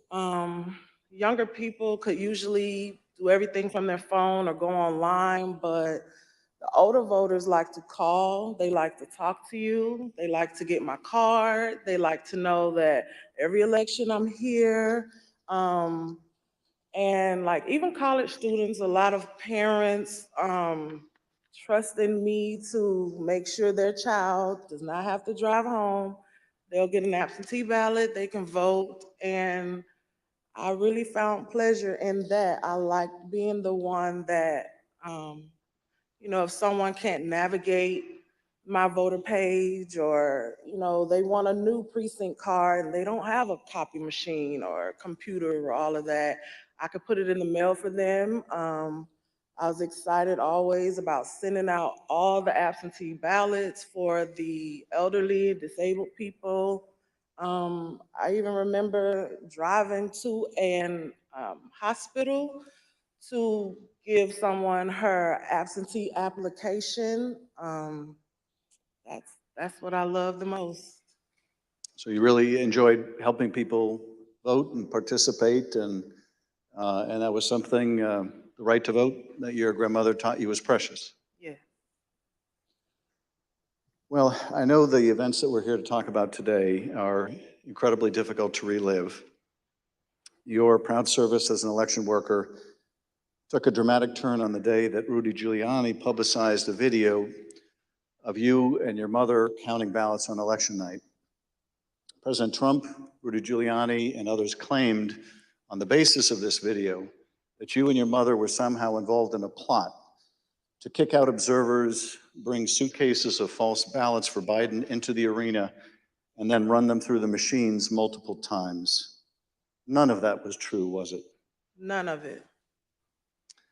I'd like to show you some of the statements that Rudy Giuliani made in a second hearing before the Georgia state legislators, a week after that video clip from State Farm Arena was first circulated by Mr. Giuliani and President Trump.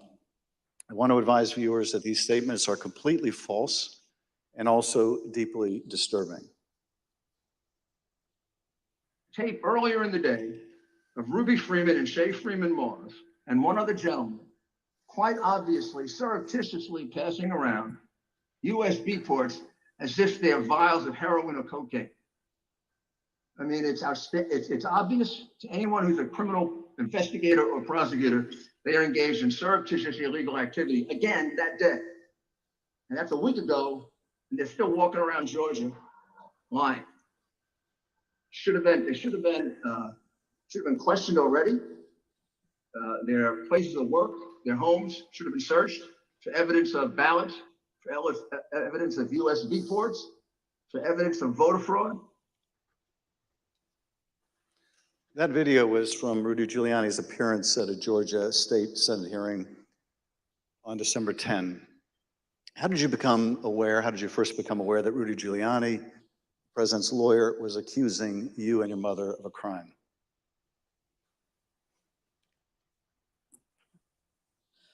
I was at work, like always, and the former chief, Mr. Jones, asked me to come to his office. And when I went to his office, the former director, Mr. Barron, was in there, and they showed me a video on their computer. It was just like a very short clip of us working at State Farm, and it had someone on the video like talking over the video, just saying that we were doing things that we weren't supposed to do, just lying throughout the video. And that's when I first found out about it. And were there social media posts that they showed you responding to those false claims? Well, when I saw the video, of course, the first thing that I said was like, why? Why are they doing this? What's going on? And they, just told me that Trump and his allies were not satisfied with the outcome of the election, and they were getting a lot of threats and being harassed online and asked me, have I been receiving anything and I need to check on my mom. And I told them, I was like, where have they, where have you been getting these threats? I don't believe I have any. And Mr. Jones told me like they're attacking his Facebook, and I don't really use Facebook. I have one, so I went to the Facebook app, and I'm just kind of panicky at this point because this has never happened to me, and my mom is involved. And I'm like her only child. So I'm just asking him, like, well, where are the messages? All I see is the feeds. Like, how do you get to the messages? And he said, it's another icon on your phone that says Messenger. And I went to that icon, and it was just a lot of horrible things there. And those horrible things, did they include threats? Yes, a lot of threats, wishing death upon me, telling me that I'll be in jail with my mother, and saying things like, "Be glad it's 2020 and not 1920." Were a lot of these threats and vile comments racist in nature? A lot of them were racist. A lot of them were just hateful. But yes, sir. In one of the videos we just watched, Mr. Giuliani accused you and your mother of passing some sort of USB drive to each other. What was your mom actually handing you on that video? A ginger mint. It wasn't just Rudy Giuliani. We heard President Trump make these false allegations repeatedly during his call with Secretary Raffensperger. Let's listen to a portion of what he had to say about you and your mother. We had at least 18,000, that's on tape. We had them counted very painstakingly, 18,000 voters having to do with Ruby Freeman. She's a vote scammer, a professional vote scammer and hustler.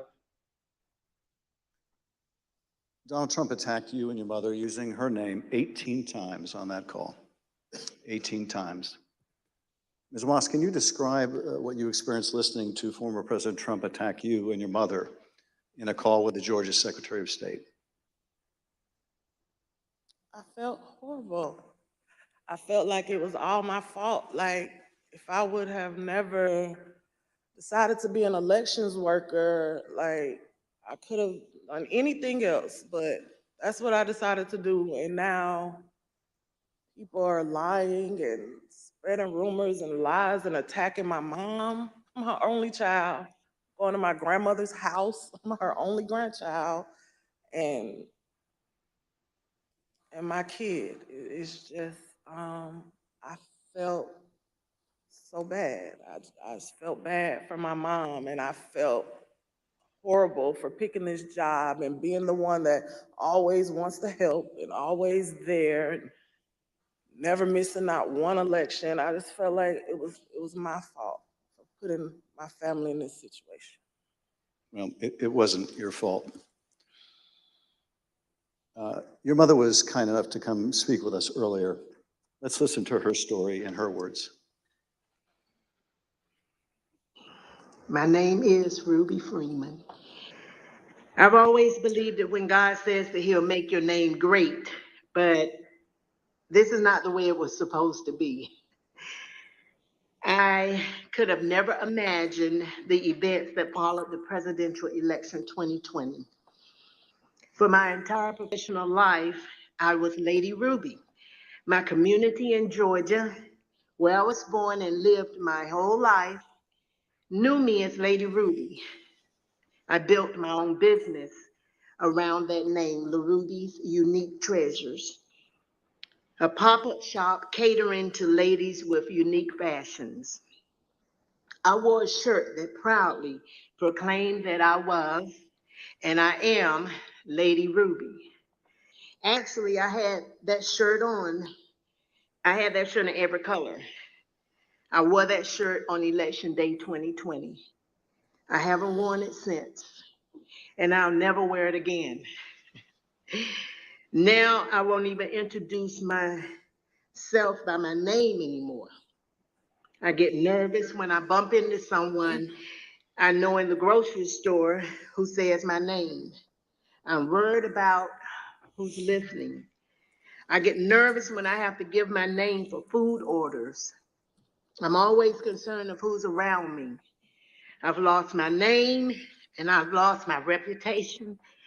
I've lost my sense of security, all because a group of people, starting with number 45 and his ally, Rudy Giuliani, decided to scapegoat me and my daughter, Shaye, to push their own lies about how the presidential election was stolen.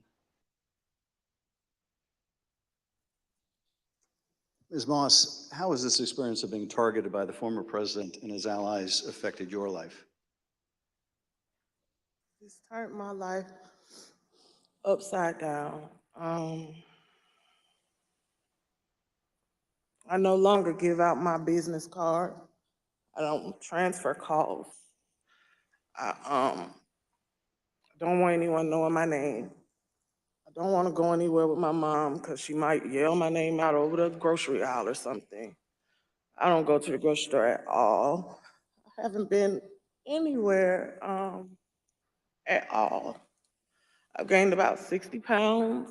I just don't do nothing anymore. I don't want to go anywhere. I second guess everything that I do.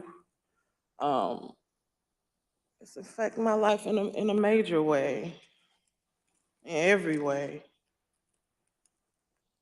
all because of lies. For me doing my job, same thing I've been doing forever.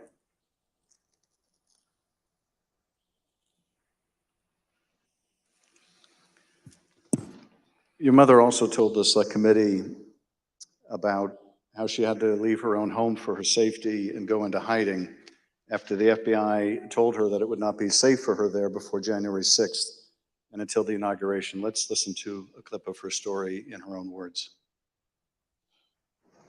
Around the week of January 6th, the FBI informed me that I needed to leave my home for safety.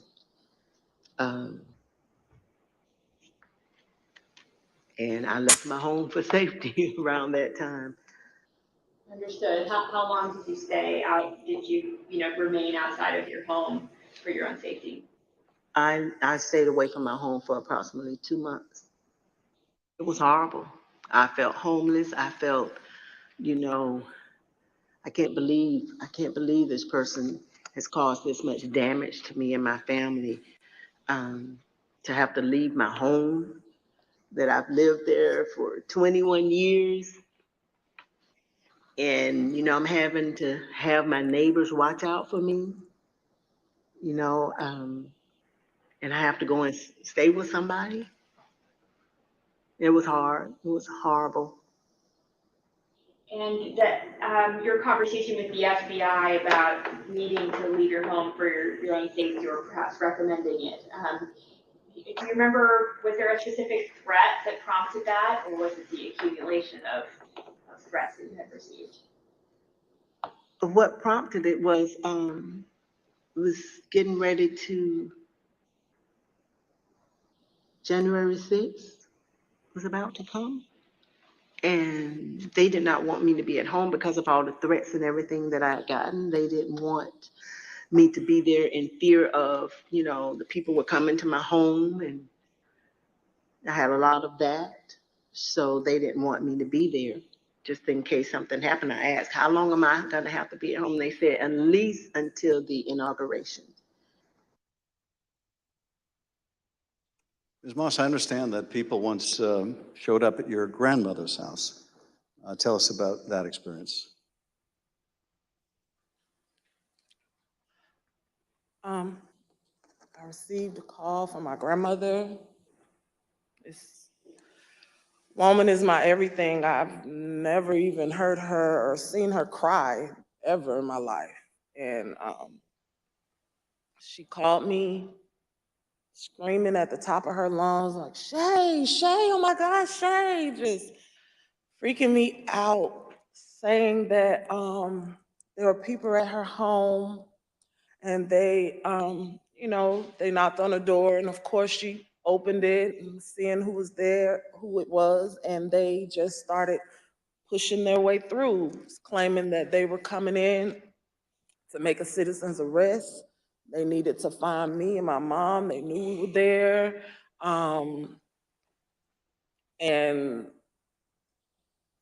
she was just screaming and didn't know what to do. And I wasn't there. So, I just felt so helpless and so horrible for her.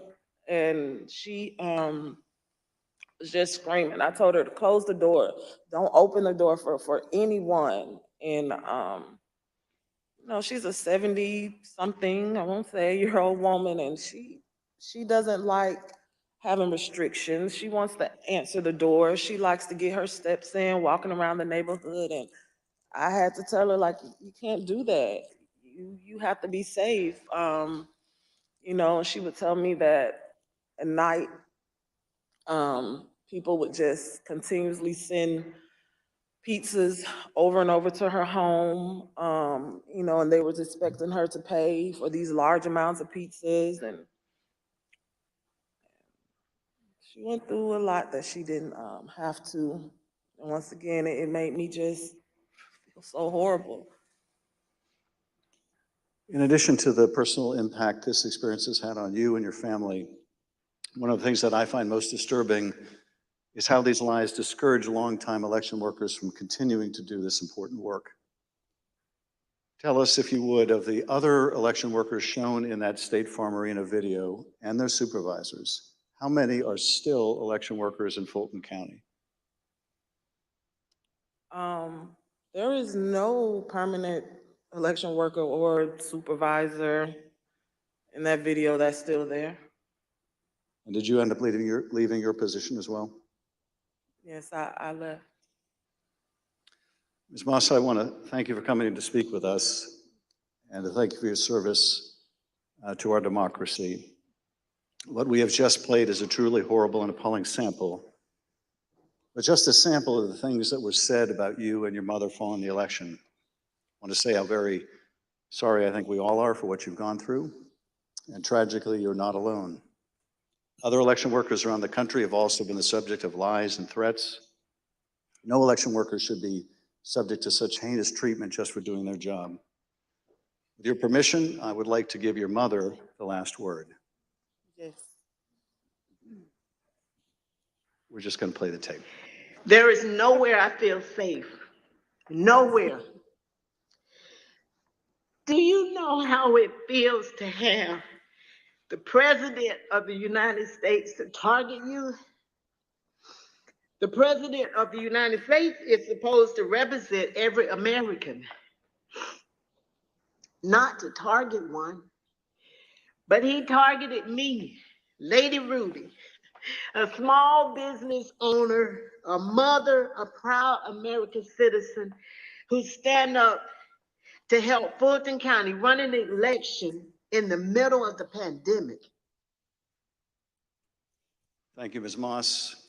Thank you, Ms. Freeman, or as America now knows her, Lady Ruby, for your service to Fulton County, Georgia, our country, and our democracy. Mr. Chairman, I yield back. Thank you, Mr. Schiff. Ms. Moss, Yes, sir. I want to thank you for sharing with us the very troubling story of what you and your mother experienced. The harassment of election workers like you simply for doing your duty as public servants poses a threat to our democratic process. Your testimony is an important contribution to the work of our committee and serves as a reminder to all of us that the safety of local election officials is vital to ensuring that our elections are always free and fair. I want to thank our witness for joining us today. The members of the Select Committee may have additional questions for today's witness, and we ask that you respond expeditiously in writing to those questions. Without objection, members will be permitted 10 business days to submit statements for the record, including opening remarks and additional questions for the witness. Without objection, the chair recognizes the gentleman from California, Mr. Schiff, for a closing statement. For more than 200 years, our democracy has been distinguished by the peaceful transfer of power. When an American raises their right hand and takes the presidential oath of office, they are transformed from an ordinary citizen into the most powerful person in the world, the president. This is an awesome power to acquire. It is even more awesome when it is handed on peacefully. When George Washington relinquished the office of the presidency, it set a precedent that served as a beacon for other nations struggling against tyranny. When Ronald Reagan described it as a kind of miracle in the eyes of the world, he was exactly right. Other countries use violence to seize and hold power, but not in the United States, not in America. When Donald Trump used the power of the presidency to try to stay in office after losing the election to Joe Biden, he broke that sacred and centuries-old covenant. Whether his actions were criminal will ultimately be for others to decide. But what he did was, without a doubt, unconstitutional. It was unpatriotic, and it was fundamentally un-American.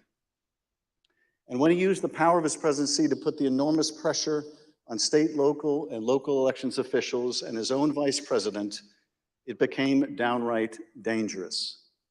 On January 6th, that pressure became deadly. Ruby Freeman said the president is supposed to protect every American, not target them. And she is right. If the most powerful person in the world can bring the full weight of the presidency down on an ordinary citizen who is merely doing her job with a lie as big and heavy as a mountain, who among us is safe? None of us is. None of us. In city councils and town councils, on school boards and election boards, from the Congress to the courts, dedicated public servants are leaving their posts because of death threats to them and to their families. This is not who we are. It must not become who we are. Our democracy held because courageous people like those you heard from today put their oath to the Constitution above their loyalty to one man or to one party. The system held, but barely, and the question remains, will it hold again? If we are able to communicate anything during these hearings, I hope it is this: we have been blessed beyond measure to live in the world's greatest democracy. That is a legacy to be proud of and to cherish, but it is not one to be taken for granted. That we have lived in a democracy for more than 200 years does not mean we shall do so tomorrow. We must reject violence. We must embrace our Constitution with the reverence it deserves, take our oath of office and duties as citizens seriously, informed by the knowledge of right and wrong, and armed with no more than the power of our ideas and the truth, carry on this venerable experiment in self-governance. Thank you, Mr. Chairman, and I yield back. Without objection, the chair recognizes the gentlewoman from Wyoming, Ms. Cheney, for a closing statement. Thank you very much, Mr. Chairman. Lady Ruby and Shaye, thank you for your courage. Thank you for your strength. Thank you for being here today. It means so much for everyone to hear your story, so thank you for that. We have had tremendous testimony today. We've been reminded that we're a nation of laws, and we've been reminded by you and by Speaker Bowers and Secretary of State Raffensperger, Mr. Sterling, that our institutions don't defend themselves. Individuals do that. And we reminded that it takes public servants. It takes people who've made a commitment to our system to defend our system. We also have been reminded what it means to take an oath under God to the Constitution, what it means to defend the Constitution. And we were reminded by Speaker Bowers that our Constitution is indeed a divinely inspired document. And so it's been an honor to spend time with you and with our previous witnesses here today. To date, more than 30 witnesses called before this committee have not done what you've done, but have invoked their Fifth Amendment rights against self-incrimination.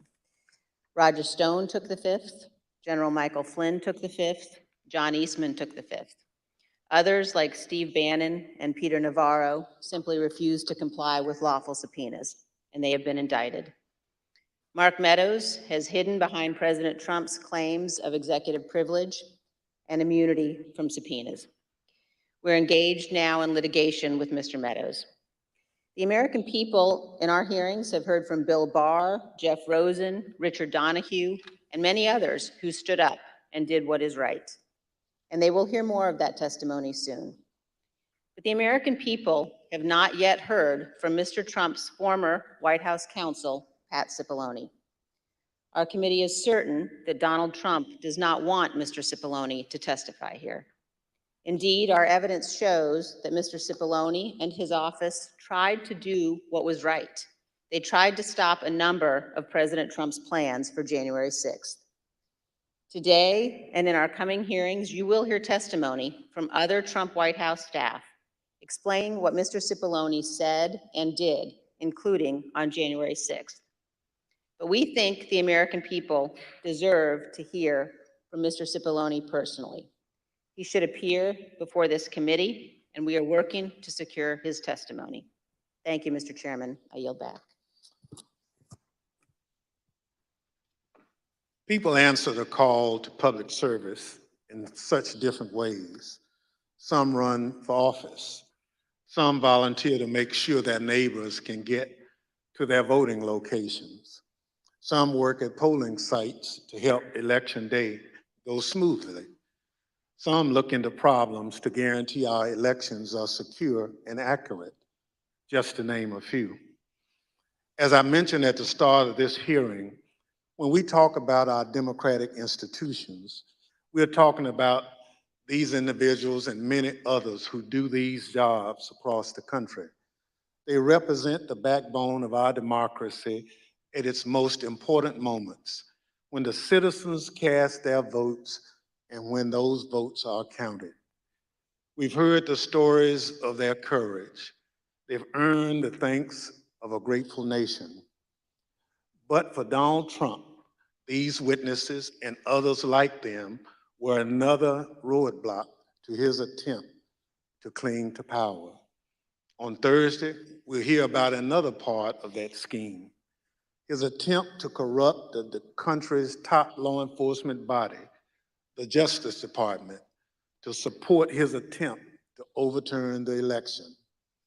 Just as we heard today that Donald Trump was deeply involved in a scheme to pressure state officials to overturn the election results, we will hear on Thursday that Donald Trump was also the driving force behind the effort to corrupt the Justice Department.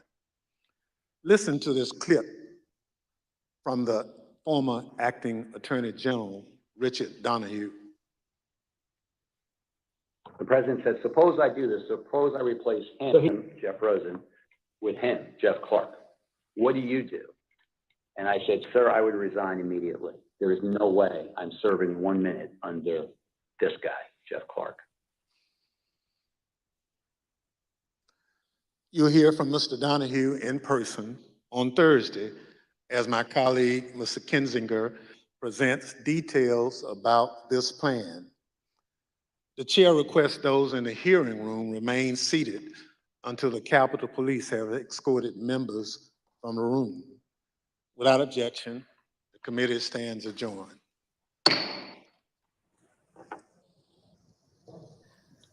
As we watch the gavel go down in the day 4 of the January 6th select public hearings, there is a great dismount here from Representative Liz Cheney against her Republican colleagues who will not, or who have refused to testify.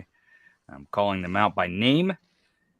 And then Chairman Thompson giving a preview of what will be to come on Thursday. Remember, Stay with the Midas Touch Media Network here. We are going to bring you a panel of commentary as soon as we watch the members leave. And also join us on Thursday here on the Midas Media Network. Subscribe to Midas Touch YouTube channel. You will find the link later this afternoon or this evening for the hearing on Thursday. The gavel is scheduled to go down at 3 p.m. Eastern time. We will start our coverage an hour early, just as we have done with every hearing prior. So we will start on Thursday at 2 p.m. Eastern time with hearing day number 5. I want to bring in a couple people here from our panel. Jessica Denson. Jessica is known as the Trump NDA killer. She went against Trump and won and got his NDA invalidated. I want to bring her in and see if she can comment with me on Liz Cheney's comments at the end, her closing statement, where she pointed out by name the members of her party. Jessica, what did you make of Liz Cheney's final statements there? I think they were very pointed towards her Republican colleagues. I know you've been in this world before with Trump and some of his allies and going against them. What did you make of that statement by Liz Cheney there? Yeah, if you can be patient with me, I'm a little bit worked up from what we just saw. It hit very close to home, to say it lightly. What I made of Liz Cheney's comments is that those individuals that she called out are going to go down in history as cowards, as the most unpatriotic, unfaithful, just complete lack of character Americans that we have ever seen in so-called public service. And you know who will replace them as the real heroes, as the real ones who stood for democracy? Shaye Moss, Ruby Freeman, these women whose names have been slandered and whose lives have been turned upside down. These women are the heroes that we will remember in history. And Pat Cipollone and whoever else decides not to come before this committee and speak, shame on them. I connected so much to these two women. I am also the daughter of a single mother, and I was terrorized by the Trump campaign while I was delusional about who he represented and thought he actually stood for something real, something good. And I worked for these terrorists. And when I came into the Human Resources Department and told how my personal laptop was being threatened to be stolen from me 2,000 miles away by my former boss, and my name was being slandered, and I was being accused of leaking Trump's taxes and shopping bids to the media, and I was a woman terrorized in the workplace. You know, the only thing that these people cared about two things. One, did I have money and was I connected? And yeah, those two things. Who was I, and did I have any connections or power? What they surmised in their limited, small, materialistic viewpoint as power. And because I didn't have power, what they recognized as power, little did they know the power that I really have, I was thrown under the bus. I was further terrorized. And then even when I spoke up for my rights, in challenging that NDA, when they came after me for $1.5 million for exercising my legal rights in a court of law, they terrorized me all over again. They called me political. I literally was taking actions to save my own life, to have meaning in the world, to have a purpose. And I was terrorized all over again during the Trump administration. My behavior was called political by the most political entity in the world, the Trump campaign. Please, let us recognize this gaslighting, the destruction that it has caused to so many lives. The Bible, let me go back to the Bible. It says you cannot pour out from the same fountain sweet water and bitter. This is a corrupt, dangerous entity led by a corrupt, dangerous man. And for the good of the world, this man must be prosecuted now. We cannot allow this terrorist to be a free man indoctrinating the American people anymore. I can see that the testimony from Miss Moss there, and also the video testimony from the panel, brings back memories of the Trump administration and the Trump campaign, what they do to someone like you said who is powerless, especially women. We see that as a pattern from Trump and his allies, that what they did to this poor Miss Moss and her mother and even her grandmother, as they outed them, as they doxed them, as they turned their mob to them. One would say absolutely criminal. I'd like to bring in Karen Agnivolo here, if I can, to speak on that, because I believe through the testimony, Karen did a little bit of research on Miss Moss. Karen, can you tell us a little bit about what you found? Not just about the I got an echo from you there.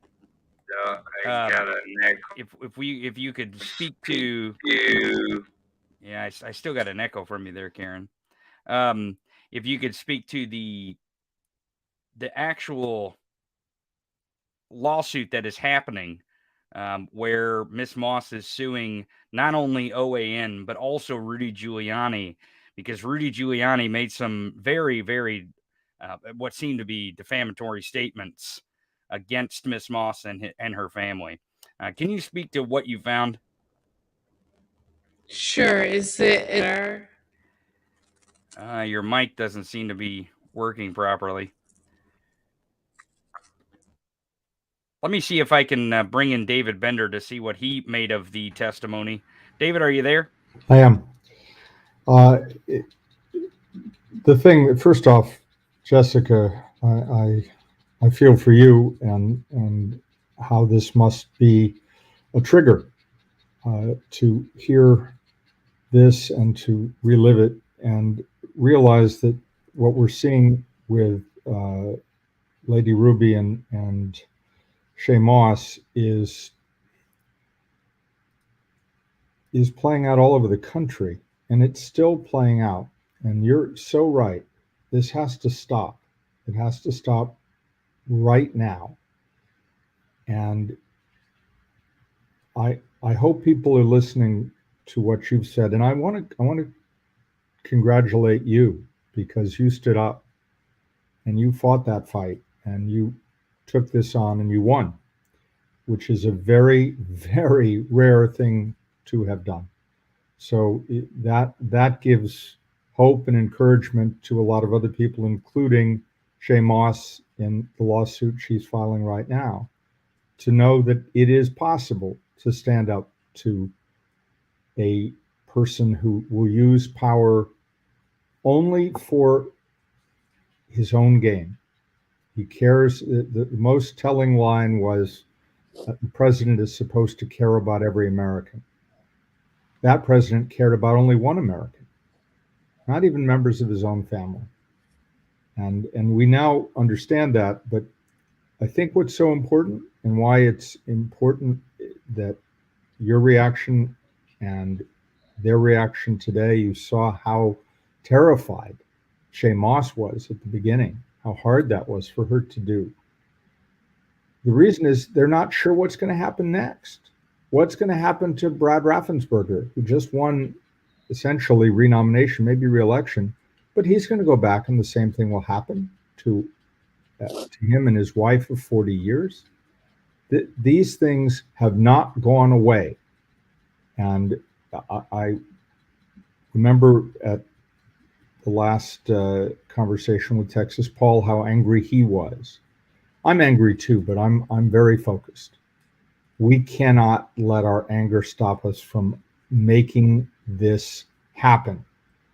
And these hearings today, I think, and Tony, I wonder if you share my view. I think this was the most powerful of all of the hearings we've seen so far. This had the greatest impact. I have that feeling. I knew today would be powerful because we have the video of the chief operating officer, Gabe Sterling, from that moment in time where he's saying someone's going to get killed. And then on January 6th, we seen violence ensued and someone get killed. And then today, I haven't heard the story of Miss Moss and Lady Ruby. I hadn't heard that full story. I know that story existed. And I may have misspoke a little earlier. I thought, because I knew one of them was a volunteer, but apparently Lady Ruby was a volunteer. Right. And Miss Moss even said she felt like that it was her fault that these people were attacking her family, her mother, who was a volunteer, who was just helping her. It was just, they were doing their civic duty that they thought was part of the American way and part of that fabric of America. And I think to walk through not only the Arizona House Speaker, the pressure that was put there, but the pressure that was put on the Secretary of State and his Chief Operating Officer, which those three are elected and appointed politicians through the electorate. But this Shaye Moss and her mother were not elected. They were not appointed by the people. They were serving under their own volition, and they were trying to be real, true Americans, what they felt like they could give back. And you even heard Miss Moss say in so many words that she regretted that she even was an election worker because she felt like she did this to her family. And I know Jessica can probably speak much more passionately about this because she's been attacked in this way. But what a story to be told today, where we see that it wasn't just election officials that they were pressuring. They were trying to make up any story that they could to get anyone to say, anyone, even an election worker like Shaye Moss, to say, yes, he was cheated. He was cheated and he won and and Biden lost. They were looking for any person, anyone, absolutely anyone to say that. I have a couple other guests here. I think Karen's back. I've got Texas Paul. I also have a special guest, Hal Sparks, here with us. And my co-host, Gabe Sanchez. I think I'm going to bring the panel in because I want Karen to speak on before we had some mic trouble there. Karen, how is your mic there? Hopefully it's resolved. Is that better? Great. We got your technical issues worked out. We're going to bring everybody in. Look, there's Hal with the thumbs up. Hi, David Bender. Welcome. Hey, Hal, I know those thumbs and I know where they've been. It's true. Absolutely. There's plenty of video record. Good to see you. Yes. Too. Well, Karen, tell us now that Gabe's got your microphone going there. I know we had to put you in another room to make sure it was working. Tell us what your thoughts were on some of that last testimony, and really go beyond. I know Jessica gave us the emotional feel of it, of what America should feel in this moment. But tell us about what you found during her testimony about not only the actual threats, but there's been some lawsuits over those threats. Yeah. So as everyone knows, there's two ways that this could be handled. One is criminal, one is civil. Civil is when a private citizen brings an action against somebody for something like, in this particular instance, defamation. That's what Shaye Moss did here, and brought a suit against Rudy Giuliani for defamation, as well as the One America network that I guess aired these. It's sort of a cable network, for that right-wing cable network. Yeah, we call them Trader TV networks here. Yeah, well, whatever it is, I've actually never seen it. So, right. And so she brought a defamation suit against them, and the one against the network has settled. The one against Rudy Giuliani, it appears, has continued and does continue, but the settlement was not published in terms of what the terms was and how they settled it. So I don't know anything about it. But, what strikes me about that is government and law enforcement, they're there supposedly to protect you. Why does a private citizen have to do it themselves? Why did they have to be the ones to go to court, hire a lawyer, and do this when that's really what law enforcement is there to do, is to protect you? And when I was hearing the stories that she told and what happened to her, this absolutely, if it was anybody else, would have handcuffs on them and they'd be put in prison. I mean, that is just outright bullying to the point where it's criminal.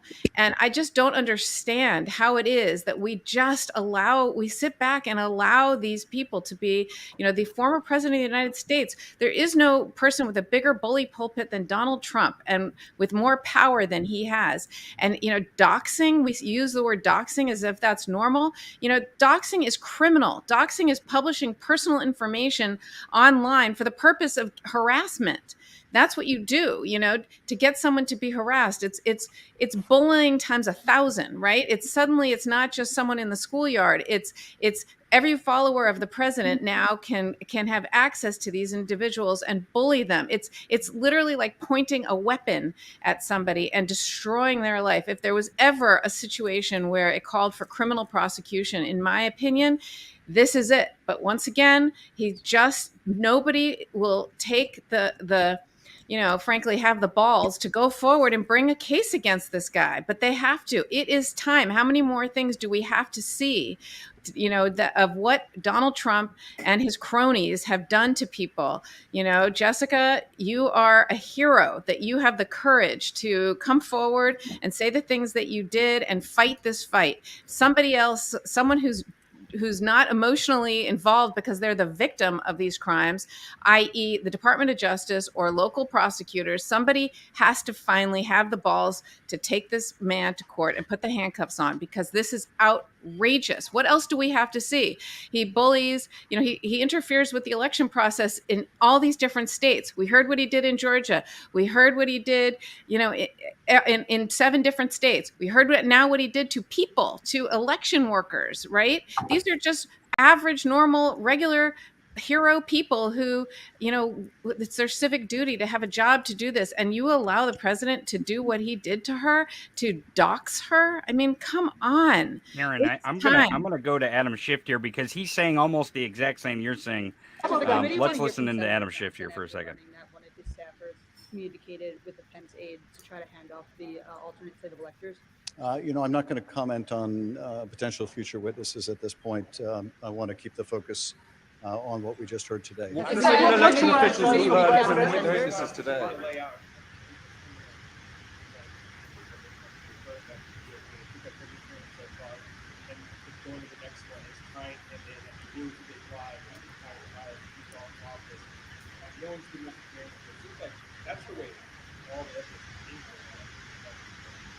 I'll have to make this last question.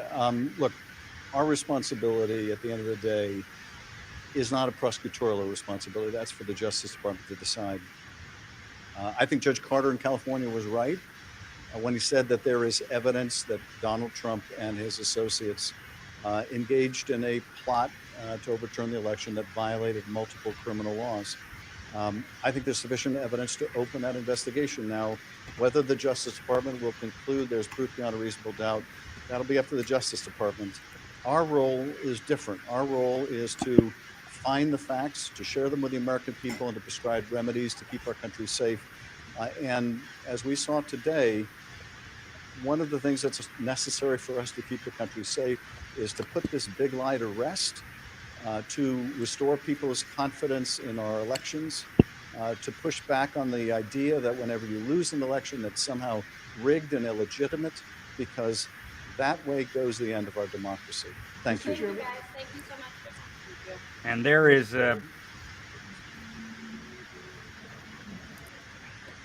Representative Adam Schiff, who did a lot of the questioning today. Hal Sparks, give us your take on the testimony today. What did you find most interesting about the testimony today?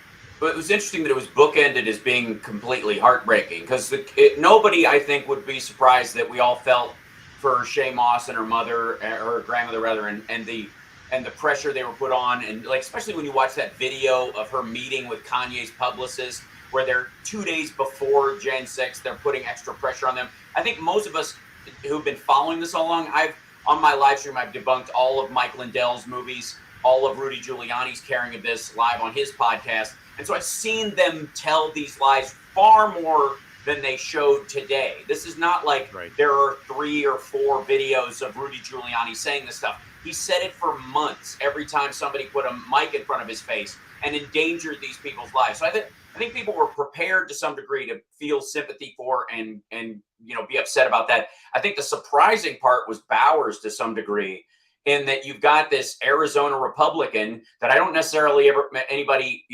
Schiff wouldn't certainly consider this guy to be on the team. This is a guy who was, who voted for Trump in 2020, who arguably, had this stuff not happened, would have given him another shot in 2024 if he hadn't carried this big lie. And looking at that and looking how he teared up, I knew Trump and Giuliani were in trouble when in this guy's testimony, when he said, they called me right as my wife and I were returning from church. And the way he said it, you could tell, like, he and his wife do this. This is for real to them. This is not the kind of, like, poser, flashpoint, mega church nonsense that Trump usually gravitates to. These are people of, of sort of regular Republican conservative faith. And this is, he just does not have the button with these folks. And that was I think the most surprising and sort of reassuring thing in all of this, that those people still exist to some degree. And that they're still not on Team Trump, and they won't be going forward, even though he had them in the palm of his hand. It was his election to lose with these folks next in 2024, which he's not going to run, for the record. That's garbage. He's falling apart. But it's nonsense. The one thing I would like to remind everyone to take a moment of joy, especially in listening to the recordings of him talking to Raffensperger, that this insurrection, however serious in the moment on the Capitol steps and in the building itself, was run top to bottom by the biggest morons on earth. And we all have to be slightly grateful that there wasn't a brain cell between them that could have pulled this off, because we kept hearing how close it got. And the thing that kept it from crossing that line, from actually being successful, was the absolute idiocy of Donald Trump and everyone he surrounded himself with. Anybody with a half a brain was stiff-armed as soon as they gave him any pushback at all. Even the ones that maybe would have helped him pull this off. Eastman being the only one even marginally close. And the irony that he favored Eastman as sort of a soldier of the law for him, while Rudy Giuliani, Lin Wood, Sidney Powell, and Mike Pillow were gaggling about the Oval Office, just scaring the living daylights out of any of Trump's legit lawyers. And you can see them. That's why they're all testifying. They're all trying to save their law careers now. Raffensperger, or the guy who was like, yelling at Eastman, like, I want to hear 2 words out of you, orderly transition. That's where all these guys are now, the ones that were giving him the truth. What the committee has to show is that he knew he was lying, and he still does. Trump has to pretend every single day that he buys the big lie, that he still believes it. Because if he doesn't, that's what makes him, it puts him in legal trouble in Georgia. Right, it falls apart, right? That's right. That's his only defense, is that he genuinely believed it. And so the committee's doing a great job, I think, of showing that everybody he paid to give him real advice was telling him it was nonsense, and he was shunning them in search of someone who could give him plausible idiocy in lieu of plausibility, so that he could make this argument after the fact, especially after the loss. I agree with you. I think the committee is laying out that story very well, and the way they did the TikTok with the Arizona House Speaker today, and when he spoke to his faith, and Brad Raffensperger the same way. Sterling, when they replayed that where he gave the press conference, and Texas Paul, that makes me want to go to you, is because a lot of times, when you're speaking, I almost feel that energy that Sterling had that day through that microphone when he said, "Stop your nonsense! Someone's gonna get killed." I hear the echoes of Texas Paul through that video. What was your take on some of this testimony that we've seen in the second half? Well, I'll be honest with you. This hit very differently for me. I left the other 3 hearings feeling, positive. I did. I thought, okay, we're getting the information out here. This did nothing but piss me off today. I mean, every single person that spoke, I lost respect for. And I mean, you look at Raffensperger, everything he went through, and then you look at I mean, I was so furious listening to what he was talking about that he put up with, and Bauer, what he put up with. And then you see the interview with Raffensperger, and he says, "Will you vote for Trump?" And he hems and haws about it. Are you kidding me? Hell no! Hell no, I will not vote for Trump. He's a piece of shit. Rudy Giuliani walking around. Did you see his interview? I mean, when they interviewed him, he was the most meek little piece of garbage there was. Well, I don't know. I can't remember where I got my information. I think maybe Facebook. I think maybe, I mean, this guy is a complete piece of shit. And people are still following these people. It's insane to me. It is absolutely insane to me. One of the things that just really hit me, BJ Packer resigned. He quit. Didn't tell anybody, just packed his shit and left. They had to figure out he quit. Yeah, they were surprised. They were surprised that day. They replaced him with Bobby Christine. Now think about that. They're in mid-steal. They go find somebody to put down in Georgia. They had to think they could rely on him. Christine took one look at this and said, "Oh, hell no. Oh, hell no. You are not dragging me down this road." I mean, this was so stupid. Eastman has to be the biggest turd lawyer to ever come out of anybody's butt. I mean, he is disgusting. And I'm so angry at the end of this because it's just all of it. I mean, you listen to the president himself, the former president himself, and I just want to vomit in my mouth a little bit every time I call him that, but it's the truth. He is the former president of the United States on the phone with the Secretary of State in Georgia, and he is committing a crime. And he knows he's committing a crime. He is asking him, overturn this legal election for me. Do it for me. People will love you. People will be happy. You do it for me, and man, they'll love you. Right. Fuck these people. Those are nice ballots you have there. It'd be a shame if something happened to him, kind of thing. Karen Agnivolo, yeah. I know you have to jump very soon, and I think Jessica does too. So I wanna go to you two again. But Karen first. Karen, speak to the Georgia part and what in as few words as you can. And I know it takes a lot to explain this Georgia thing because it is so complicated. But tell us from the legal standpoint, from a former prosecutor. Tell us what this testimony meant today when everyone is including Paul, really pissed, but they're really clamoring to see if there's going to be an indictment from Georgia from this grand jury that's been convened in Fulton County. Look, I think we have to stop calling it the big lie and start calling it the big crime, because it's absolutely clear after today that that's what happened in Georgia. And if we really just focus on the events of January 6th and the find the votes, find the ballots, I think they could easily bring an indictment. I think the problem is what they're looking at is it bleeds into the weeks leading up to it and then the weeks after, and you could keep going and there's so many different people, and I just worry that this investigation, because it's so involved and there are so many people and so many different crimes that could have been committed, that they're not going to pull the trigger in time. And they need to. I mean, they need to do it now. It's outrageous, and they should just keep it simple, keep it focused, make it about the phone call and sort of that piece of it. And they can always supersede the indictment and bring a second indictment as they continue their investigation and add more charges and more people, et cetera. But they need to just, that's the cleanest crime to me. And it's so clear. Right. Yeah.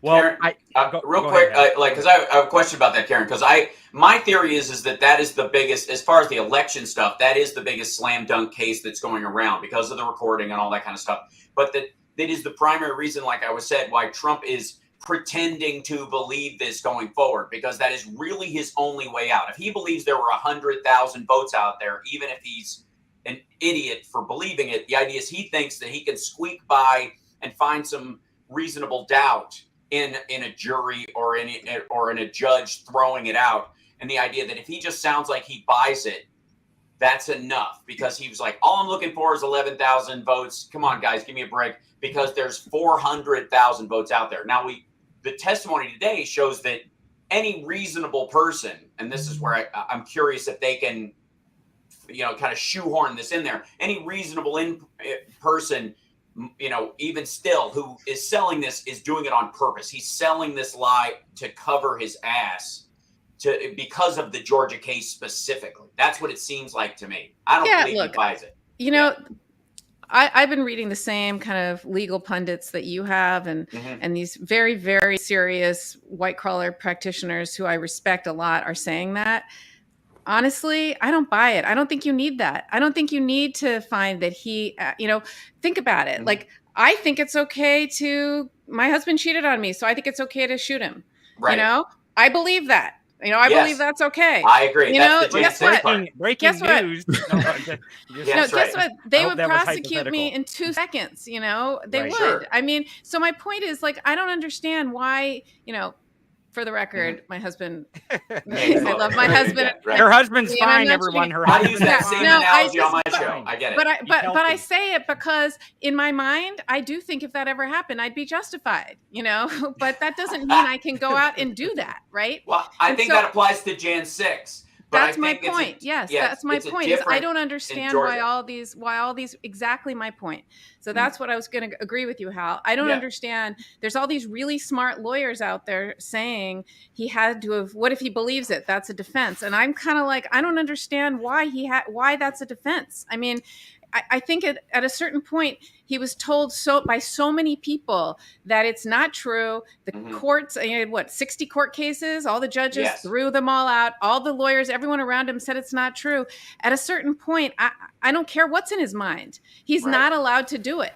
That's why it's not a defense. Yeah. Because Bill Barr and everybody else who investigated this told him that there was nothing there. And he continued to repeat it. It's not as if he didn't have experts checking this out. So he didn't have to take Raffensperger's word on it. He had so many others, and he ignored his own people.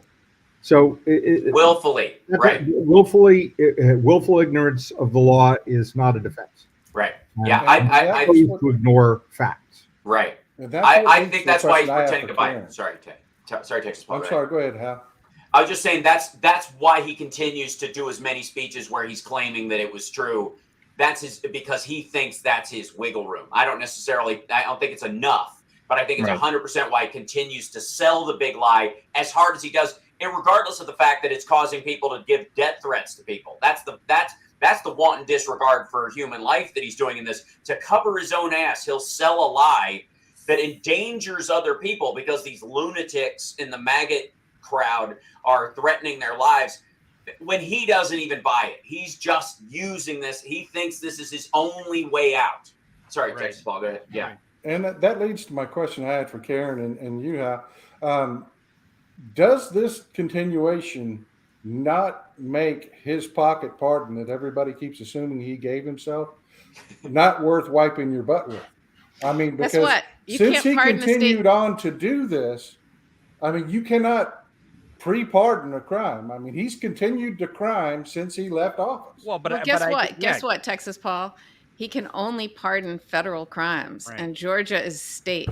So I don't care, pocket pardon or not, he can still be prosecuted in Georgia. So there you go. There you go. Karen, do you still have to bounce, Karen? I do. I have to hop off. I'm sorry. I hate for you to leave the Midas Media Brady bunch here that we have, but we appreciate you joining us. Thank you very much. Yeah, do you have to jump to Jessica? I can stay for a couple more minutes. Okay, good. I was going to jump to you. This reminds me with the talk of all this evidence that Karen was talking about piling up. And Jessica, you can speak to this because you've seen this in action with these people.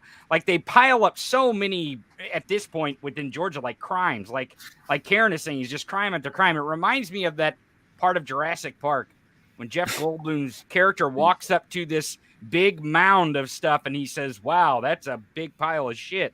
Like you can only imagine that some of these prosecutors that is almost the intention, is to create as much chaos and create as much of a mess as you possibly can. So it's hard to find what the true mess is and how you can be held accountable for it. Tell us, Jessica, because I know you've seen some of this in action. Is that really a strategy that they use, is to just as much chaos as possible? Yeah, chaos is their currency for sure, but that doesn't mean that we can't handle it, that we can't cut through the bullshit and get to the heart of the matter. As far as this criminal intent, I said this on the Midas Touch podcast the first time I was ever on it. There are tapes from Bob Woodward from early 2020 where Woodward says to Trump, "I think I understand you pretty well." And Trump says back to him, "You don't understand me. You'll understand me after the election." Mens rea, criminal intent. This guy knew what he was planning on doing. He knew he was going to do whatever it took to keep himself in power. I don't care. I think that Donald Trump's a pretty bad actor, but as far as him claiming time and time again that he believed these lies that were being fed to him by certain people while other people were telling him the truth, as Karen said, that's no defense. He knew the truth. His act does not preclude him from liability. But I just want to, before I leave you guys, I want to skip to Merrick Garland. I don't know if you heard the news this morning, but Merrick Garland's taking a trip to Ukraine to having to do with Americans that have been captured in Ukraine. This is a global situation that we're dealing with. What is happening in Russia is the consequence. I mean, genocide, kidnapping of hundreds of thousands of children to Russia to be indoctrinated and assimilated. This is the consequence of decades of impunity for Putin. The Chechens told us, the Syrians told us. He annexed Crimea with not enough pushback. These are the consequences of impunity. Merrick Garland, I hope you get to see it right in front of your face. The stakes could not be higher. This is what we are facing. We have to confront this. We have to end this impunity for once and for all and be done with it. Agreed. Yeah. Well, Before I jump, I just want to say you guys have been sending me, I've been looking at the comments, so much love and support, and it means the world to me, and I can't thank you enough. Everyone go follow Jessica on Twitter. It's at Jessica Denson 07. It's there on the screen. Please follow Jessica. Maybe we can get Gabe. Can you throw it in the comments there for us? I got get her Twitter handle.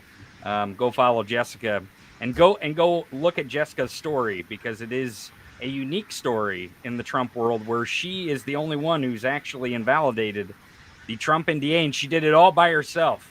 She did it all by herself. So thank you, Jessica, for joining us, and I hope you come back on Thursday if you have time to join us for more commentary. I know that Thursday is going to be the DOJ hearing, and for all the Midas Mighty out there, we will have it here on the Midas Media Network. So follow the Midas Touch on YouTube. It will start, the gavel will go down at 3 p.m. Eastern, but we will start our coverage an hour before 2 p.m. Eastern. So Jessica, I hope you can join us. I'll get in contact with you to see if we can get you on that hearing too. Thank you very much for joining us. You're welcome. Bye. See ya. Bye, Jessica. So here we are, the Brady bunch. Yeah, I'm just glad one person left, so I was no longer Jan. Don't be so sure. Ouch. So Tony, wow, Bender throwing the shade there. Bender throwing the shade on something that Texas Paul said. I really want to pick up on, which is, it's absolutely true that we're seeing, outrage after outrage, this criminality. But one of the things that is clear now is that these threats that were happening beforehand are going to happen to these people going home tonight. Every single one of those people, including Shaye and her mother and her grandmother, it isn't over for them. Right. It isn't over for anyone. And they took a great risk doing this. So I take your point, Texas Paul, about why would they say that they vote for Trump again? These people, I don't excuse it. Don't get me wrong. I'm not justifying that. It's time that people found balls and said, enough. But the terror that they live under is real, and particularly for Eric Greitens is showing how to shoot rhinos. We've got a video now to shoot rhinos. They're even tougher on their own. Yep. And these threats are real. They're going to be ongoing. So what I think is going to be interesting is when we get to the Department of Justice, which is Thursday, and Right. you heard a little teaser, and I've got to leave you too, but I'll say this. Liz Cheney is basically guiding us through this. She's doing an extraordinary job of telling us what we just saw and what we're about to see. And what we're about to see, if we don't get him, is everything around Pat Cipollone. But I don't think they're done trying to get him. I think that negotiation is ongoing. And if we get the president's lawyer, the one who can tell us absolutely what was in the room. The other thing, I don't know if you've all seen it, but this was subpoenaed. They've got the tapes. Whether they get the witnesses they did on the first day, I don't know. But for reasons that defy understanding, like the Proud Boys, the Trump family allowed a camera crew in to shoot everything that they were doing before the results came in, after the results came in, and then before and after January 6th. This whole thing is on film. But David, doesn't that speak It's to very the on brand for actual- them. Well, right, because they're Very like, on we brand. can get away with anything. Well, Who cares? I mean, he's the guy who said I could shoot someone on Fifth Avenue and get away with it. That's great, except this is a situation where we're going to see some of his family members turning on him again. Yep. And they're on camera reacting in real time. We're going to see Ivanka reacting in real time, pacing back and forth, going, how can I get him to stop? Right. Well, I think they announced this morning that it has Ivanka on the tape. I believe Mike Pence even has an interview. I believe Mark Meadows is shown on some of this documentary footage. It should be very interesting. Texas Paul, what do you think about the documentary? I know you're excited to react to any tape that drops on Midas Touch's YouTube channel. Now, I'm excited to see the Texas Paul reacts to some of this documentary footage. What do you make of it? These have to be the dumbest criminals I have ever seen in my life. Hey, let's go rob a bank. You know what we need here is we need a camera crew to show just how good But just we get the are news station at down robbing here. this Get it bank. all live. We're good. Yeah. Right. But you know, And not only that, let's have the cameras when we're planning, and then even afterwards, let's have the cameras to tell how we did it. I mean, on a character level, you have to understand something about Trump. This came up when Michael Cohen was first doing kind of his breakaway and his mea culpa. Was that there in these like HOA and arguments he was having with tenants that Michael Cohen would muscle these folks. And Trump would eventually just bully them with legal crap and try to drive them away and all that kind of stuff. There was one point where Cohen basically described Trump as believing that if you win in court because you deserve to, that's not special. What really makes you a winner is if you should have lost, if you cheat the system, if you manage to win in spite of being guilty. And that's a constant, and that's part of his ego. He actually needs that. He needs that overcoming, that I beat them, in spite of things. And, I joke all the time on my show about the fact that I think one of the reasons why he knows where all the fraud is because he bought some, and that a bunch of his votes are just phony as hell. Yeah. And he knows it. That's why they look at, the only places people are, other blue states are like, yeah, do a recount. We give a shit, but in the red states are like, don't look. Why? Because those are your votes that'll get thrown out. Oh, there are dead people who voted, and I know it because I paid for them to And vote. those 4 dead people that they talked about, right? You count on the fact they were all Republican votes. Oh, yeah. Well, you go down to the 4. villages, and that has Look at the the villages, highest right. concentration. Of double voting, every time they find Biden votes that weren't counted or Trump votes that shouldn't have been or double voting or any of that shit. One of my favorite stories, and this is what really points to the idiocy of the entire mechanism. And he does this, he thinks it's a dunk, and he does it at all his rallies where he talks about this woman who, presumably in Georgia or Florida, it changes whatever, this woman, who's a dignified woman who loves her country, and she wanted to vote because she loves it so much, and she put on her best hat and she said, darling, let's go vote.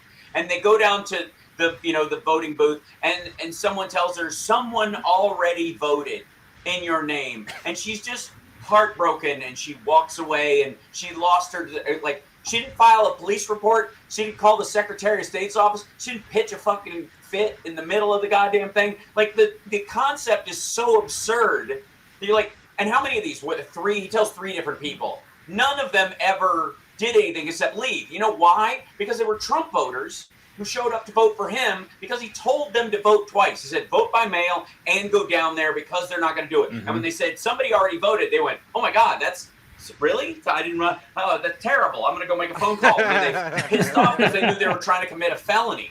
They actually they didn't realize that the elections are as secure as they are. Right. Even Raffensperger pointing out the UPC symbol that's on every ballot that makes it unique, which is just, that blows a huge hole in the double voting and the bouncing the votes off of a satellite, sending them to Spain to be tabulated or whatever, and then sent back. And then they raises the number of digital votes, so they have to print all these Chinese ballots with panda jizz all over them and stack them in a room, and don't only pull them out if the Hal, stop giving them ideas, damn it! Stop giving them ideas. I mean, it's almost. It sounds like I got to run because I've got to go turn on my Jewish space laser right now. Okay, good. David, go activate if I the don't space do laser. that, who can?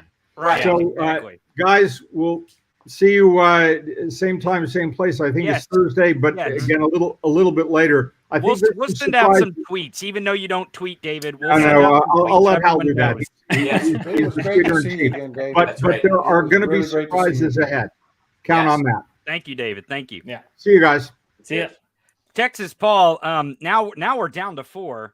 We're much more manageable. Well, although Texas Paul, this screen isn't big enough for the 4 right. It's just big enough for you, sir. Right. So Paul, what do you think about the bamboo ballot space laser UPC code? I actually Hal did a great job of describing what kind of crimes is next, but I want to say that the actual testimony that Raffensperger and his chief operating officer Sterling gave today, like, even Sterling's like, I have some relatives of mine that I'm like, I had to explain this and explain this. And even attorneys who are smart and know what the hell they're talking about. I showed them this and I showed them this and I showed them this. And then they're like, you know what? I just know in my heart. In other words, I don't give a damn what the truth is. I want him to win. And that's what I'm going to say I want, no matter what the truth is, because damn the truth. And I think that's what gets you so pissed off, is that people are just willing to lie just to fucking lie. Amen. That's absolutely the truth. And what's actually bad is guys like Bowers, they're gone. They're not running the party anymore. Motto runs this party now. And they are exactly that way. It doesn't matter what's right or wrong. It's what I want. And it's complete bullshit. I mean, complete and utter bullshit. And it makes me want to know, and I'd hoped to ask David this before he left, because, he's from New York, and one of the stereotypes of New Yorkers are rude. And my experience, that's bullshit. New Yorkers are some of the nicest people around. They treat you really well when you go up there. They really do. But the other stereotype about New Yorkers is absolutely true. They do not take shit off people. And what I want to know is why Rudy Giuliani can still walk around unmolested. Now, I'm not talking about violence or anything like that, but why can Rudy Giuliani, who's running all over the state of New York, campaigning for that freak of a son of his, I do not know what went wrong with his genetics, but that kid is hard to look at.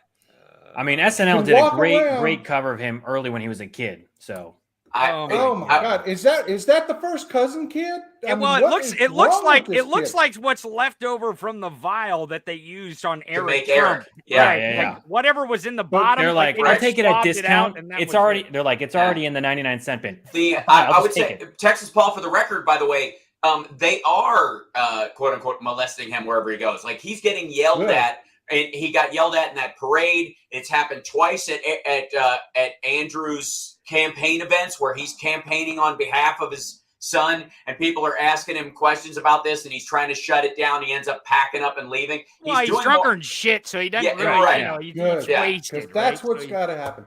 I don't care if it's the Proud Boys. I don't care if it's the Oath Bastards. I don't care who the hell it is. I don't care if it's Donald Trump. I don't care if it's Rudy Giuliani or Eastman. These people need to be pariahs. That's it. Oh, yeah. Right. I mean, Yeah, the shunning of them needs everybody to be in my family knows. Yeah, a regular order. It needs to be a regular order that they're just that's not what you do, no matter what. And that's where I do think the impact of somebody like Bowers or even Raffensperger will have an impact on the rest of Republicans, because we are watching them trying to wrest this whole party back from the maggots. And they're not. I mean, it's kind of like coming back from being number 2 in the 3-person human centipede. You know what I mean? You've got damage on both ends, and the extraction process is going to be ugly. But you're right. But they're going to be scars for sure. Right. They're definitely going to be scars, and just not your digestive tract alone. But that is genuinely, that is having.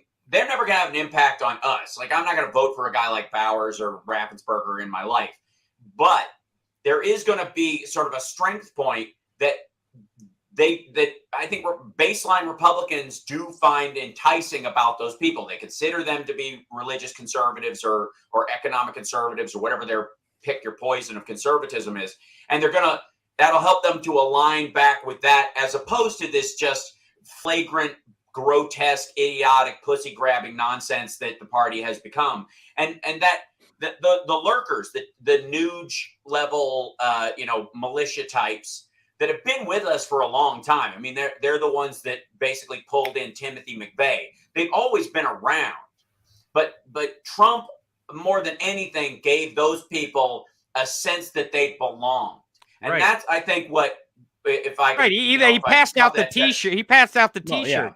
I mean, Right? they let the gave them boogeyman the out, ability and to be a group. you let the boogeyman out, and he can't go back in now. And you and see it not afraid of it back in the box. Right. I don't think they're afraid of the maggot voters. I think they're afraid of the maggot murderers. I think a lot of these folks are tiptoeing about this stuff. They would all come out brashly and say, "Fuck this guy," except for the fact that his followers are nutcases. Many of them armed.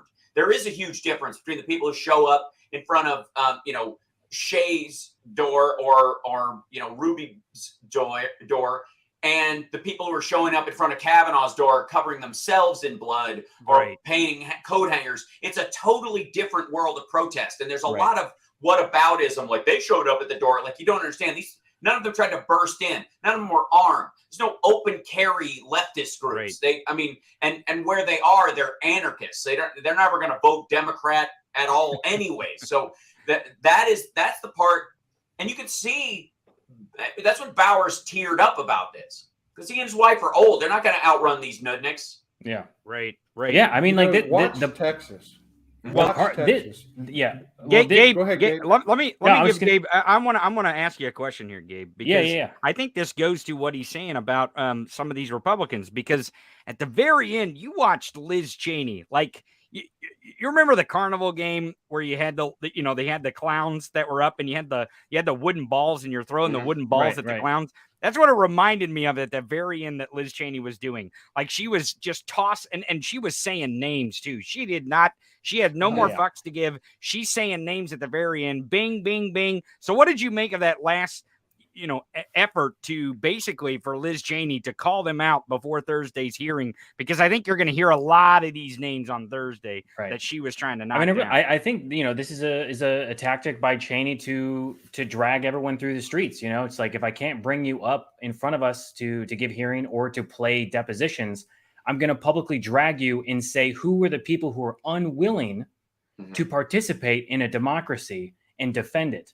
And your name is now on public record, and we will show again and again and again how all of you guys denied wanting to actually tell us what happened and what your role was, or the fact that you were just complicit in all of it and silent, right? It's the sin of omission. The fact that you're not saying anything implies there's guilt to be had. Yeah. And these are the same. I mean, these people are part of this new crazy MAGA crew who are willing, like Hal said, to go to people's houses. Like, the stories that we heard from these people today, whether they were the actual election representatives or they were just the poll workers themselves, was difficult to hear and disgusting to the extent that these people, because let's just call them what they are. These Trump supporters are domestic terrorists. Right. They will do whatever Trump says, and Trump, he loves them all. I mean, he said it up to. I mean, he continues to say, "We love you. You're the best.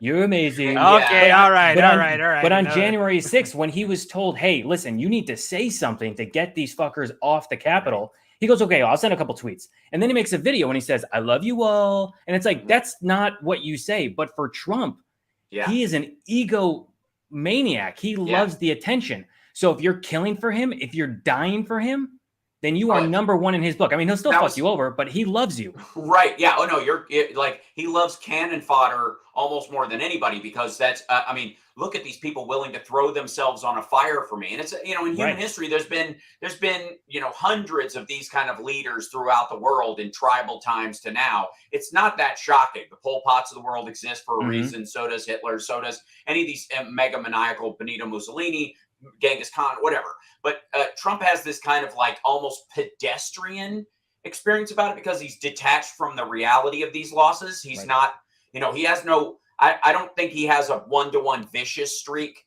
when it comes to, maybe to men. I think maybe with women, he has a one-to-one vicious streak. Yeah. I think there's an argument for that. But when you look at who he is, he was sitting in the Oval Office, the stories that were coming out about him sitting there watching gleefully what these people were doing to themselves for him.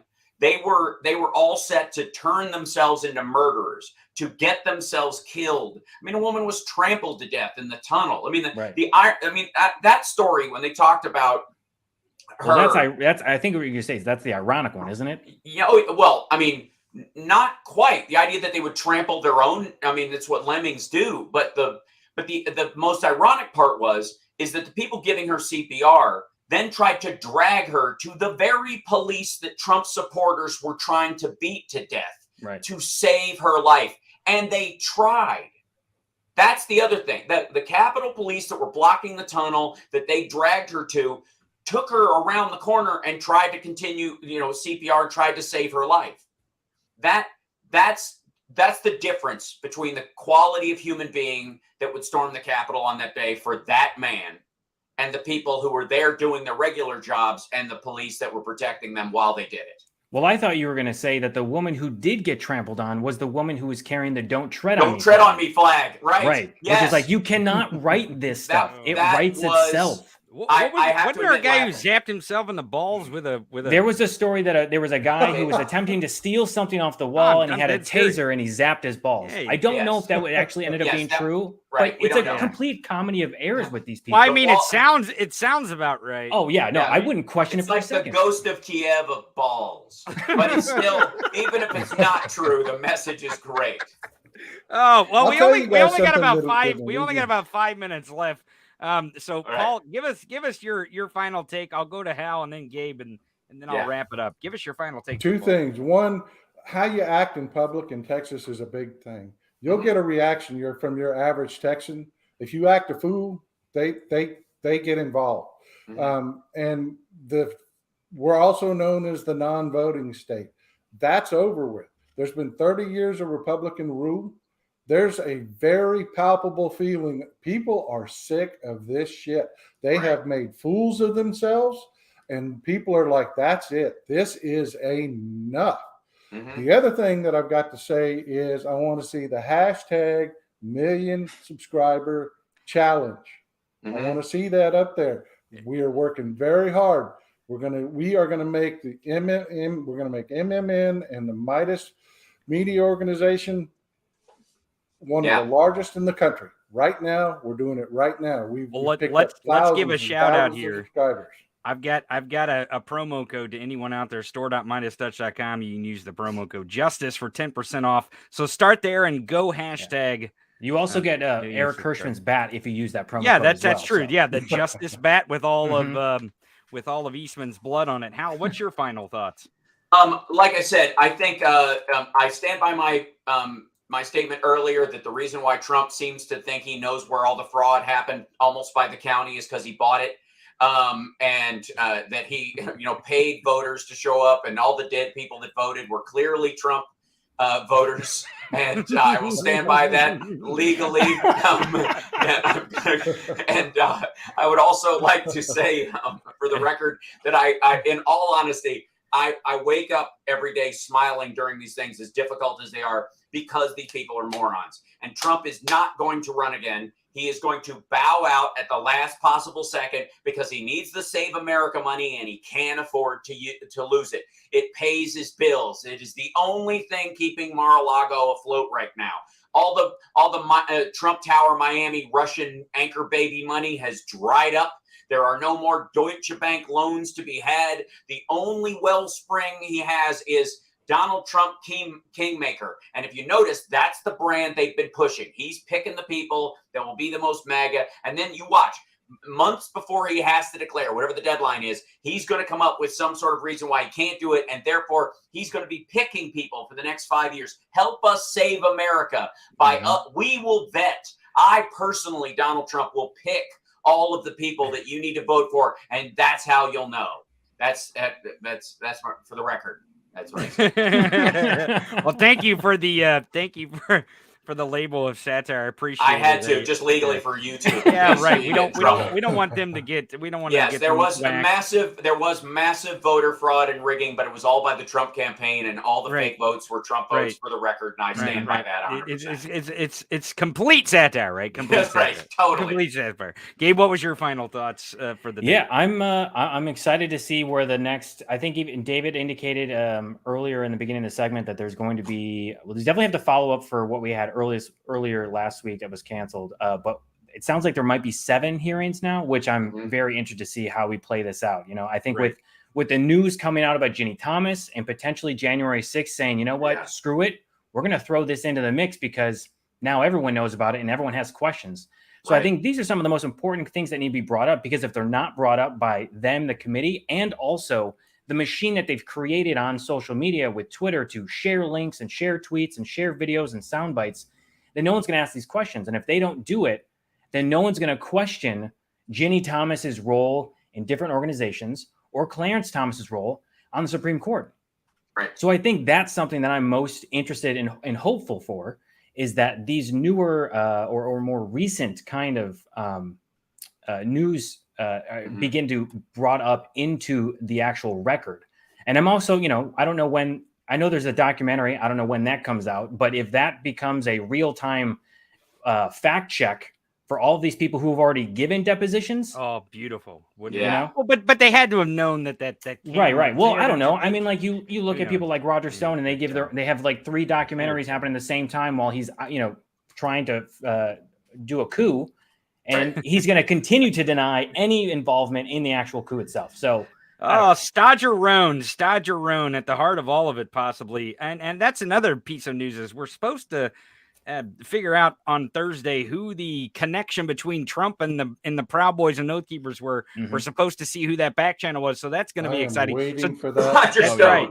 Right. Stodger Roan. I say Stodger Roan. Stodger Roan is probably his name. Here's what I'll tell you. Everyone out there, hit subscribe on the Midas Touch YouTube channel, because you're going to want to watch on Thursday, because we are going to see these DOJ. This is the hearing that was postponed from last week. So this is when it's rescheduled for Thursday. The gavel goes down at 3:00 Eastern, but we will start our coverage an hour early, just like we have every hearing at 2:00 Eastern. So don't miss it on Thursday, and make sure to go over to store.midastouch.com and use the promo code JUSTICE for 10% off all the merch, and also download these episodes on Apple, Spotify, Google.